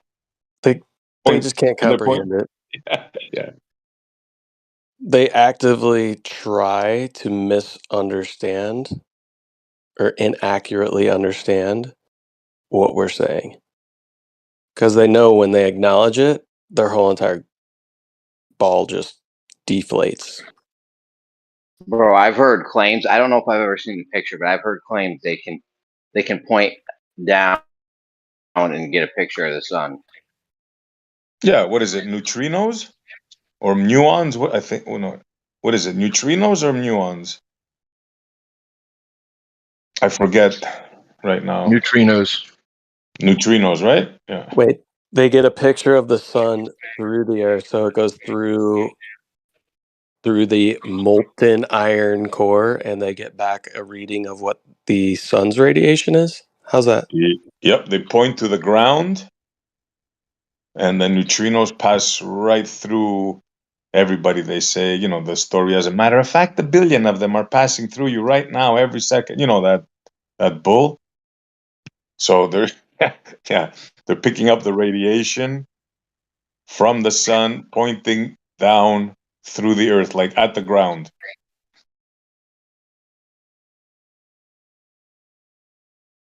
Gotcha. I even had the. Interesting. Let me see if I have the picture. Who's doing this? Where is it taking place? Is it the I forget university? which magic house was doing it. Let me see if I can find the picture.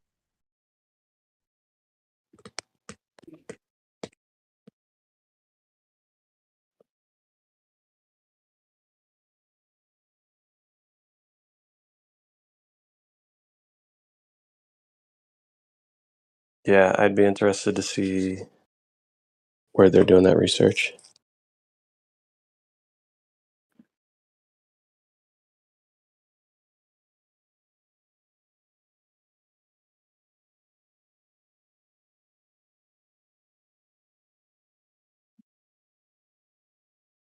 It was one of these big, one of these big, not just anybody. It was like an official thing.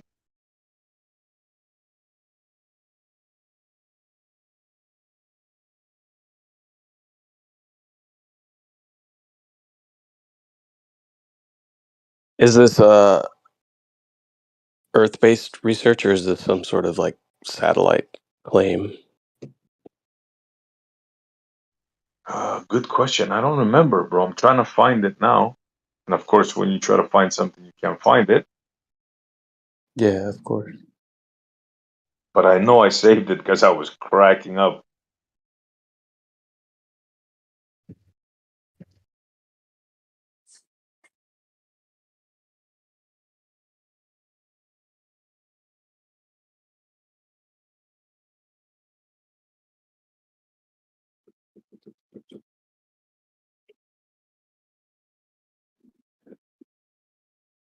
It's okay. Did you hear the thunder? Huh? Inside.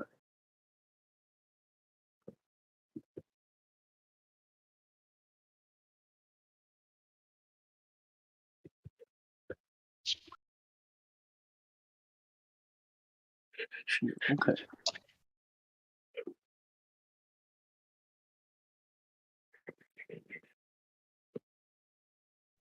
They purposely make this stuff hard to find.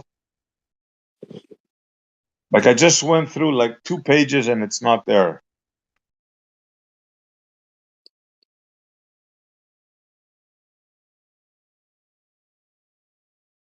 Let me try again.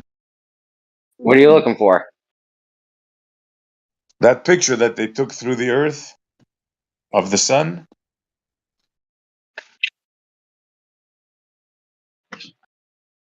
You know how long that picture takes to take? How long that picture takes to make? How long? I think it's days. Nights, obviously, but nights. Multiple nights, I'm pretty sure. I haven't gone over this in a while. I don't even think I've ever actually saw the picture.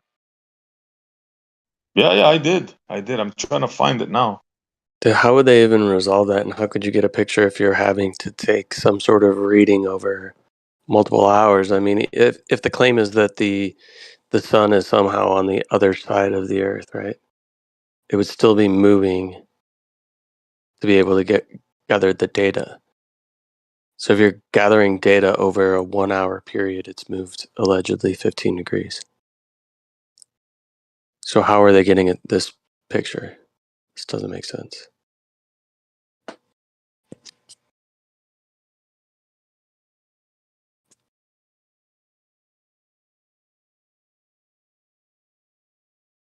And how are neutrinos going to give you an accurate picture of the sun anyways? It's so weird. Well, with a neutrino detector, of course, even though they're almost impossible to detect. You know.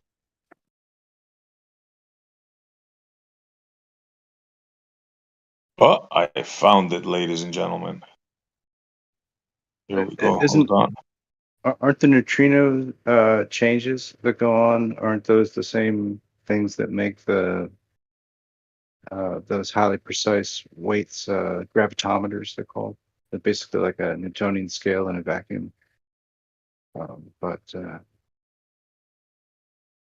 yeah, that's what makes the weight changes going on. Is there a connection?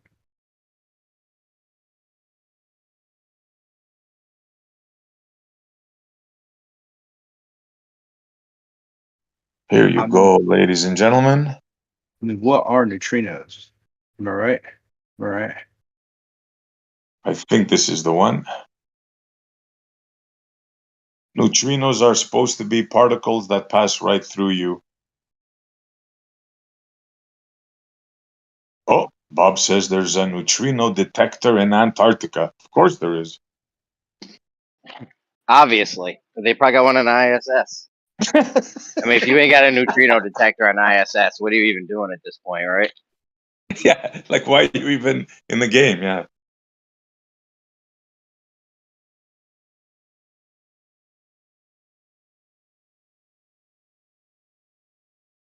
They show them a thing like this and they say, yeah, there it is. Yeah, proof. Yeah, neutrinos.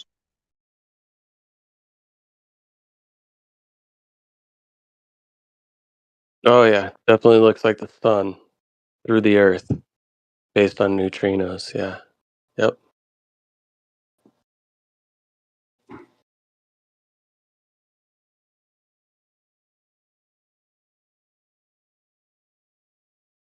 Game over.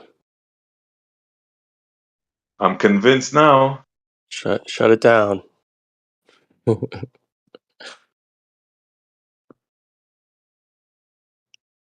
NASA Japan's could got one. literally NASA could make up anything and give some sort of like BS little image cartoon, and people would literally like fight it, Oh, I fight bet. for it, for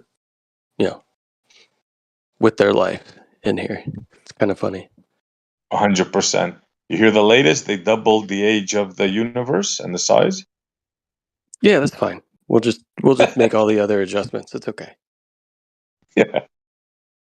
It could be half the size. It could be 10 times the size. It could be 1,000,000 times the size. It doesn't matter, dude. Come on.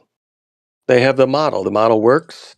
Any type of adjustment needs to be made. Just go ahead and make that adjustment. Just don't allow for adjustments in any other portions of your model. Just That's keep them it. all segregated from one another.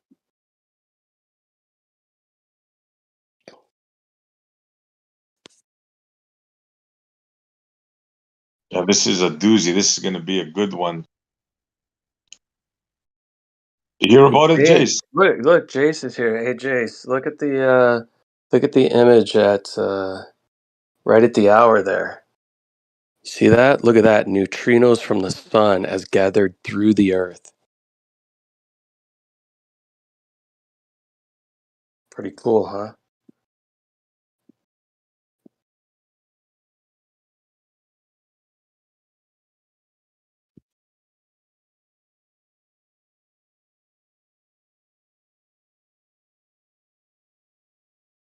What known things generate neutrinos? Chase.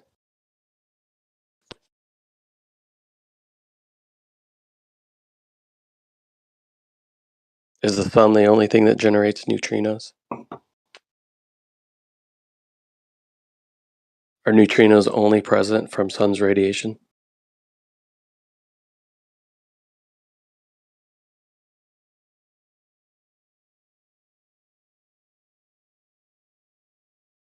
Allegedly, the moon's light also has some neutrino stuff going on with it.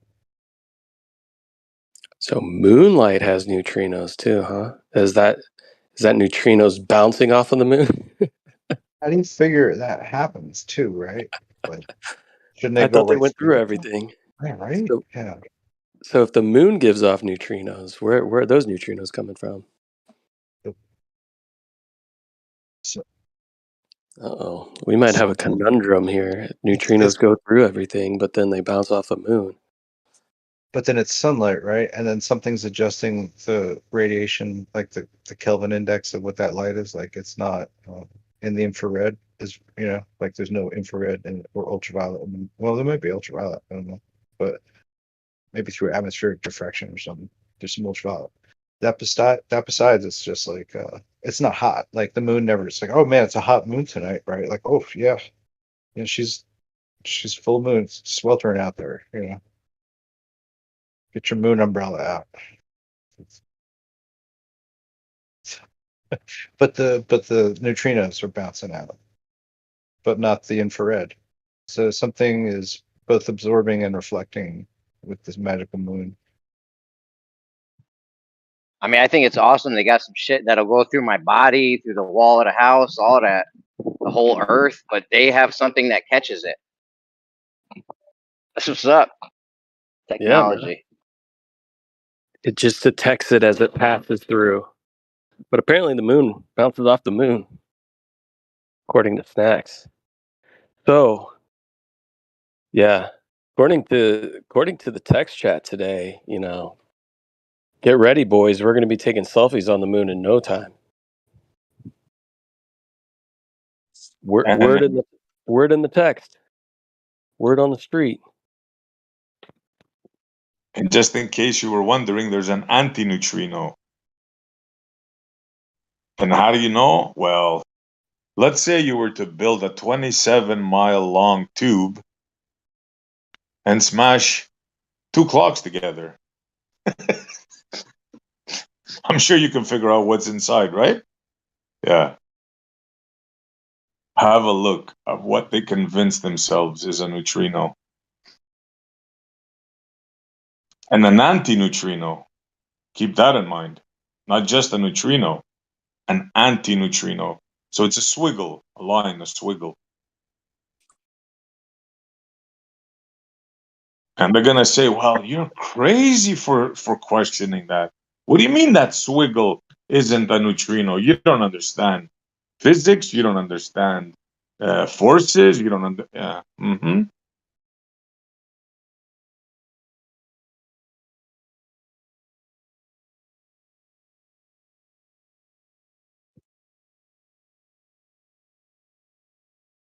Game over, neutrinos. Game over.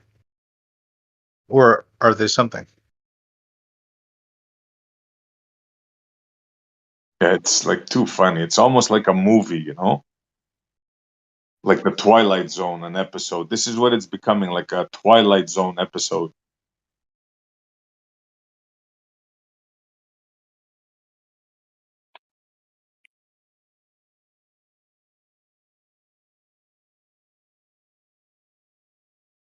What are things on Earth that are known to generate neutrinos?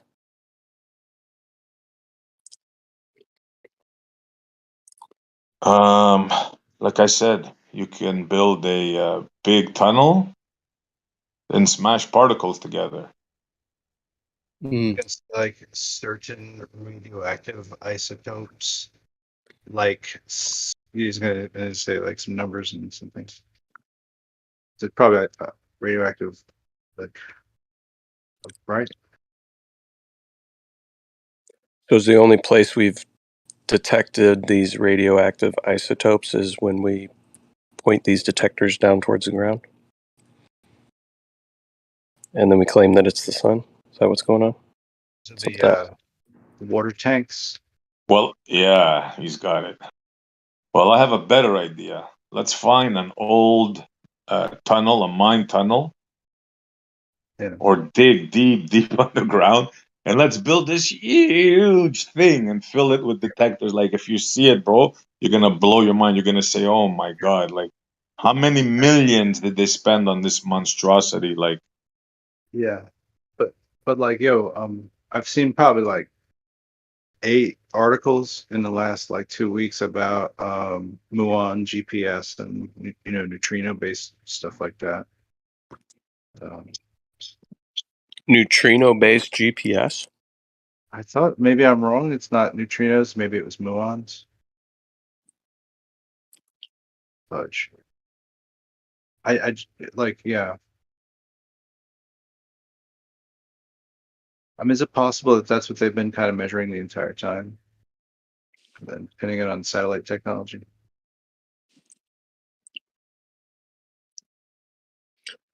Yeah, I don't know. I don't look into this stuff.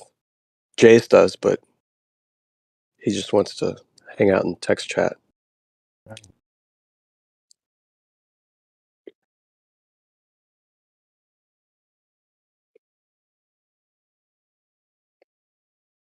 I wonder if Ace knows anything about it. What do you think, Jace?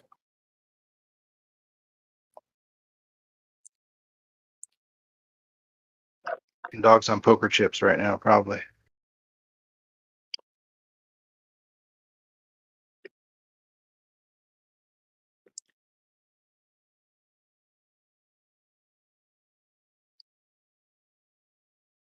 Or just get back at us, Jace, when your dog needs to go for a walk. How's that sound? Make sure you're super out of breath too. Try going uphill when you call in. Thanks.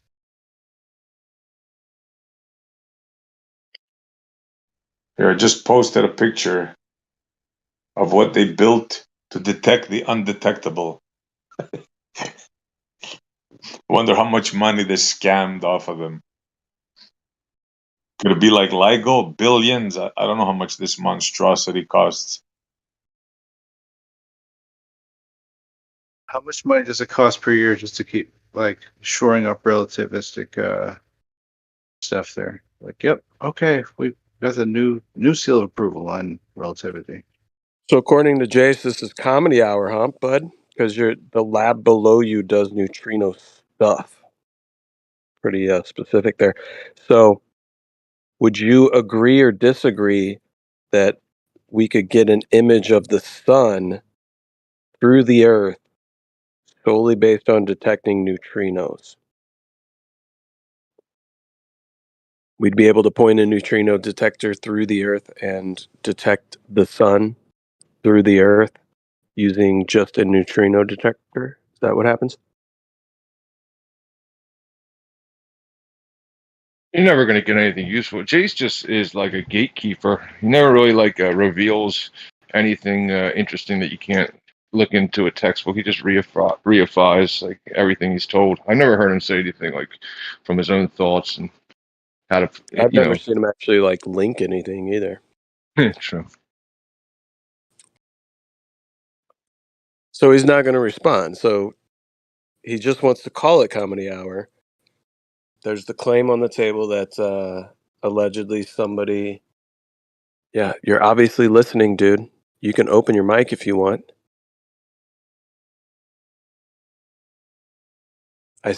Then why are you saying it's comedy hour if you're listening, but you don't know what my question was? He's probably got somebody over his shoulder. He's at work. Yeah, we can have Bob come in and tell us about neutrino detection mechanisms and all that stuff. I don't think Bob would pass the background check to get into the room. It's like I'm having a conversation with a neutrino right this second. Yeah, I mean we're all just human, Jace. I mean You're just a a person. I know you hold these people to be in like a high regard. These whoever discover these things, but like you find out that they're just human who make assumptions and mistakes. Like it happened with me, or with somebody else. Your parents are like something like great and special, right? And then you walk in on them one day having sex, and you realize they're not just your parents. They're also swingers. Yeah. So yeah, Jace, allegedly the sun can be detected through the Earth using a neutrino detector. Do you think this is possible? Or let's just say, do you think it's plausible that that could happen? That's the question, Jace. I've got a neutrino detector in my phone. And a neutrino detector pointed at the ground pick up the sun on the other side of the Earth. I had one on my Timex watch 30 years ago, along with the heart rate monitor. There was a neutrino detector switch next to it. What, you guys, the first time you hear this? Oh, so he knows the people who did it. Oh, cool. So how was there a determination that the neutrinos that were detected came from the sun specifically, Chase?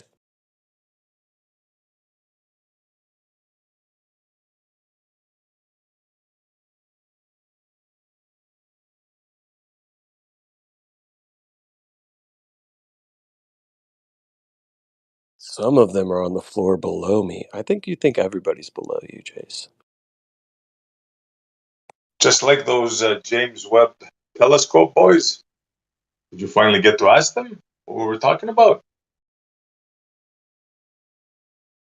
How did they determine the neutrinos detected came from the sun specifically?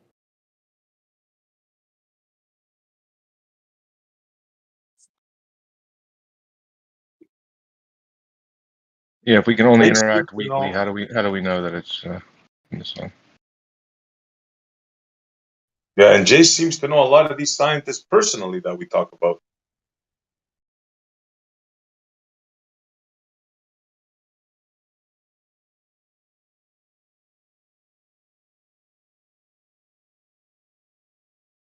Right, Jace? You knew the James Webb But Bob telescope knows boys? the question. Okay, Bob, then you answer. How do they know that those neutrinos they're detecting come specifically from the sun? Go ahead and tell us, Bob.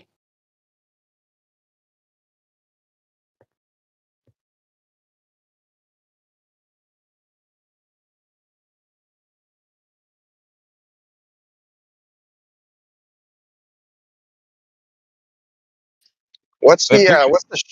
what's the shelf life of a neutrino?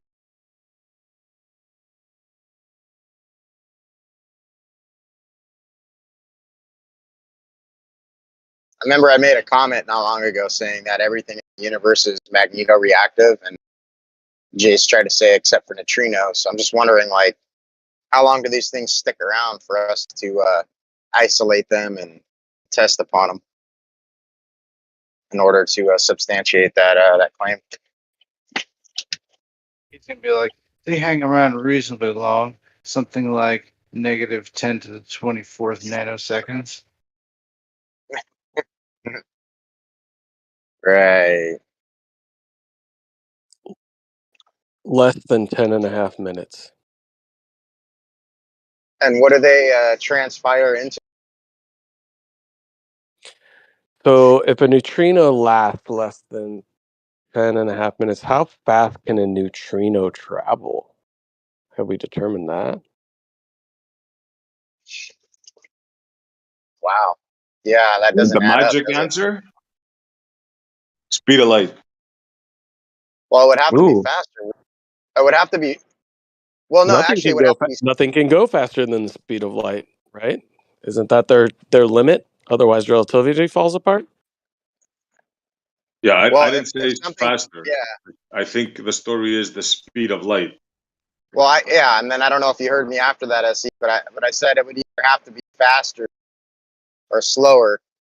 Because don't they say that the light from the sun, from our visual perspective, takes 8 seconds from its apparent location, or its actual location versus its apparent location?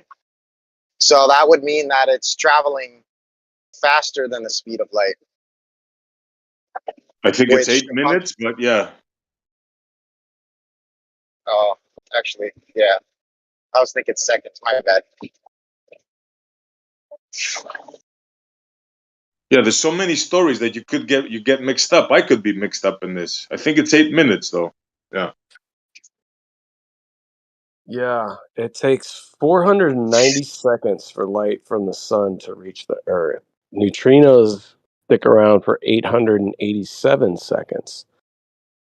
So the neutrino would have to be created and basically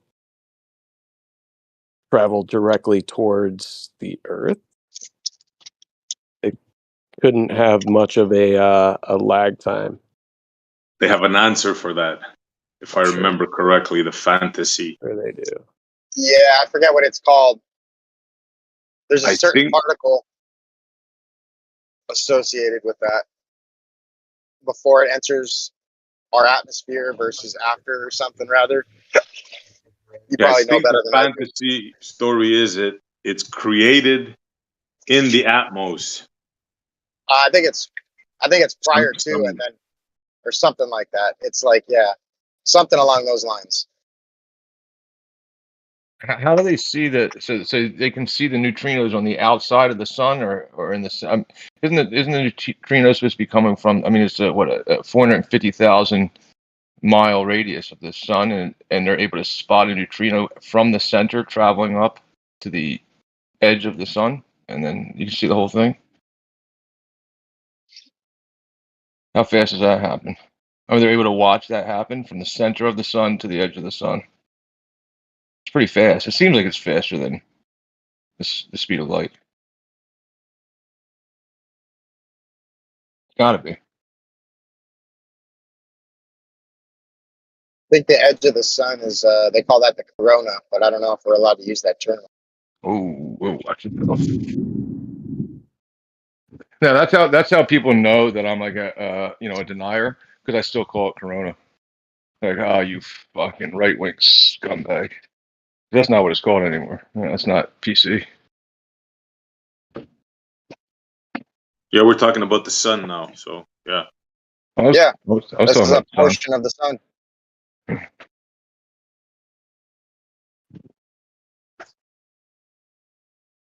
Yeah, all made up stories. The other one, they tell you it takes the light from the middle of the sun 1,000,000 years to travel to. Who do you think you're selling these pipe dreams to? You actually believe the light takes 1,000,000 years to travel from the center to reach the out, like some crazy number like that? And they're saying, yeah, that makes perfect sense. Yeah. How does it ever travel at all from the center? If gravity's pulling it to the center, how's it ever traveling away from the center? I don't. How's it escaping that 0 point? And why? Mm-hmm. Plot thickens. Is it a shift in the mass, in the center of mass, since we lose about 500 million tons of mass per day from the sun? Is that so? It's always shifting the center, so the neutrinos are just jumping around, or why do we have the same amount of gravity here on Earth if the sun is losing 500 million tons of gravity every day, and I still weigh the same?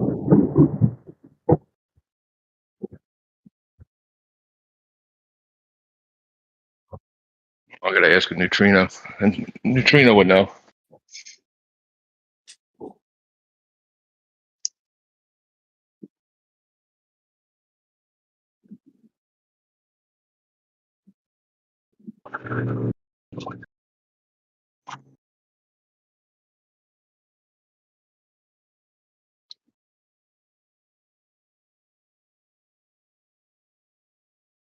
Yeah, I think they're starting to realize that their model is indefensible, shall we say.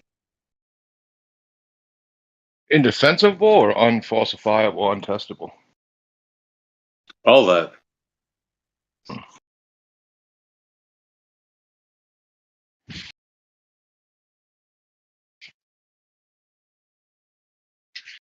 I'm curious, right? So it seems like probably trillions of dollars at this point have been dumped into. Wow, that was close. Jeez, I don't know if you can hear the lightning.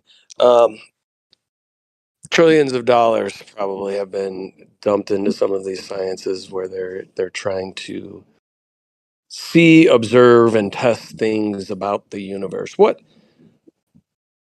What major um, advancements for humankind have these things rendered for us? Like, what is detecting neutrinos from some sort of interstellar uh, object 8 quadrillion light years away? What does this benefit humankind? Has there been Well, anything? it's opened up multiple branches of study within academia for these scientists to be paid in studying. So that's literally all it's doing is just creating a job fair, essentially. Aside Yeah. from that, right? Aside from like a make work program, like we could give people jobs digging holes and filling them back in and paying them to do it, right? But what benefit of that is there to humankind? So what, all these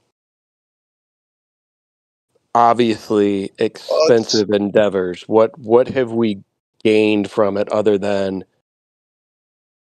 we can I say would that we detect neutrinos from the sun now after billions of dollars of investment? I would say it's pacified a lot of the atheists into being accountable for their actions, i.e., God. So yeah, it's made a lot of people feel comfortable sitting. I guess I don't know. Yeah, that's what I mean.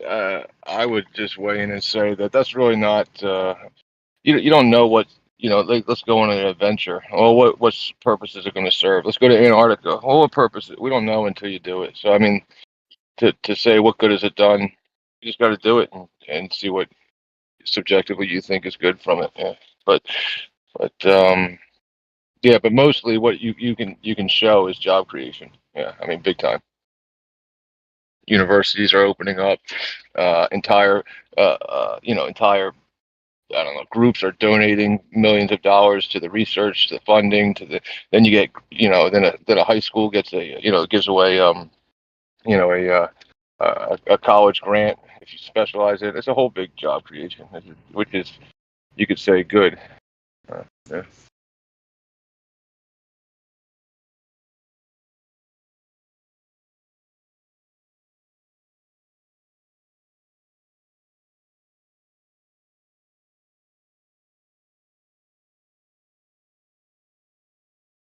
So I don't know, maybe are they going to utilize this research to better humanity through some sort of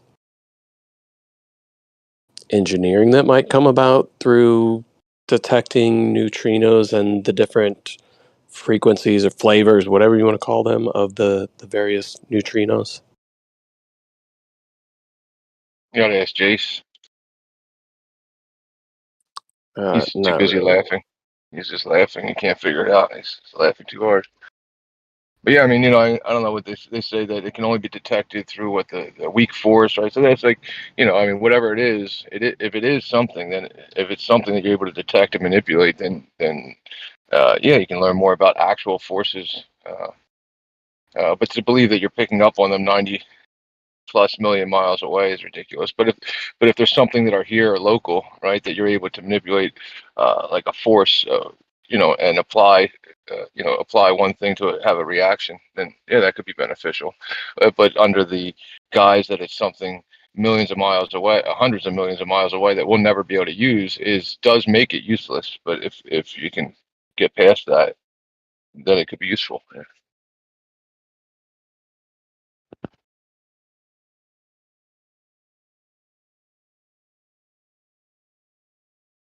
Okay, so it looks like it takes a really long time for them to get their measurements. So only solar neutrinos, I guess, are the ones that they're detecting. So, yeah. I would just ask you, Napalm, do you ever want to operate a lightsaber or not? Well, then I mean, neutrinos aren't going to make that possible. they might.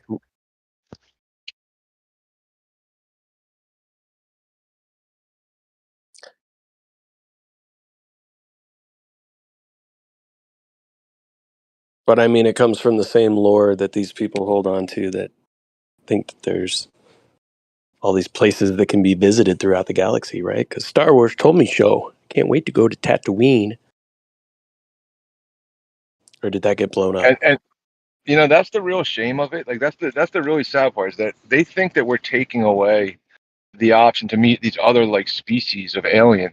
And if they would just stop with this bullshit, we could go and hang out with other species of aliens, like right there. Maybe, who knows, right? Like they're real close. We could go, we could have that Star Wars meeting, like where they're all We hanging out at this bar looking weird.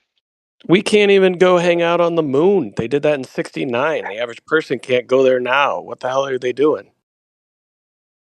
No, what I mean is, you know, who knows what's beyond the 60th parallel? Most likely, more people. Everywhere I've gone, I've seen and met different people who didn't look just like me. A little bit different, but similar. They're stopping us from living Star Wars. Yeah, Well, it's I fucked mean, up. they're taking our capital and redistributing it into these fields that aren't actually garnering us much of anything. I mean, I was told when I was a kid that we'd be able to visit the moon sometime in the very near future. We're just 5 years away from the average person being able to possibly go to the moon. It's like Yeah. invite only. Yeah, and then 2 years later the Challenger explodes, and then, you know, now everybody's been pushed back another 30 years. But they Well, keep have telling you ever seen people. the?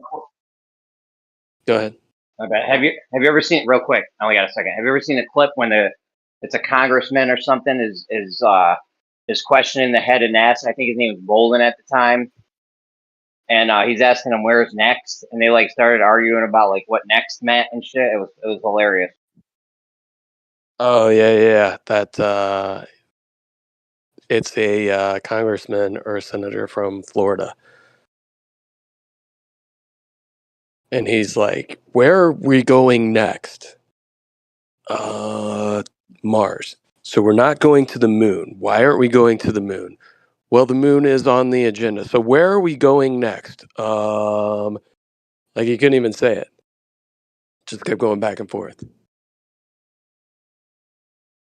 Yeah, that clip's hilarious.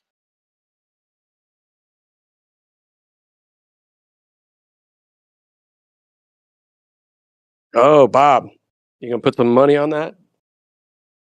Bob, I will bet you. What, November 24? You want to put some money on that? Does anybody want to put a bet on that? Jeremy, didn't you already bet somebody? Didn't you bet Kosho about Artemis? When it would actually go? Or maybe you're not able to talk anymore. I distinctly remember before they had to scrap the Artemis thing the first time. You and Kosho had a bet.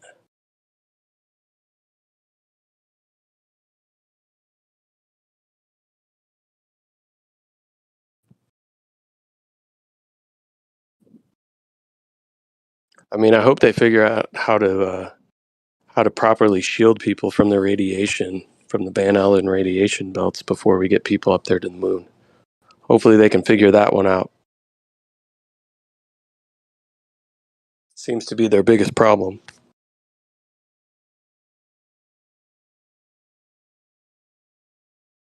It'll go when it's ready. Why is NASA so far behind? I mean, how many trillions of dollars are we going to keep giving them to just keep giving us these BS excuses? I mean, shouldn't we have something on the moon at this point?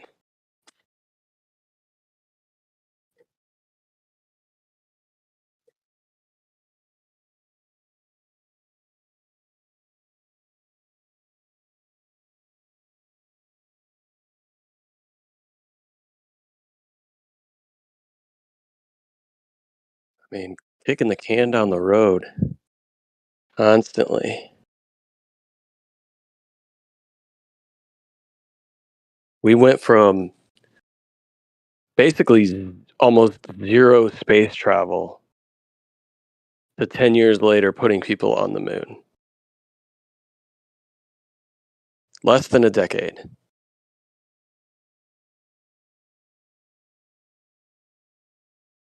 What's our problem nowadays? What's the excuse?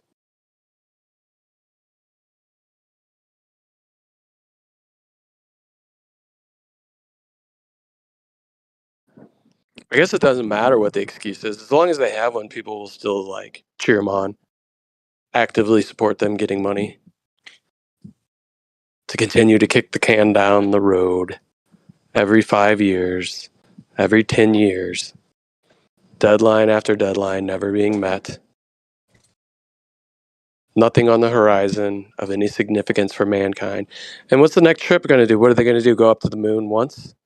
Maybe put some people there for a hot second like they did in the 60s and then come back? And then what? Another 30 years, we might send some more people up there for a hot minute. Then they come back. I think we should continue to fleece the average American citizen of their hard-earned money. Some of it hard-earned, some not quite as hard-earned. Because I think if we continue to divert the amount of money that we're diverting into the space program, one day humankind will benefit in some way, shape, or form from something that NASA's doing. And it's definitely going to be worth the sunken cost of, I don't know, trillions of dollars, I'm sure.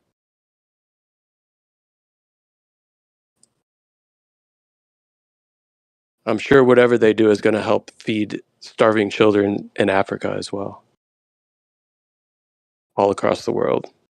Humanity is going to be uplifted because 3 people allegedly walk on a moon.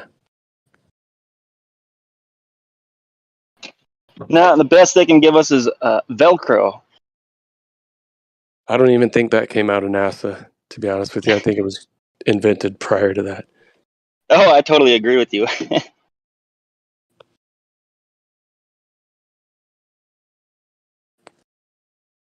I want to say we did that a while ago. We started looking at like what did NASA actually give us, and I already told you how that was invented, dude. There was 2 kids jumping on the bed. One of them got anyway. Come on, Dysel. My best friend growing up was black. We used to Isn't taunt him with 3M that. Isn't 3M like the NASA? Isn't like that NASA subsidiary break-off company? Well, there's been NASA contractors that have come up with stuff, right? But not directly for the space program most of the time. It was like somebody had already kind of figured it out. And then a NASA contractor gives them funding, and then somehow they try to relate that to NASA. So I want to say I was like, oh well, they invented Tang, but then Tang was already around prior to that. I don't know. I'm sure. Bob knows all the stuff that NASA's given us that we can point to. I'm sure Bob can type out all the benefits humanity has experienced because of NASA. Just going out on a limb on this one, but guessing rebreather system, water diving, created by. Those are the ones that don't put out any air bubbles and stuff. Ah,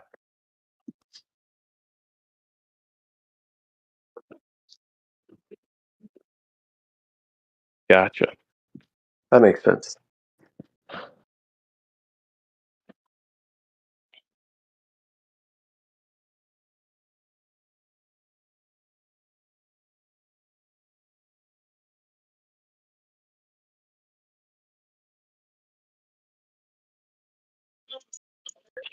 This weekend.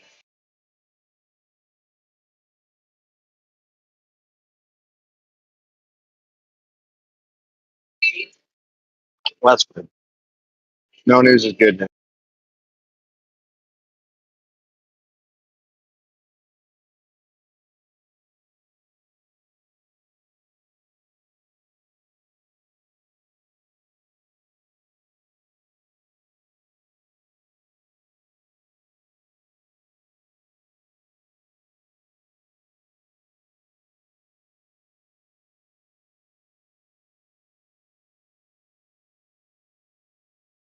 What were you asking about, Tyson?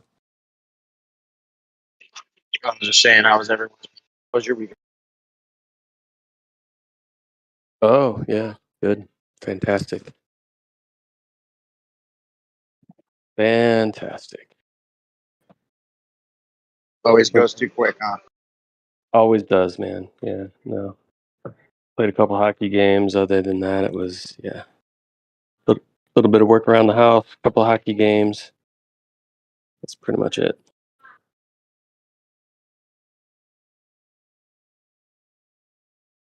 Was that roller hockey? Ice hockey.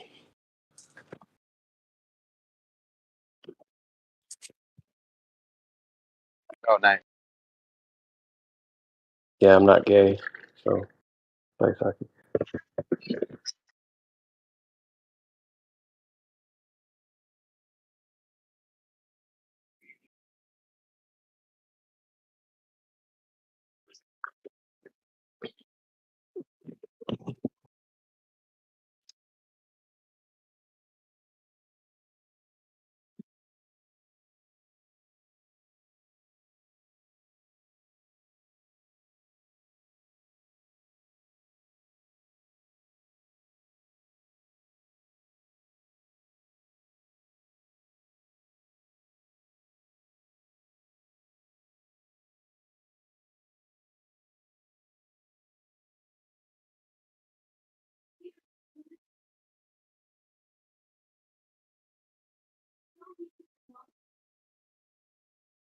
$62.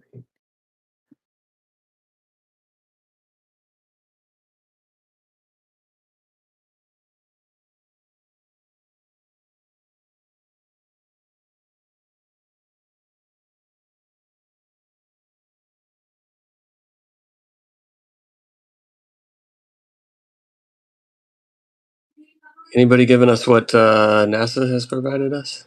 Humanity as a whole? Benefits? No? Anybody? Bueller?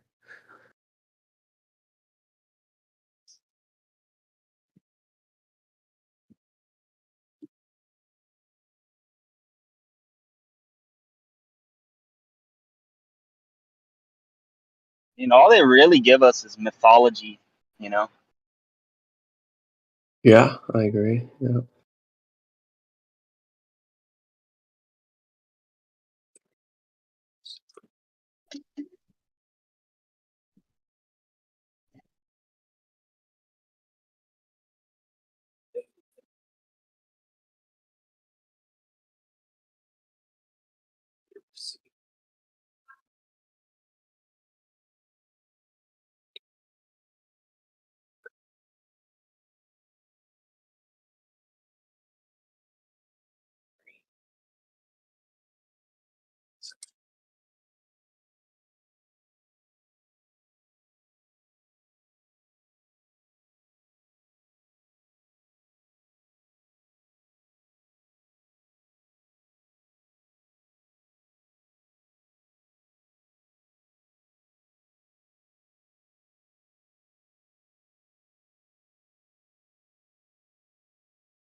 Another plant. I don't know if I already told you. It was a white princess tricolor. Have you ever heard?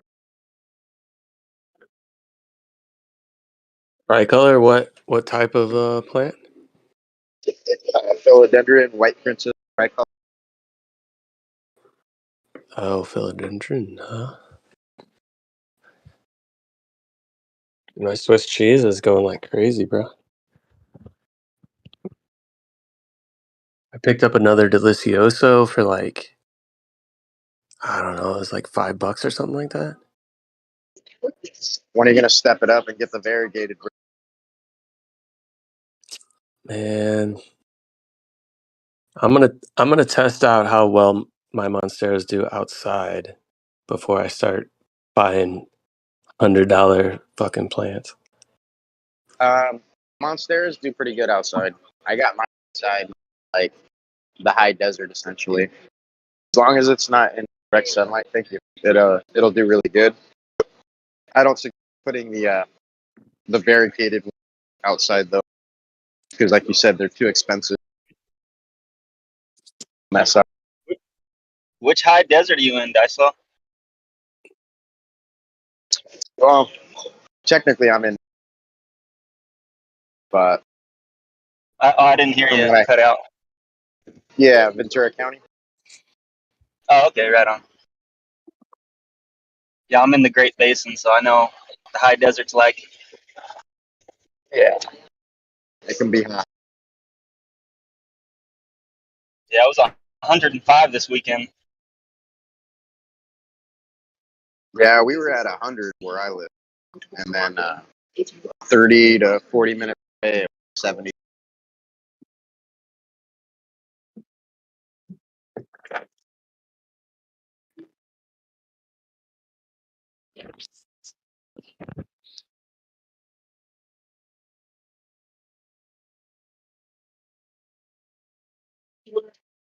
Oxnard is it's pretty nice weather, I guess.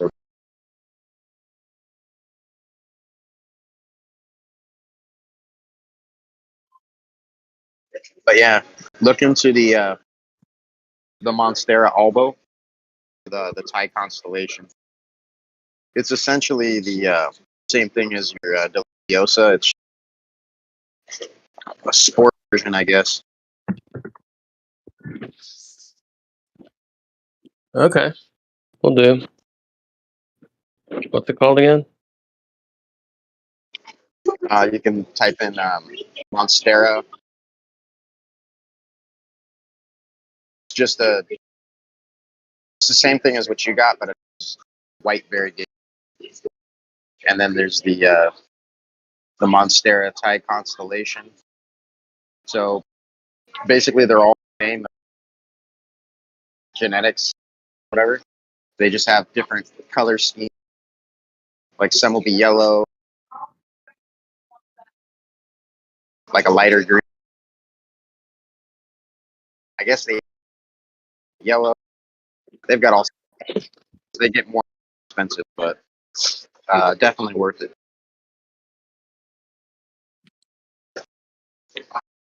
Especially when you can cut a leaf off, get it to sell the couple $100. It's definitely a worthy investment.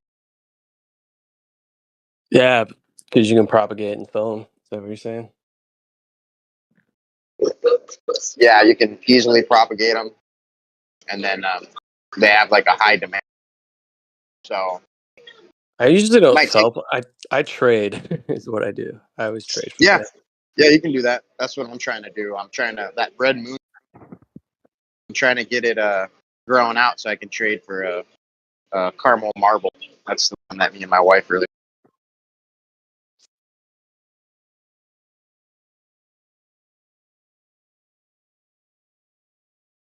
Yeah, I don't know. I'm trying to pick up more like flowering things, not just. I know a lot of your stuff is more like leaf based, right? Yeah, I mean they flower. That's not like the pride and joy of the plant. Right.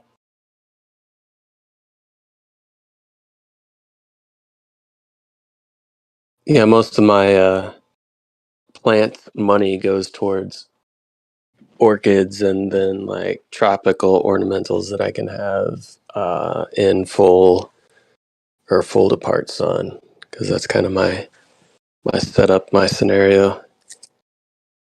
I mean, I do have some house plants that are inside.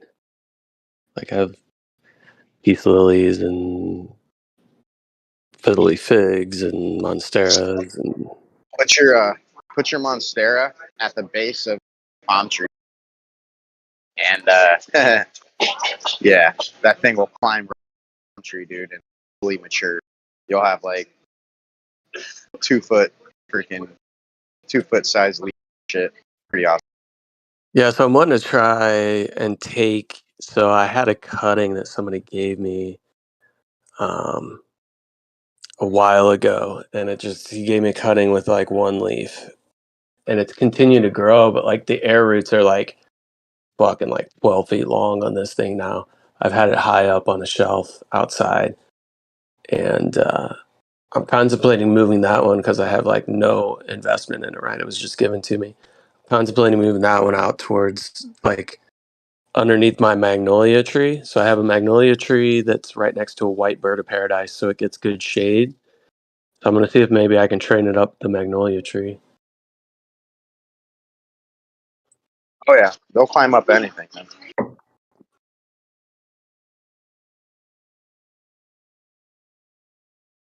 Because right now he's just looking for something to climb and doesn't have anything.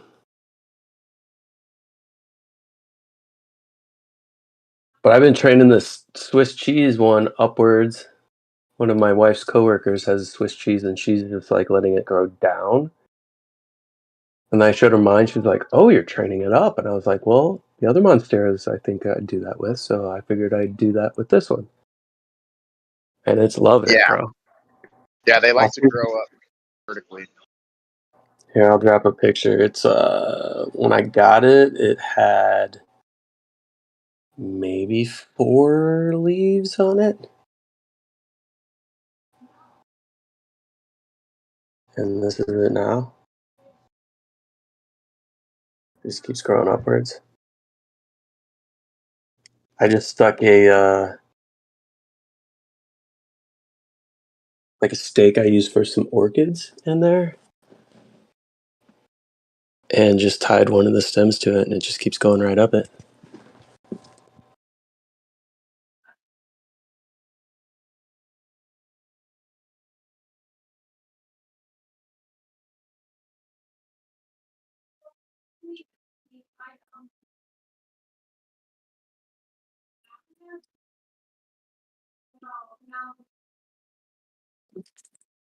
So yeah, I dropped a picture in text chat.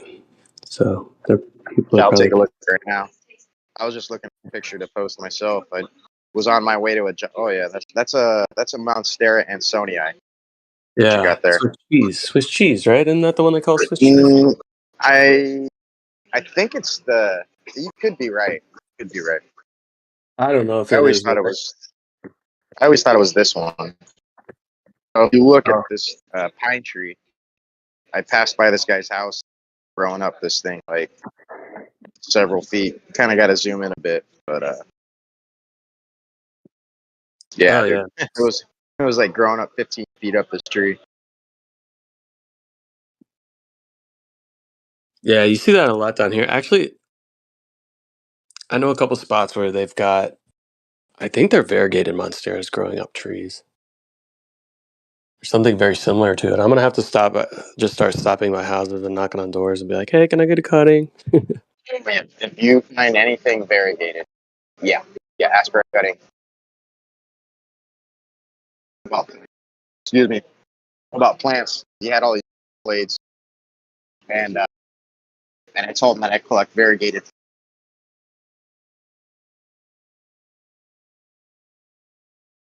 It's like 10 feet.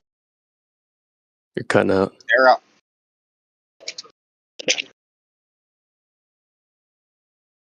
Better. Sure. Anyhow, he had a Monstera. It was either an Albo or a Thai Constellation growing up this tree in his backyard. He didn't even know what it was, and I told him, I'm like, dude, that plant as it sits, you're talking probably $5,000. And he was just blown away. And I'm all, you mind if I did a small cutting? And he's, oh yeah, no problem. He's all, every springtime, he's all, I cut it back because it just keeps going crazy. And dude, he hacked off a giant freaking top cutting. It was like 5 or 6 leaves, all sorts of aerial roots. And I divvied it up into like single leaf cuttings, and they all died except for one. So luckily, I got one left. But I still have his number, and come towards spring, I'm gonna call him up again and see if I can get another cutting. Nice. Yeah, I always I trade a lot of.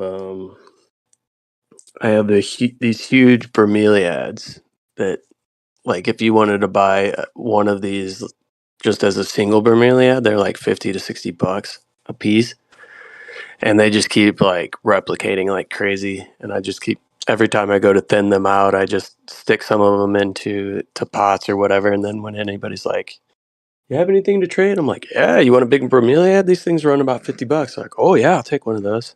And I use those quite a bit to trade, as well as Nice. people always like plumeria cuttings, which I'm whatever, dude. It's super easy for Oh plumeria. yeah, they got a cult following. I guess they got variegated area as well. Thank you, Norris. Yeah, I don't have any variegated ones, but I do have like 3 or 4 different varieties that have pink in them, which is pretty desirable for people. Are you talking about the flower? The flower, yeah, the flower itself. Gotcha. So I have one where the whole flower's pink, and then some that are like have like yellow on the inside, white, and then the tips are pink. All kinds of shit like that. Gotcha. Yeah, they got a huge. It's like giant.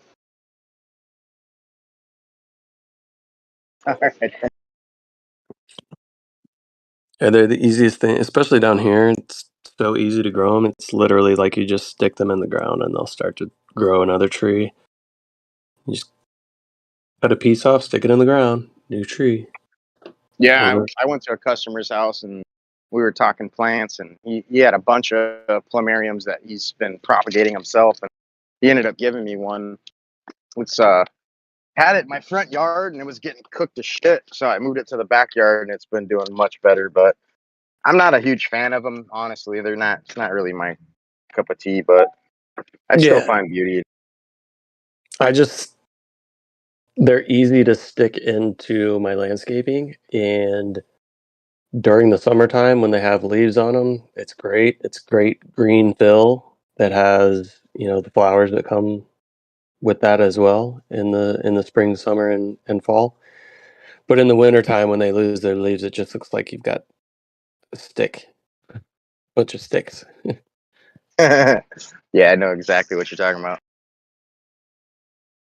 But yeah, they like the Almost. sun, so a lot of mine are the trees are like all like bent sideways and stuff like that because as the other stuff grows up around them, they're just growing out towards the sun, so they're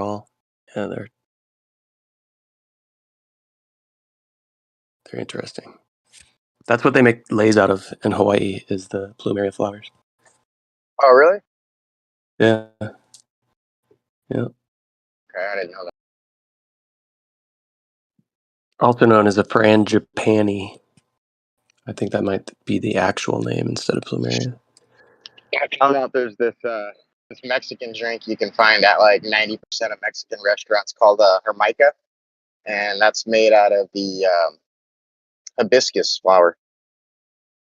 Yeah, a lot of people use hibiscus in like beer, teas, all that kind of stuff.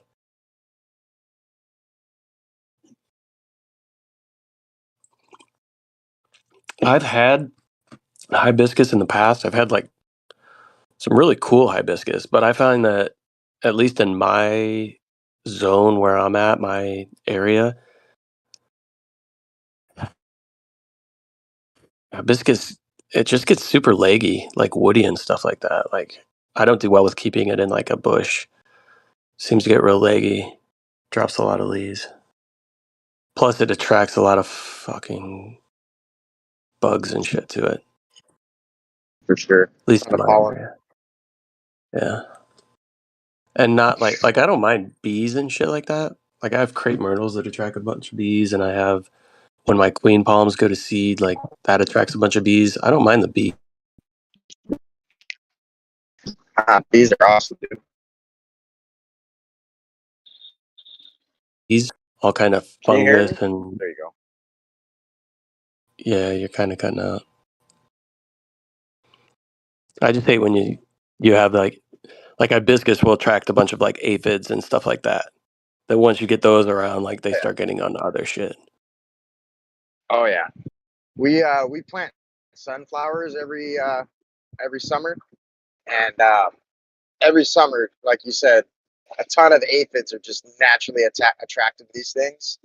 But also a lot of the things that every year we get praying mantises popping up to kind of cull the herd a bit. But I enjoy it, and then I like helping the pollinators, because technically all the pollinators are responsible for 1 out of every 3 bites of food you take, so it's a good thing. Okay, let me just got a of a, I think it's called a cat skirt plant. Like the flowers and stuff are pretty interesting on it. But I gotta take a work call.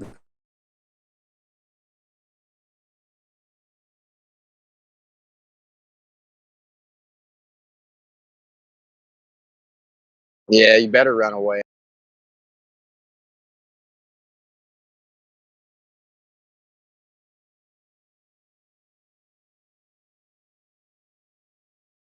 I was about to dunk on his ass.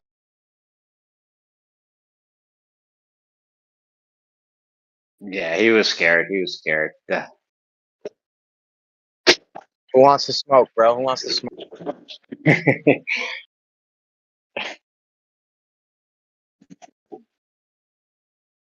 About to air it out in this bit.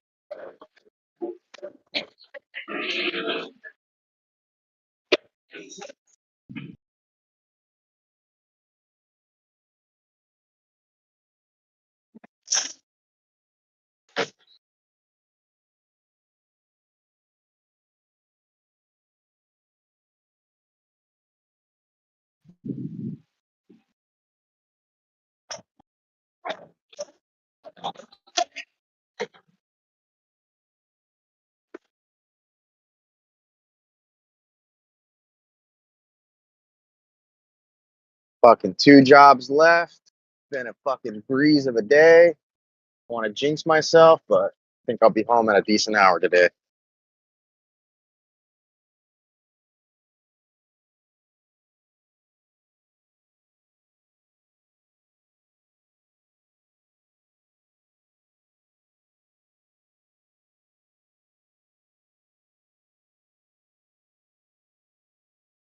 We got to get you in a rare variegated plants, Jeremy. It's the next business business venture for you, dude. You want passive Bro, income? I don't There even you know go. what that means. I don't even know what that means, but I heard you guys talking about $50 plants. Like, how do you? Is it easy? Like, you guys are in different climates, though. I'm in New York State, man. Oh no, Um, you're good.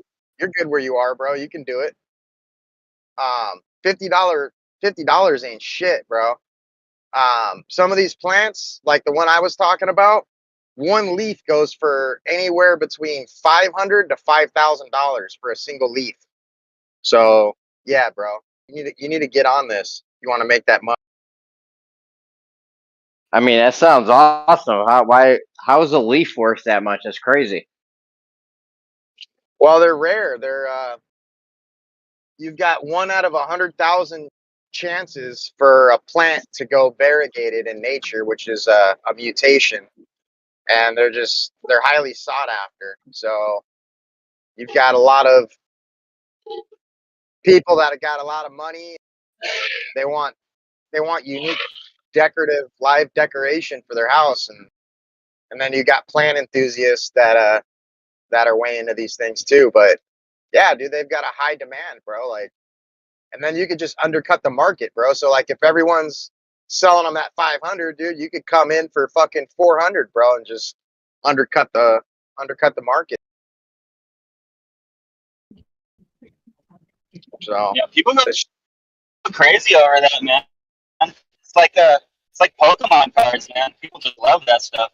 They'll pay out the yin for it. Fuck yeah, dude. And there's not enough genetics to go around. So Yeah, bro. He's good.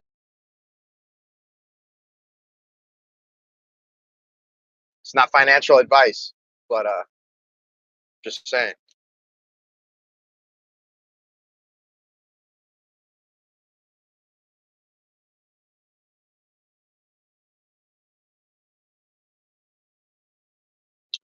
You probably got a lot of local community groups and stuff around you where a lot of these people are buying, selling, and trading on these platforms.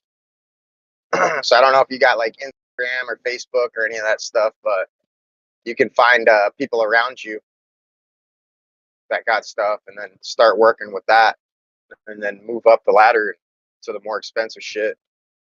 But I mean, spend a couple $100, dude. You get yourself something with a couple leaves on it, put it in the right spot of your house, water it a week or whatever, and 6 months to a year's time, you know, you're going to be able to cut leaves off that thing and propagate it and make your money back. And then next season, you know, you're in the profit zone.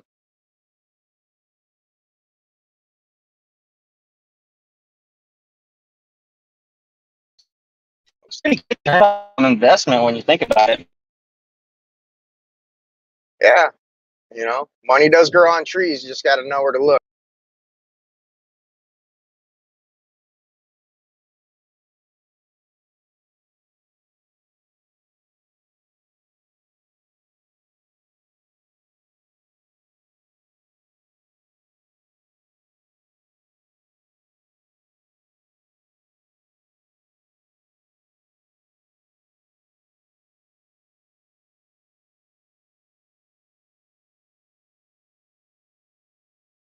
And then you got to know what the market's doing because sometimes, like, the value of these things will be like super high and then they'll kind of fall off a bit for, you know, a year or two. Like, undervalued tremendously. And sometimes you can even find them at like your local hardware store or department stores and shit, like Home Depot or Lowe's. And then, in like a year or two's time, those things could skyrocket in price depending on which one or what it is you got. Happens all the time, dude. I'm constantly hearing of stories. Oh, I bought this plant for $30, and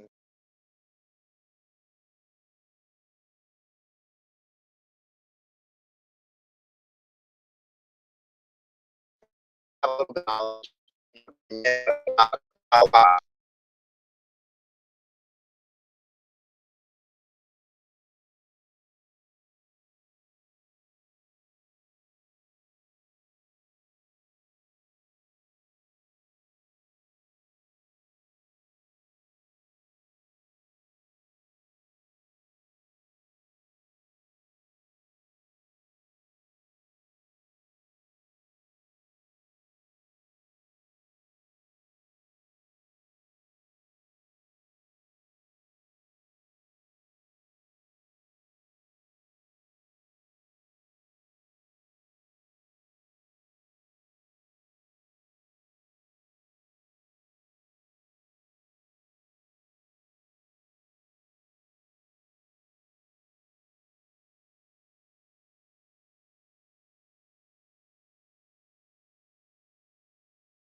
Hey, Jeremy, you missed the spot, dude. You're gonna have to go back over.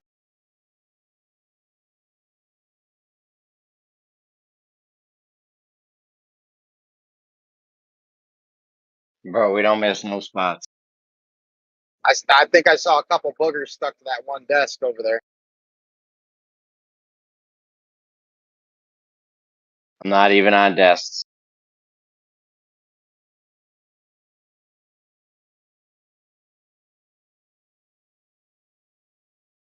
You sniffing chairs over there, Jeremy?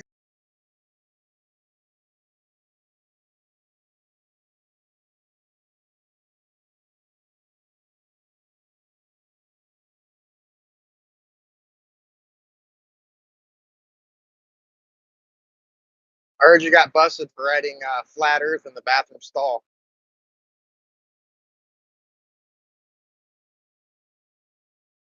That'd be awesome, actually. It's a good idea, dude. We need to print up some stickers, bro, so you could start slapping them up.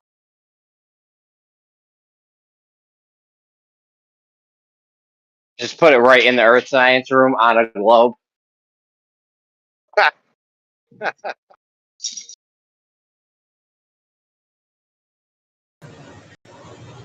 I think you got to make a big stencil and start just spray painting it on the road and on bridges and all kinds of places. Just get you a stencil that says "Research Flat Earth" and just start spray painting that shit on the road, so people driving down the road see it.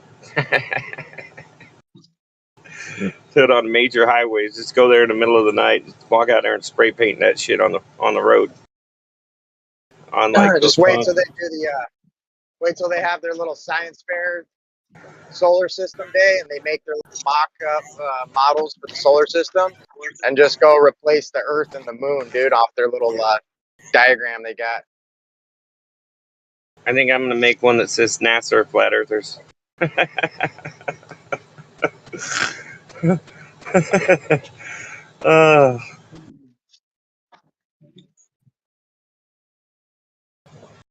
Where'd all the the reality deniers go?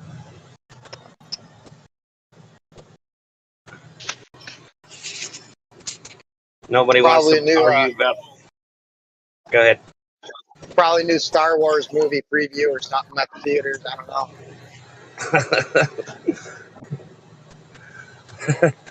know. I think they're all having meetings. It's an important day for the Globers.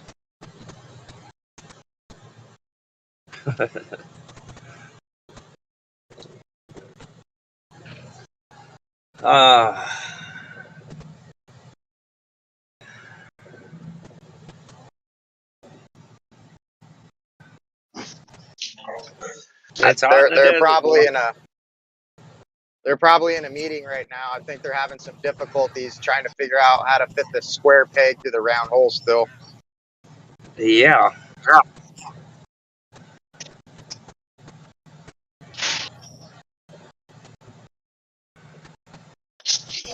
I guess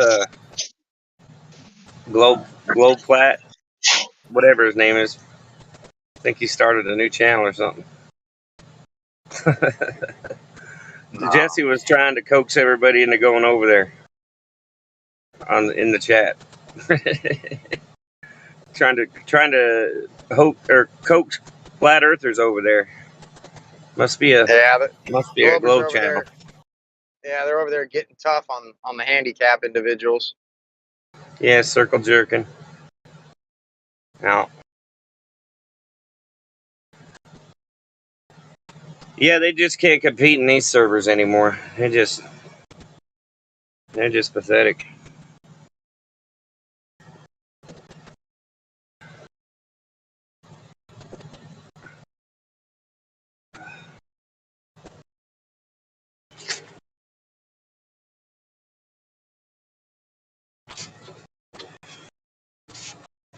Anyways, peace out, fellas. I'm taking a nap.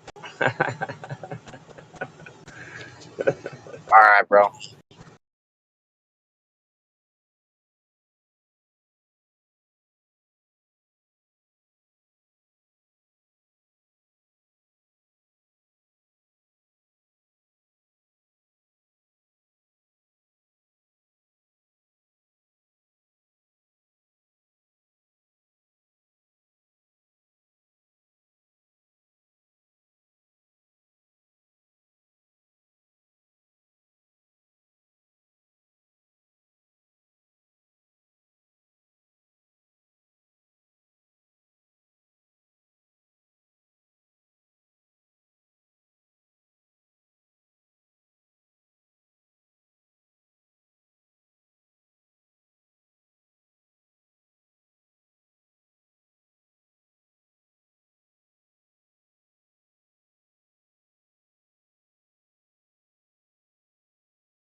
Stramesis, you there?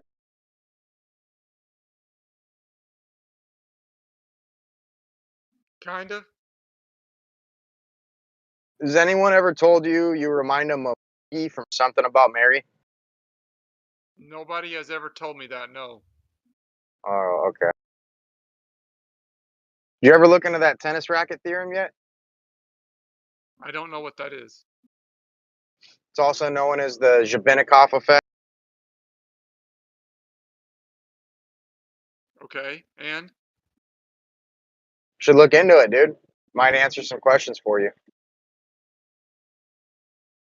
I have no questions. Oh, okay. Got it all figured out. I forgot. My bad. I got it all figured out.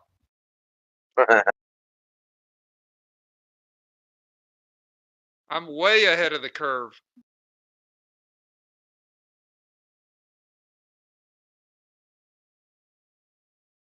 Next time you got to string up a tennis racket, it could help you out. I just strung one a few days ago. See? Got to be efficient, bro. Efficient with your time.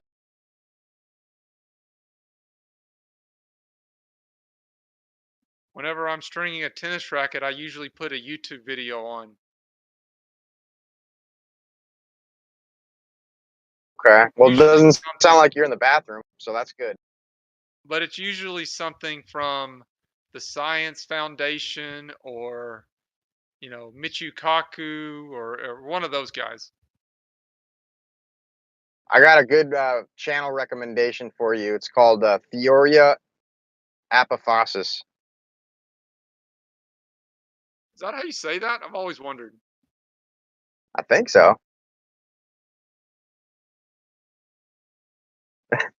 What have you been calling it? I just kind of call it TA.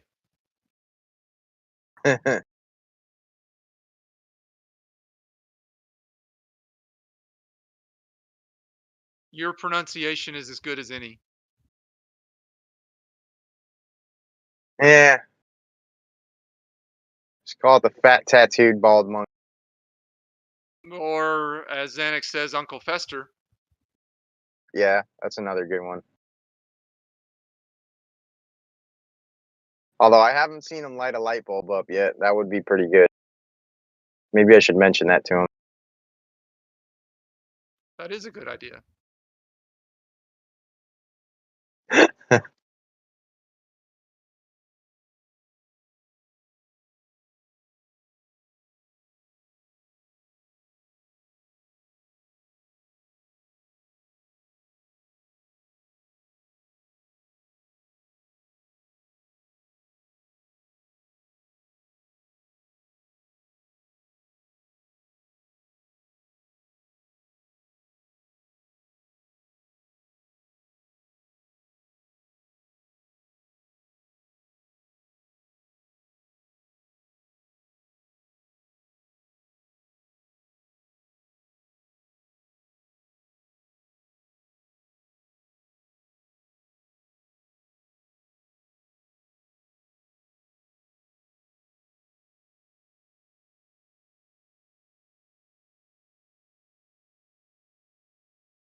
I'll be back.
Hello, hello, wherever you are.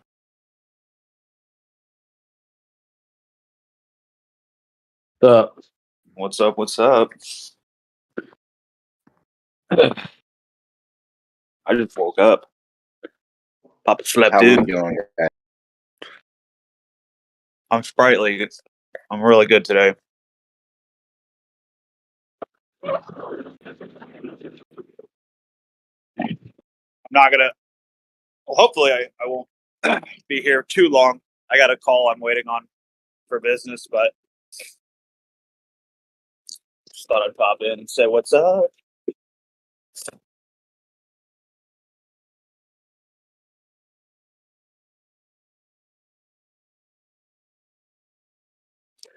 Yeah, chilling, man. Doing some work. What do you got going on? You just woke up? The fuck, bro? Well, I had this job interview last Friday, and I got so excited for it that I stopped sleeping, and so I slept like I don't know, like 8 hours between Friday and Monday, and like total, and so I finally crashed last night,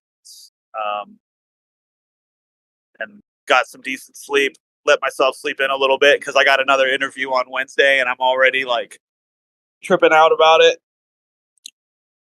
Like not in a bad way. I'm not like sleeping like or like up in the middle of the night biting my nails. I'm like researching how to be better at the job they want me to do and like how to go above and beyond and make everyone's wildest dreams come true basically.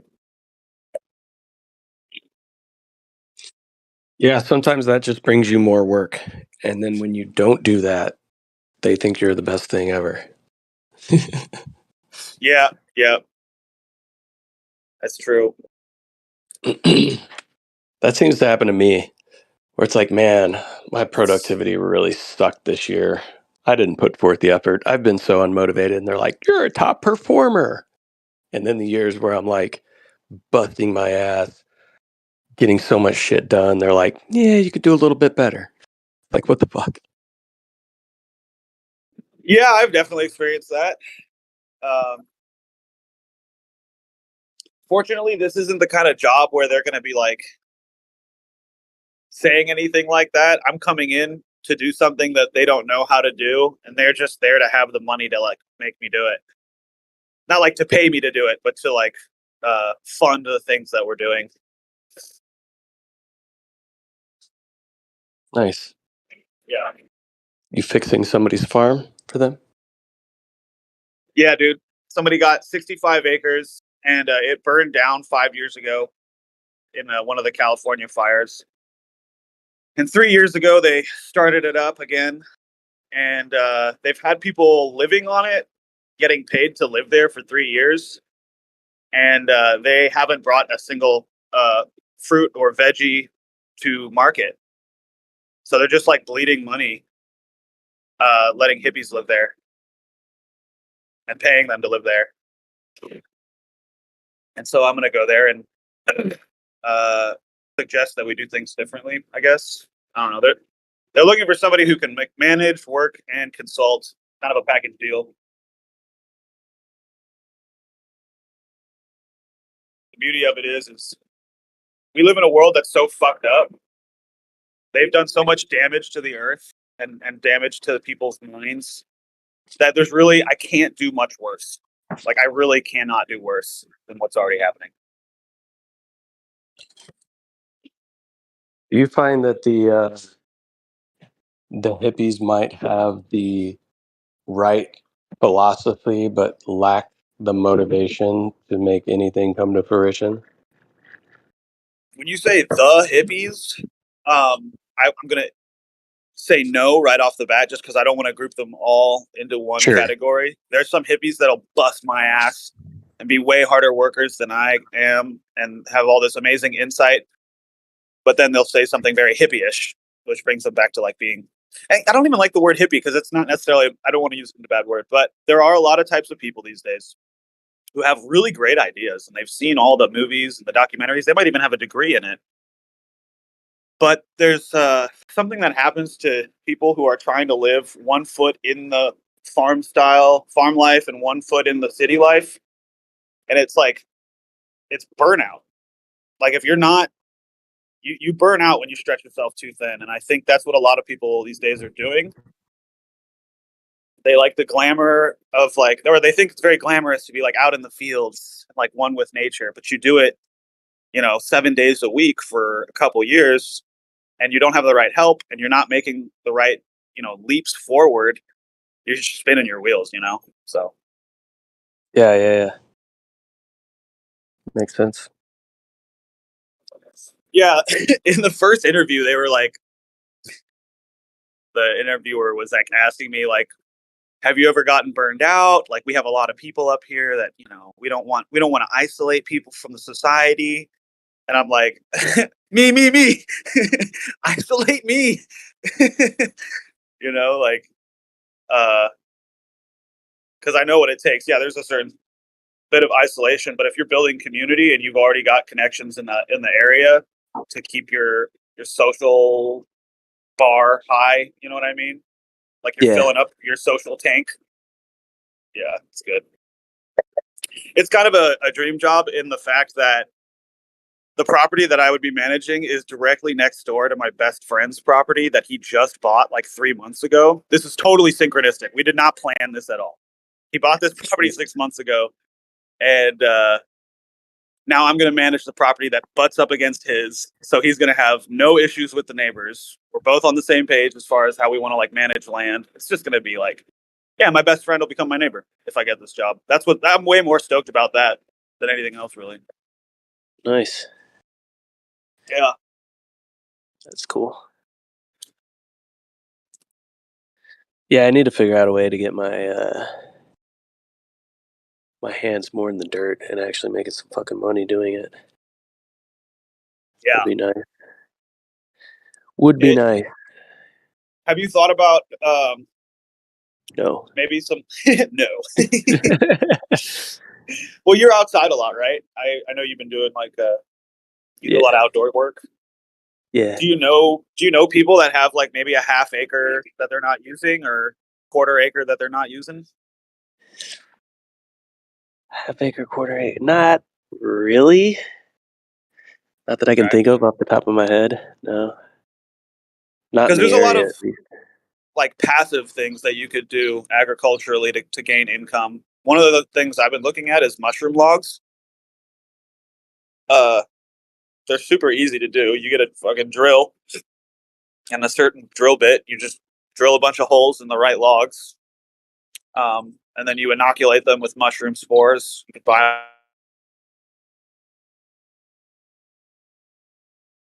Oh, shit! I'm so sorry. I actually have to go. I got a business call right now, but Yeah, no worries. I'll definitely. I won't forget. I'll touch back. Yeah. Sounds good. Peace. Good luck.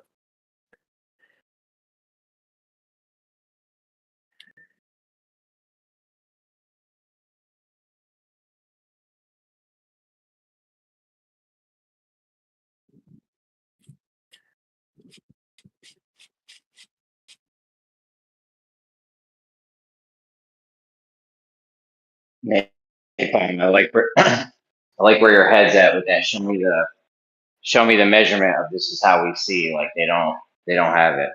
It's the same thing I've been asking for forever now. Yeah, no, they don't, and they'll just dance around it and then claim that it's Earth curvature. But Yeah, I mean that's ultimately what we would need to solve this whole thing pretty much. Give me an actual position out there. yeah, I mean, it's all of their claimed measurements of curvature are optical. Making an optical measurement based on your assumption that if the Earth was flat, it would be some sort of perfect Euclidean trig, but it's not the case. So I just give me a baseline showing that we see optically imperfect Euclidean trig. Like, give me some science behind that. They can't do that either.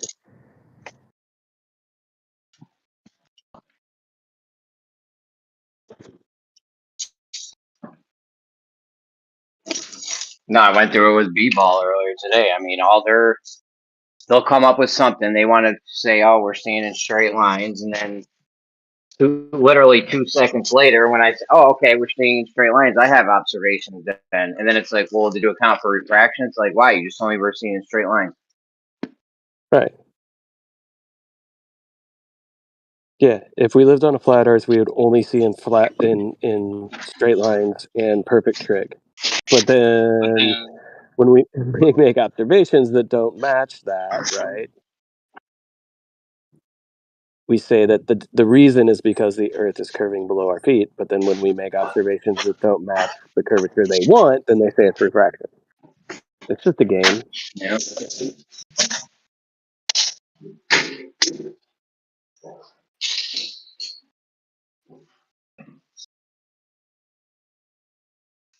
So I think optics is the key to the whole thing. But I think as it stands right now, optics is no way to determine anything as far as like shape or anything like that. And when I say optics, I mean even optical measurements, talking theodolites and shit like that, auto levels over distance, over long distances. Yeah.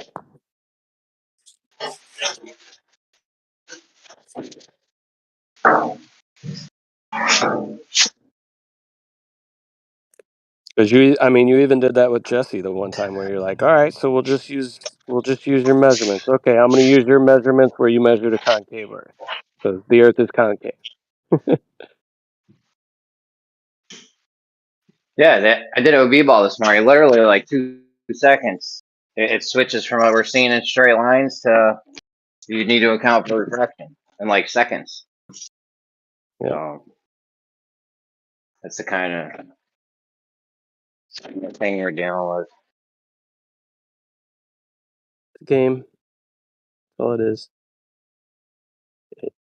It is a game.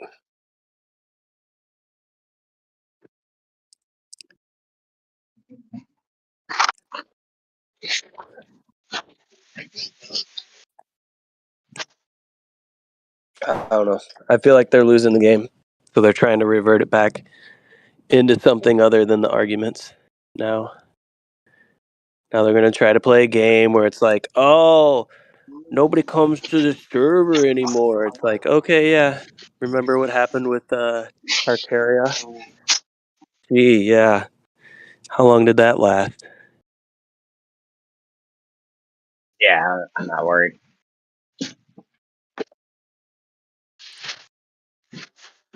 I usually Fun. see a lot of traffic in the server. What's that?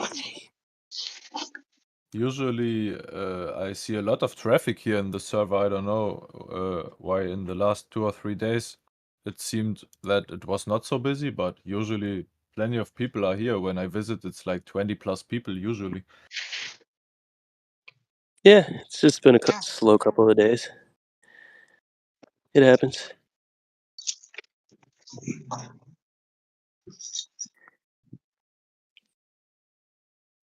It happens. I don't know. It's weird. It's like people want the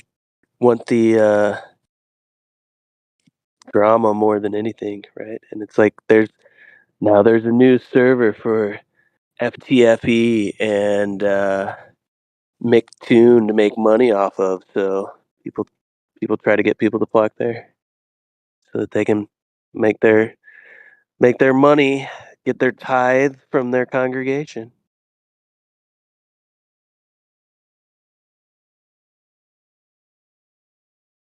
Yo, did you hear that thing with light that I was going through with Charlie the other day? The light on the train. Maybe. Refresh my memory. If you're on a train, right, and it's going like 1,000 miles an hour, and you shoot the light straight up, does the light just go straight up from where you shot it, or does the light have some kind of conserved momentum where it carries over the momentum from the train, and now it's going in this like diagonal sort of path? Did you hear that or no? I did not hear that. No. Probably What did had he say? some. When were you talking? Saturday? It's probably playing hockey. I can't remember. It was a few days ago. Might have been Saturday. Probably Well, they got an playing issue. hockey. They need to hit.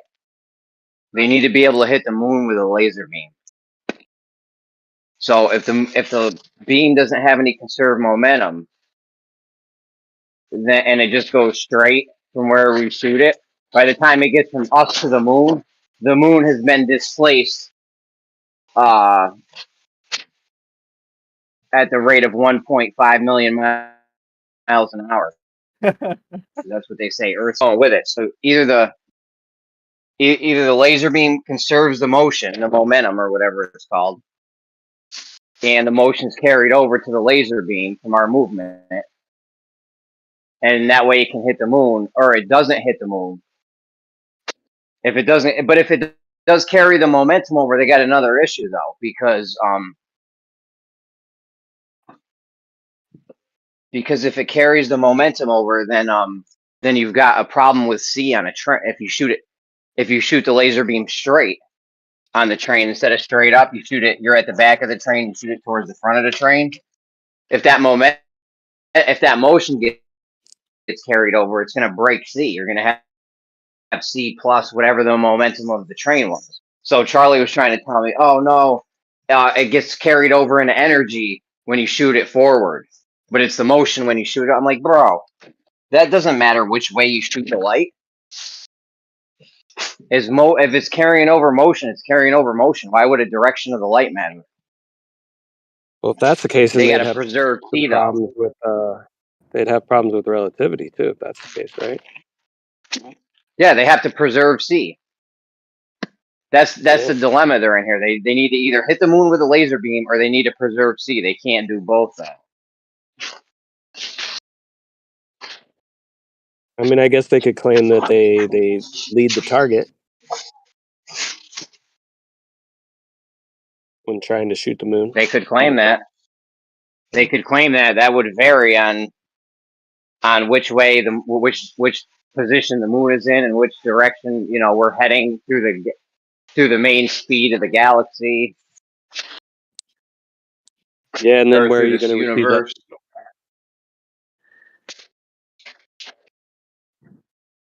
Yeah, because I've heard this come up before, where people are talking about like, yeah, if you're doing some sort of moon bounce, right, you would have to account for momentum as well, right? There and back. Well, it takes 1.3 million. Yeah, like if you shoot the light and it's laser beam and it just goes straight, by the time the laser goes to the moon, it's displaced at 1.5 million miles an hour, 1.3 seconds worth, which adds up to like I think it's like more than the distance of the moon. Me and Kosho did the math before, maybe somebody else did too. By the length of the moon, you'd never hit the moon if you didn't like lead it crazy. So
Yo, Napalm, you there?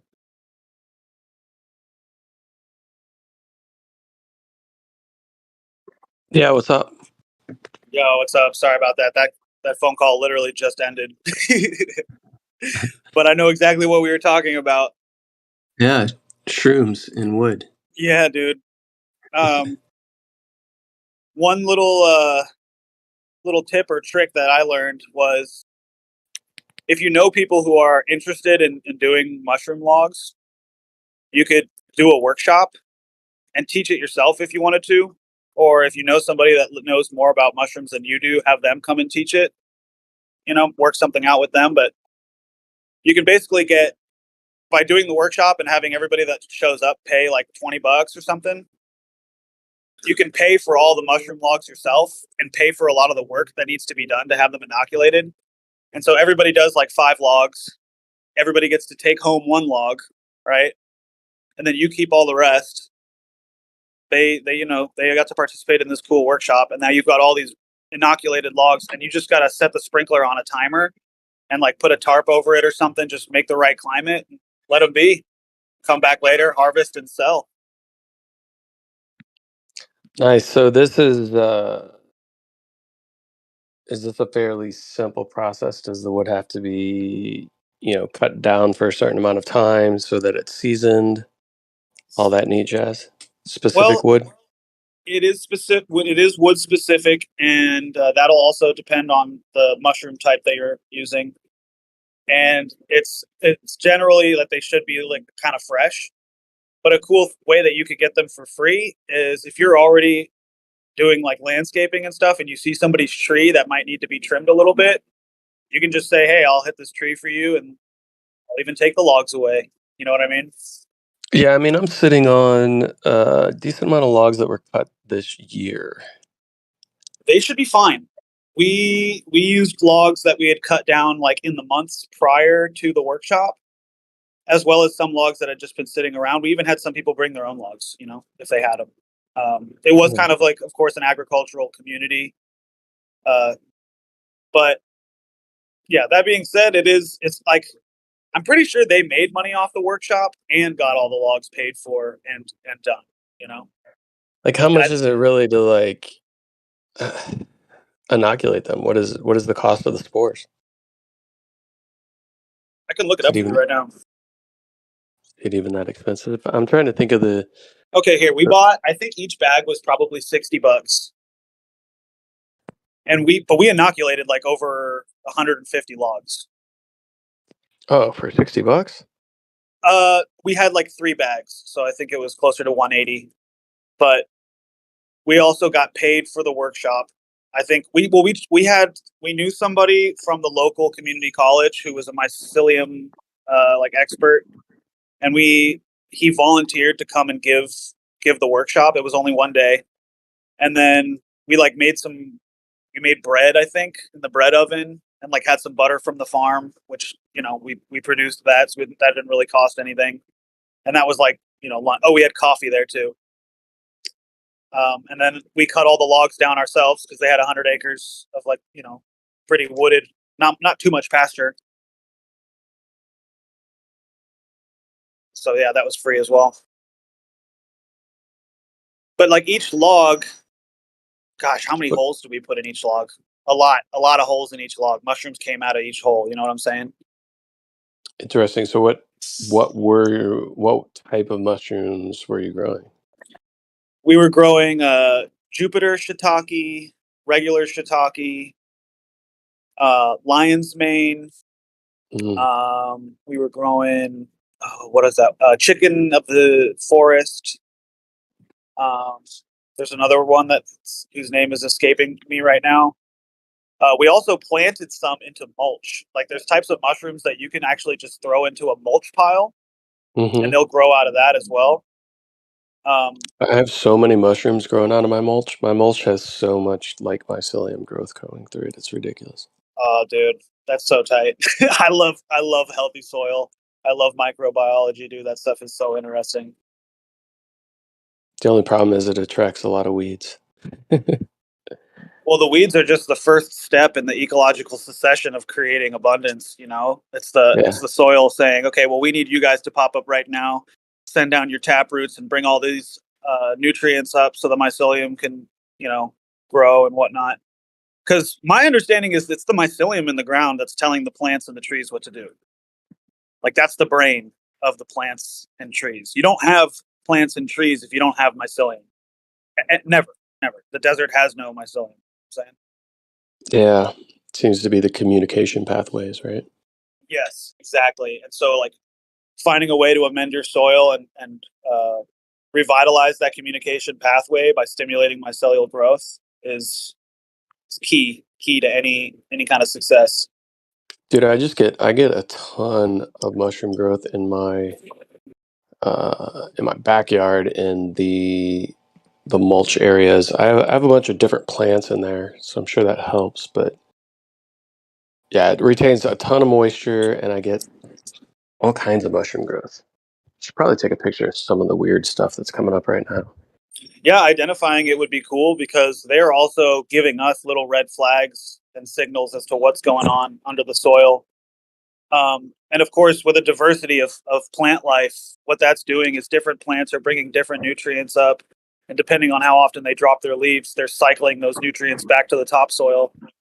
And so, yeah, having that diversity is really just, you got the mycelium telling which plants what to bring up to fix the soil so that the mycelium can get stronger and have a larger network.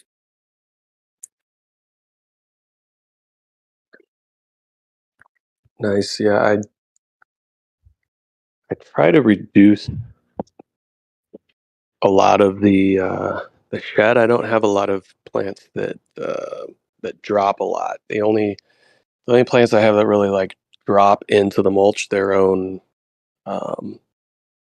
leaves or anything like that is underneath my magnolia tree, and that's pretty much it. If my crotons drop anything, that's rare. Everything else, well, plumeria drops some shit, but I pick all that up. The only thing I really let sit is under the magnolia tree. Let me see if I can find some mushrooms out here and take some pictures. There's some really weird orange ones recently. Oh, yeah. That's interesting. I'm not really good with mycelial identification, but I definitely want to see them. Yeah, let me see if I can find a good patch. There's some around, but need to avoid my put out a bunch of pineapple. I harvested some pineapples and put out some pineapple rinds for my bunny friend to chew on. I'm trying to look through that. Nice, dude. You're building a team. That's important. Yeah. Land cannot be healthy without animals on it, and encouraging the wildlife to come and participate in what you're doing is key to success. What's really interesting about the world we live in right now is that it's so fucked up ecologically due to what we've done to it. You really can't go out and do worse. You'd literally have to like genetically engineer some horrible chemical in your own home and go out there and like spray it all over everything and tear up the ground to do worse. You know what I mean? From a permacultural standpoint. Speaking of which, do you have any natural, non-toxic ways of reducing weed growth, or is that just pretty much your fingers and plucking? Weed growth in what? Is it a garden bed? Is it a lawn? Is it like a row, or what is? And what kind of weeds? The answer is yes. Everywhere. Okay. So weeds are just basically telling you that there are certain nutrient deficiencies within the soil, and they are literally just there to try and fix that.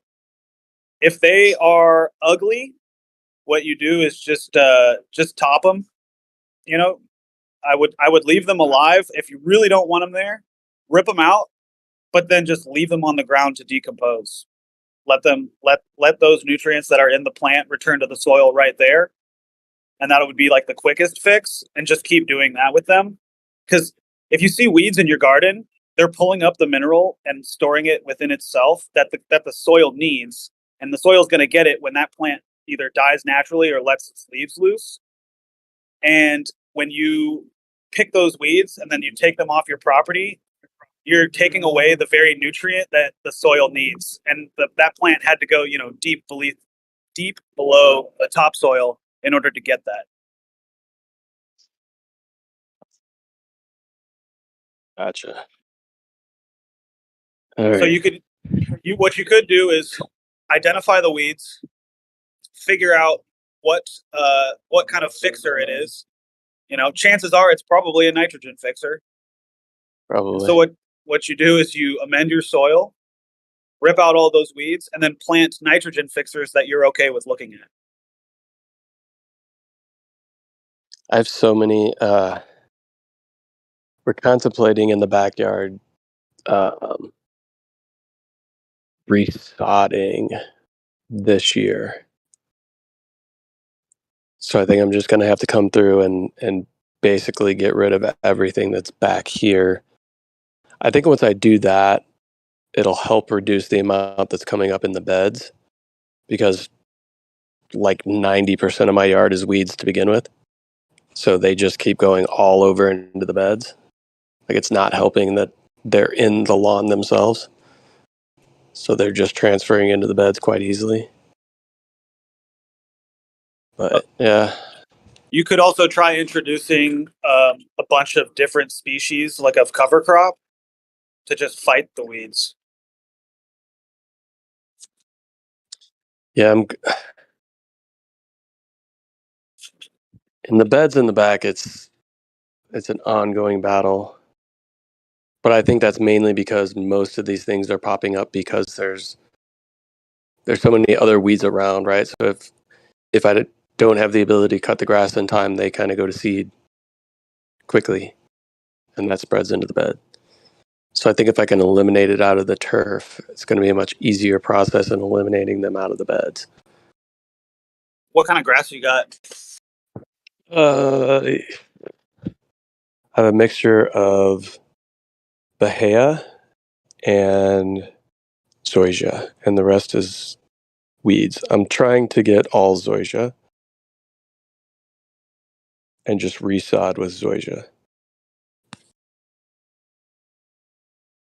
Unfortunately, we live in an interesting climate where things have to be able to tolerate a lot of rain. They have to do well in quick draining soil, but then they also have to be able to tolerate extreme heat and even drought conditions. So it's not a lot of good turf that we can grow down here. Yeah, Florida was tricky when I was there. That sandy soil and that crazy climate. So I think I'm gonna try my luck with. I've redone a lot of the irrigation in the back to ensure that I get enough coverage to make sure that I'm not going to have drying, because zoysia's biggest problem is drought. So during the drought times, during the times where we're not getting rain but we have extreme heat, it'll die back. And the minute you have any open patch of soil down here for some fucking reason, a weed will emerge. Like, guaranteed. Well, I just think that's because of the amount of sand. Like, on most farms that I visited in Central Florida, like closer to Gainesville, it was about like maybe 2 or 3 inches of some black stuff at the top, and then you hit sand, and then like it starts turning into just like kind of a dark color of sand. There was one farm that I visited where they had been dairy farming for like 2 or 3 decades. I can't remember which it was, but at least 20 years. And they had like 6 inches of topsoil until you hit sand. And it took them a while to do that. So you kind of want to see like, what does the land want to do? What is it trying to do? And then how do I facilitate that in a way that's like in alignment with, with your goals, right? Right. Yeah. I mean, the soil I have it's freaking sand, basically. And not even much of it is dark colored, just the top layer. And that's it. The minute you start digging down, it's like it's light colored sand. It's not much of a layer. But I do have some successful growth of zoysia in the back and in the front. The problem is it's trying to compete with like aggressive weeds that come in and establish and just lay enough coverage to completely crowd out any sunlight from the zoysia. Even though How much zoysia is an aggressive grower. how much sunlight does it need? Zoysia? Yeah. Well, all of my turf is basically full sun. What would happen if it became shaded? Like if you planted some trees? I don't have too much property to do that. Okay. I have some. I mean, we had oak trees initially on the property when we moved in that were very small, but we eliminated those due to how close they were to the house and to like our water lines and stuff like that, because that poses huge problems in the future. Yeah. With the roots. So all of my coverage is coming from, like, any shade that I have in the back is coming from queen palms, and I really have no shade in the front. I just have some crepe myrtles, which don't give any shade. They're not even really trees. Well, I've heard on I pretty did good post authority. pictures of the mushrooms in there, by the way. Oh, nice. I'll check them out. I've heard on good authority that no matter what you're trying to grow, whether it's wheat, corn, grass, there's these things called farmers trees that Bill Mollison describes, and they're these like various types of trees that are just perfect for nutrient cycling in the soils. And he says, like, you know, you can plant them in your if you want a monocrop, at least put 20 trees on an acre, space them out so you could drive your tractor through and still do all your work. But these types of trees are just they're gonna give your garden what it needs. Dude, these oh, that yellow stuff is pineapple. Nice. Yeah, that's little chunks of pineapple I was feeding to the bunny rabbit. Mushrooms are so cool. I know, right? Dude, these are beautiful photos right here. Thanks. Did you just take this on your phone? Yeah. What kind of phone do you have? iPhone? Oh, okay, cool. Me too, yeah. I just was like, you must have done like, was it like portrait or something? I don't think so. It's super crisp. Yeah, I'll show you. Here's two pictures that I edited today. That butterfly was in the backyard today.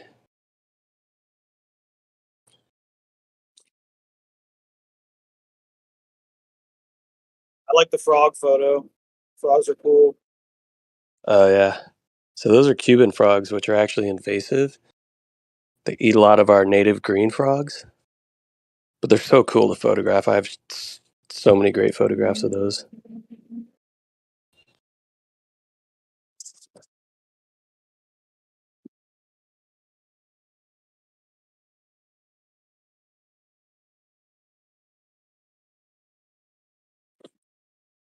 But yeah, no, I live in a suburban home. I mean, I just live in a suburban home, so I don't have a whole lot of area to deal with. Most of my shit that I have right now is ornamental. Getting ready to do a bunch of food growth on the side of my house. I have kind of like a corral over there.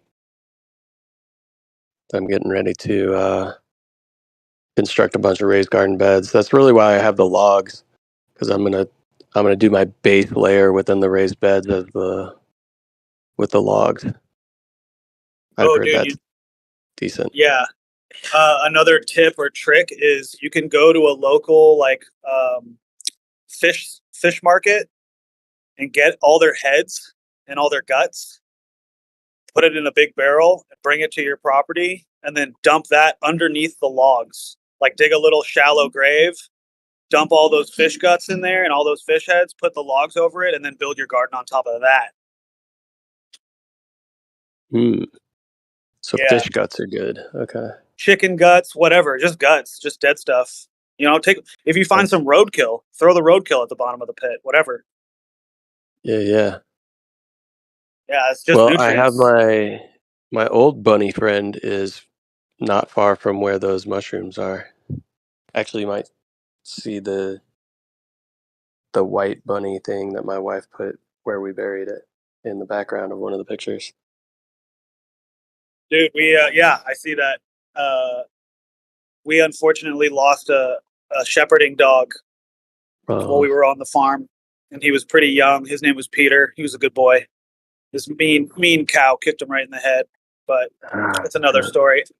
Where we buried him, we planted a blueberry plant, along with like 8 or 9 others, and this one is just so much bigger. It was so much bigger than all the rest, and had definitely the sweetest blueberries. Nice. Yeah. Yeah, the bunny that we buried, she was one that I saved out of the pool. Like I gave her, I resuscitated her, warmed her back up when she was super small, like just barely the size of my palm of my hand, and let her go back into.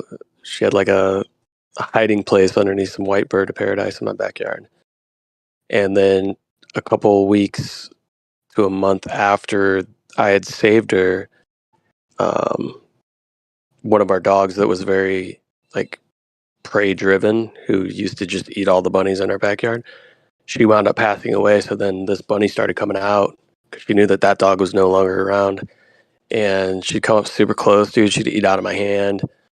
Like she would just sit and wait for me, to bring her out food and shit. She was awesome. And then she passed away, so we buried her kind of in the spot where she used to sit all the time. So now one you of have her, you got another bunny coming after you? yeah. So it's one of her kin. So yeah, it's pretty Dude, cool. that is so sick. Oh, dude, that's like some dodo level stuff, bro. That's you ever watch those videos, the dodo ones? No. Oh, dude, they're all just like cute animal stories or whatever. But yeah, that's awesome, dude. Yeah. I mean, it's the amount of bunnies I've had to save and have died in our pool is ridiculous. Because we used to just let the dogs out in the back, and at night, if the bunnies are out, they'll just take off running as quick as they can. And the smaller ones are kind of retarded and don't know where they're running, and they would run into the pool. So if I'd let the dogs out and hear a splash, I'd be like, ah, crap. Have to go get the net the bunnies out, like as they're going towards the bottom, because half of them can barely swim. So yeah, we have saved and lost quite a few bunnies from our pool. But yeah, this one stuck around, and she was awesome. We called her Miss Bunny. She had at least 3 clutches that we know of. And one of her offspring is the one that's hanging out now. She's kind of a tiny, really tiny, size-wise, so we call her Tiny. Yeah, that's rad, dude. That's super cool. Yeah. I keep thinking she's going to get much bigger, keep getting bigger, but she's remaining fairly small for a bunny, so we'll see. Hopefully she sticks around. She was eating the pineapple this morning. And I felt bad because cool.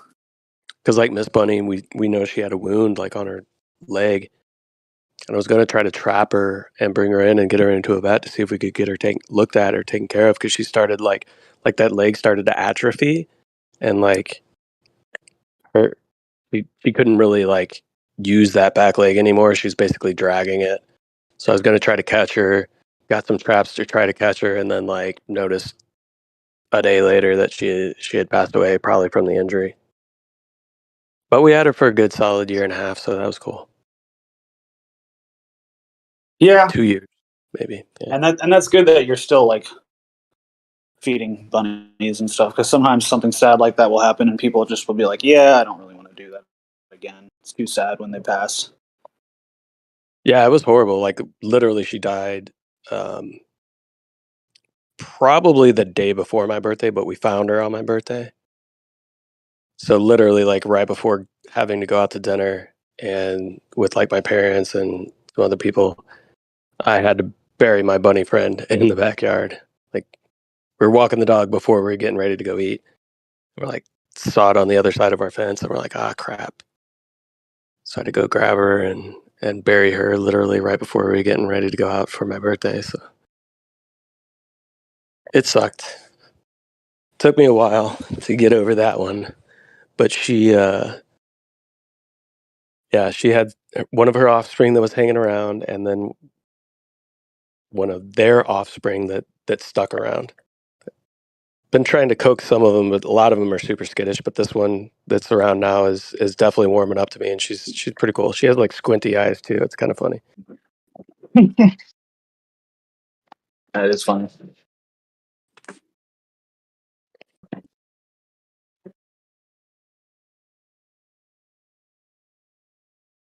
Yeah, I saved some turkey eggs from they got abandoned by their mom because there was some like excavator tearing up the area like right next to the nest, and the mom left and didn't come back.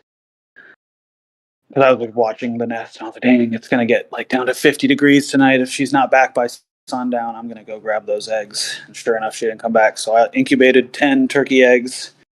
Jeez. I had no house on the property. I was living out of a tent. So what I would do is I would boil water, fill up empty beer bottles, put those into socks, and then put the socks next to the eggs. And I would just stay up all night swapping out these hot bottles. Did that for 4 days, and then they hatched right in front of me. 6 out of 10. Had these baby turkeys following me around for a while, and I mean, you don't really need to do much to raise them. Just keep them from getting eaten. And then once they're like 2 weeks old, they're done. They're off. They're doing their thing. Nice. Turkey. Yeah, I did. Yeah, when I was teaching them how to drink, there's 6 of them and they're running around. And the way you're supposed to teach them is you just dip their beak in the water a little bit and then put them back on land. And then they should skip right back over to the water and start drinking. And one of them just charged right into the water when I wasn't looking. And I turn around and it's just floating face down in the water, like totally dying. And I just scooped it out and just sucked all the water out of its face, I guess you would say, or like its beak and its little nose holes. And it came back to life. It was crazy.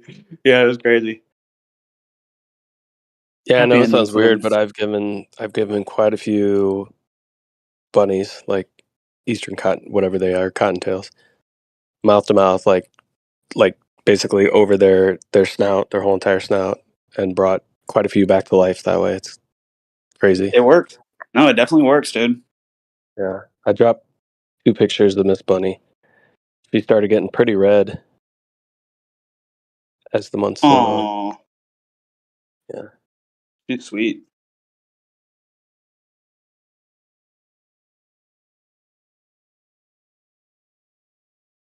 She was awesome, man. You don't realize how well they can smell, because I would just come outside with food half the time, and she'd be like, if I had like raspberry, like really blackberries were probably her favorite, and she'd almost just come like running. That's cool. Yeah. I think the coolest connection I've ever made with animals, aside from dogs, dogs would be the strongest connection I've ever made. Oh yeah. But definitely, like if dogs are a 10 out of 10, this is like 9.9. Cows. Cows are super cool. Like like the whole myth of like cow tipping, which is a myth. Oh yeah. Makes people think that cows are just these dumb animals that'll stand there and let you shove them over. That is not the case at all. They'll chase you. Dude, they're like psychic creatures.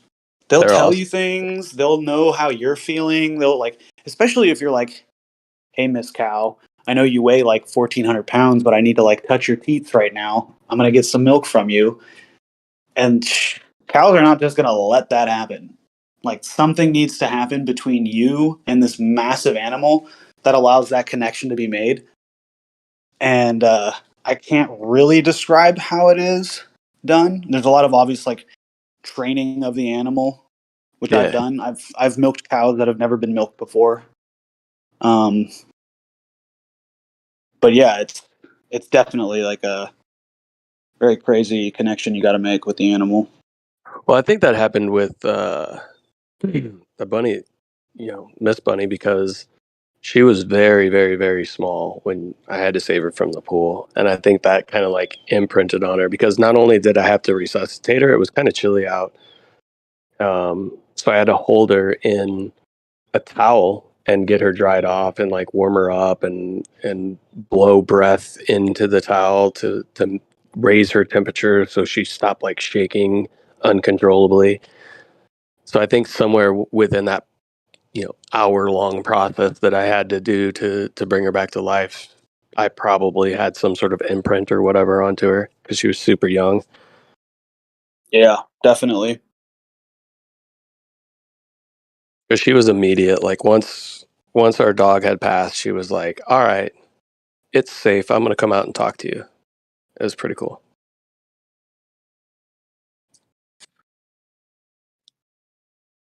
Because yeah, the dog that I had was pretty savage when it came to bunny rabbits. Her kill count was pretty high with bunnies. Yeah, I used to have a dog that had a pretty high kill count, which included 1 deer. Wow. Fucking nuts, dude. Yeah, I was walking her off leash. And I knew she'd chase squirrels and stuff. But I never imagined that as we would crest this ridgeback, we came across, it was like 4 deer. It was a mama and 3 sort of like, they weren't babies, but they were definitely not full grown. They were I want to say they were like 120 a piece. You know what I mean? And my dog took after the 3 of them. And the only way I found my dog was because this deer that she got was making an insane noise. And I was actually kind of relieved to start hearing it because at first I thought I lost my dog. And came upon it and she had just broken its neck. It's crazy. She's half husky, half pit bull, but looked nothing like a pit bull. Like she was undercover pit bull. Nobody ever knew that she was a pit bull, unless I said, that she was. But she just looked like this crazy weird husky. The dog that the one that passed had the super high prey drive. She was full-blooded husky, and our other dog is a husky mix, like a husky Great Dane. Nice. That's a husky Great Dane. That's a freaking cool mix. Yeah, we don't know for sure if that's 100% accurate. One of her litter mates, so we rescued her from the Humane Society when she was like a puppy, and one of the litter mates got adopted, got in contact with us like years and years after the adoption to see if we wanted to meet up with the dogs, which we did. But they did a DNA test and it came back like 3/4 husky and like a half Great Dane, or like a quarter Great Dane. So it's like a Great Dane husky mix mated with a husky. That's so pretty she's cool. like husky. She's like husky size, but I can probably find a picture. She's awesome. Like she's the greatest dog, but she's over 14 now, and she is on her last leg, unfortunately, which is the worst. Yeah, I didn't get the privilege of seeing my dog grow old and die. I don't know what's Unfortunately. worse. Yeah. Yeah, I don't either. Because the other one was like sudden, very traumatic. She had started to get seizures and a nosebleed or two. We got some x-rays. They said there was some sort of mass. And then one day, like I went from, petting her when she was laying down on the couch, went outside for like 5 minutes, came back, and there was just like a trail of blood coming from her nose and a pool of it on the ground, and like took her outside. We couldn't get the get it stopped. She was just basically like hemorrhaging, and we had to take her in. And the vet's like, she's gonna bleed out before we can even get her into surgery, if the surgery would even help. And it was like, oh fuck. So we just had to like put her down like within less than an hour of the whole thing taking place. So it was shitty. But now I have one that's like slowly just declining like crazy, which is horrible to see too. Yeah, it's gonna be a while before I own another animal, like a dog, or yeah, before I own another dog. Yeah, not ready. In a lot of ways, you're investing in a death, in a very traumatic and shitty death. Um, but I don't look at it that way. I understand the ends, and I understand why you would, why it's worth it. But just not ready yet. Yeah, there's the two. I just posted them in the live stream. Oh, nice. Let me check it out. One on the right. Nice. Very nice. Yeah, the brown one's the mix, obviously. What were their name, or what are their names? So the brown one is Sadie, and the full-blooded husky was Nikita. Oh, I love that name. Yeah. That's funny. I've only known one Nikita in my life, person-wise.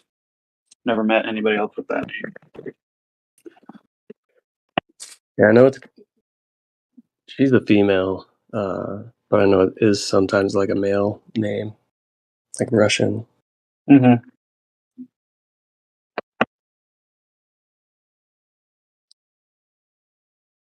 So I was listening to this permaculture design course that was videotaped probably in the late 80s, early 90s. And Bill Mollison, I don't know if you know who that is, but he's kind of like, they consider him the father of permaculture, or modern day permaculture. And he says he's talking about the aeration of soil and the different ionic gases that are produced by different soil types. And when you have like a really rich soil, it literally is like breathing as the moon is over it. And he said that when the moon passes over the North American continent, the rich soil of the continent causes the entire continent to raise 15 inches and then fall 15 inches as the moon, passes over and goes away. And I thought that was really interesting, especially because he's talking about the gases being produced by the continent itself are interacting with the air, which I think is, electromagnetic, ether, something like that, and causing the continents to rise. So what if it's not the tides that are rising? What if it's the land? I don't know. Food for thought. So interesting. Yeah. Land increasing and decreasing in size. Raising, lowering, as opposed to the water itself. Yeah, or they're both doing it. I don't know. I'm not 100. I mean, there's definitely something with the tides where it goes in and out, because there's definitely an ebb and a flow where you get a tidal draw to the water, right? Where it's like drawing outwards. Right. Yeah. And it's happening like 4 times a day or something, and the moon is only passing over once a day. Yeah. You have 2 high and 2 low tides each day. I mean, there are days where you only have 1 high and 1 low, but it's mainly 2 of each.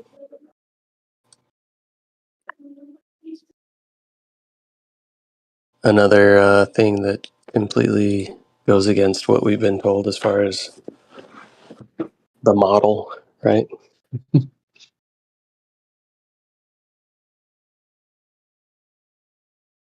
Yeah.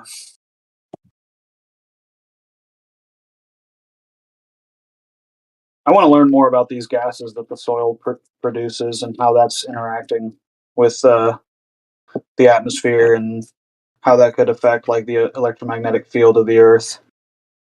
So is there like an off-gassing during the sun, and then and absorption during the moon? Is that what takes place? I think it's the other way around. You know, So there's off gassing like a. Well, here's how off-gassing.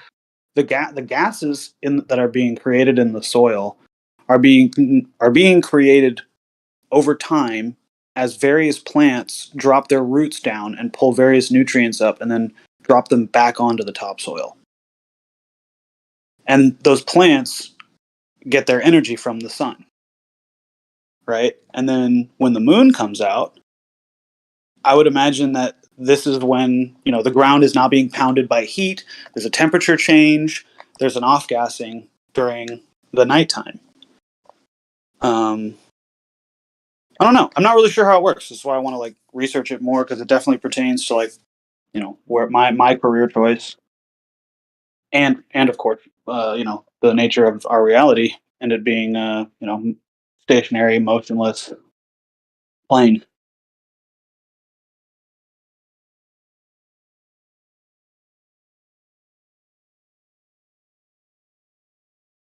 Is it during the evening time that mushrooms typically release their spores? Or is that I during don't the day? know. I'm gonna Google it right now. Wonder about that. But that's interesting. I mean, I've heard stuff regarding what they call spagyrics. You familiar with spagyrics? Nope. So spagyrics, it deals with the proper and best times to like harvest your food, and specific, like almost down to like the hour in which you want to do that based on moon cycles. So where the peak of ripeness is going to be, or the amount, you know, the highest rush of whatever nutrients and stuff like that that the plant provides is going to be at a peak at a certain time, and it's having to deal with the celestial bodies, which I find interesting. Yeah, what's the word you gave for that that idea? Because I think it's called spagyrics. yeah, I've never heard that word, but I have been introduced to these concepts in terms of like what the Native Americans would call like, you know, planting moons and harvest moons and all stuff on Yeah. all those kinds of things. So that is super interesting. And I did look up just now. It is better for a mushroom to release its spores at night. The spores have a higher survivability rate without the sun pounding down on them, which kind of makes sense. You know, it's like this sort of as above, so below, macrocosm, microcosm. You know, you've got the plants for the day and the mycelial stuff for night. You know, mushrooms are like to grow in the dark and, you know, fed off poop. Mm-hmm. I think You know, now that I look it up, the spagyrics aspect of it is more along the preparation of tinctures and stuff like that, medicinal stuff. But oh, well, that's interesting. See, that's a whole nother thing as well. You know, yeah, but ensuring that's that really you have interesting. the highest um, amount of nutrients that you're looking for within the medicinal plants has to deal with when you plant it and when you harvest as well. Make sure that your tinctures are optimum, I guess you could say.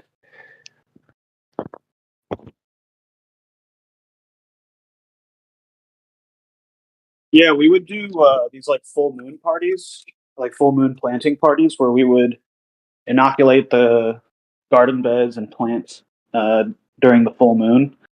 And unfortunately, the control, I guess you could call it, that we had got kind of wrecked. So it's not really fair. I can't really say that I have conclusive results, but I can say that the results that we did get from the like full moon planted ones were far greater than I had expected. Like the yields were nuts. Couldn't believe it.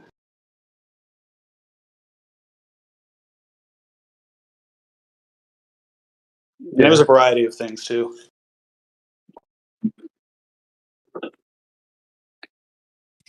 I mean, to me, this stuff just makes sense, like logical sense, just kind of observing nature as much as I do. It seems to be that there's certainly highs and lows within the cycle of every single organism.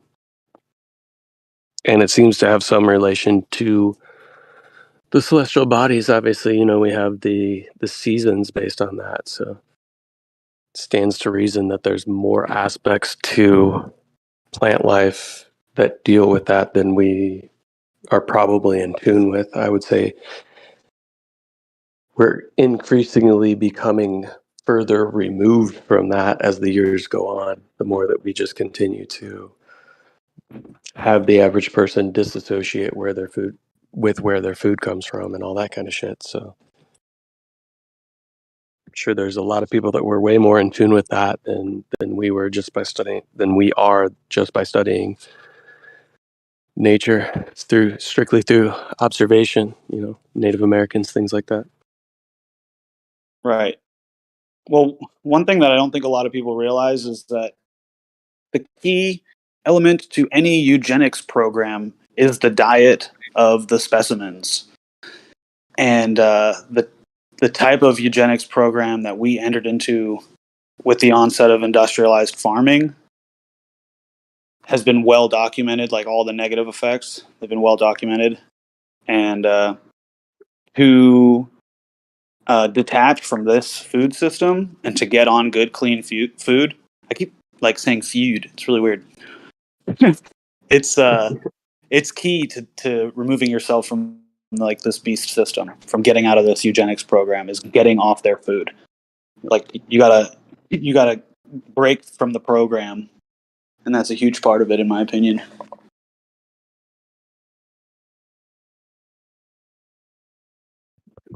Yeah, I mean, I think it's been a slow, steady decline over the years in the nutritional value within our food. I think it's almost lost in most of the vegetables and shit like that we eat nowadays. It's ridiculous. Oh, dude, it's terrible the way people eat vegetables thinking they're eating healthy, and they're actually eating a good deal more poison than they would if they would just have a shitty steak. They're almost better off eating from McDonald's at that point. Just because of how poisoned everything is. Right. It's all sprayed with insecticide and fungicide. And yeah, it's pretty bad. Yeah. Well, that's what you're going to fail really miserably whenever you go out to just plant one of something and go completely against nature and how nature works. Submitting an organism, be it plant or animal, to conditions that it would never encounter in reality in nature. And then, of course, you have all these problems that come with it, like sicknesses. And so what do? Instead of returning it to its natural conditions, we come up with all these potions and just disgusting chemicals and science experiments to keep this organism alive, producing food that makes people sick, which makes the people that, do the medicine stuff even more rich. It's crazy. Yeah, it's a vicious cycle. Do you think it could be intentional, or do you think it's just an inherent consequence of what's happened? A little bit of both. I think at some point somebody realized that it was profitable to have sick people. I think the people that implemented these large-scale industrial type farming things, like the people that actually put the machines together, probably saw it as a net benefit. They're like, well, we live in these new things called cities. We got to feed everybody, so it's let's feed them. Yeah, it's hard to play the blame game with it. The only thing you really can do is just detach yourself from it and try to educate people in a way that's not going to turn them away from it. Because food, dude, you get on the mic and you start telling people that they're putting poison in their bodies. It's I'd say the food issue is actually more heated than flat Earth. If you really got down to it, and I was to really drill somebody about what they're eating, and they were to really drill me about what I'm eating, it would get very heated. Well, a lot of it is pertinent to the microbial within the gut flora, which science is just scratching the surface on.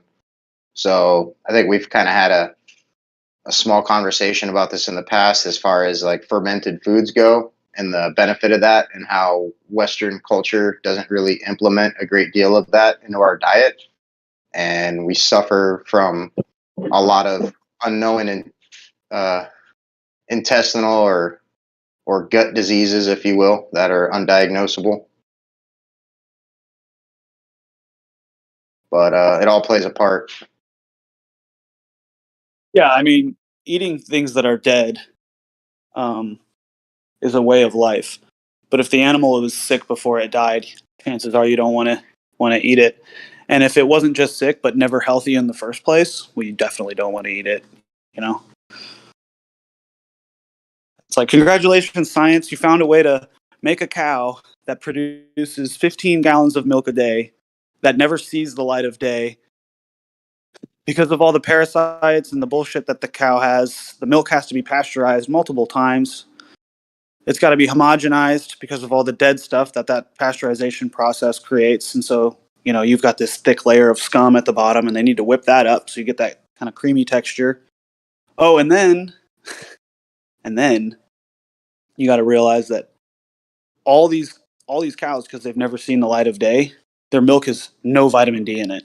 So they use a byproduct of sheep slaughtering, which is sheep oil, and that's the vitamin D. When it says whole milk with vitamin D, they have to put that with vitamin D part because they're adding it in, and I think it's called lanolin or something like that. I can't remember. It's sheep's oil though. Where they get the oil from, I think the wool. Not 100% though.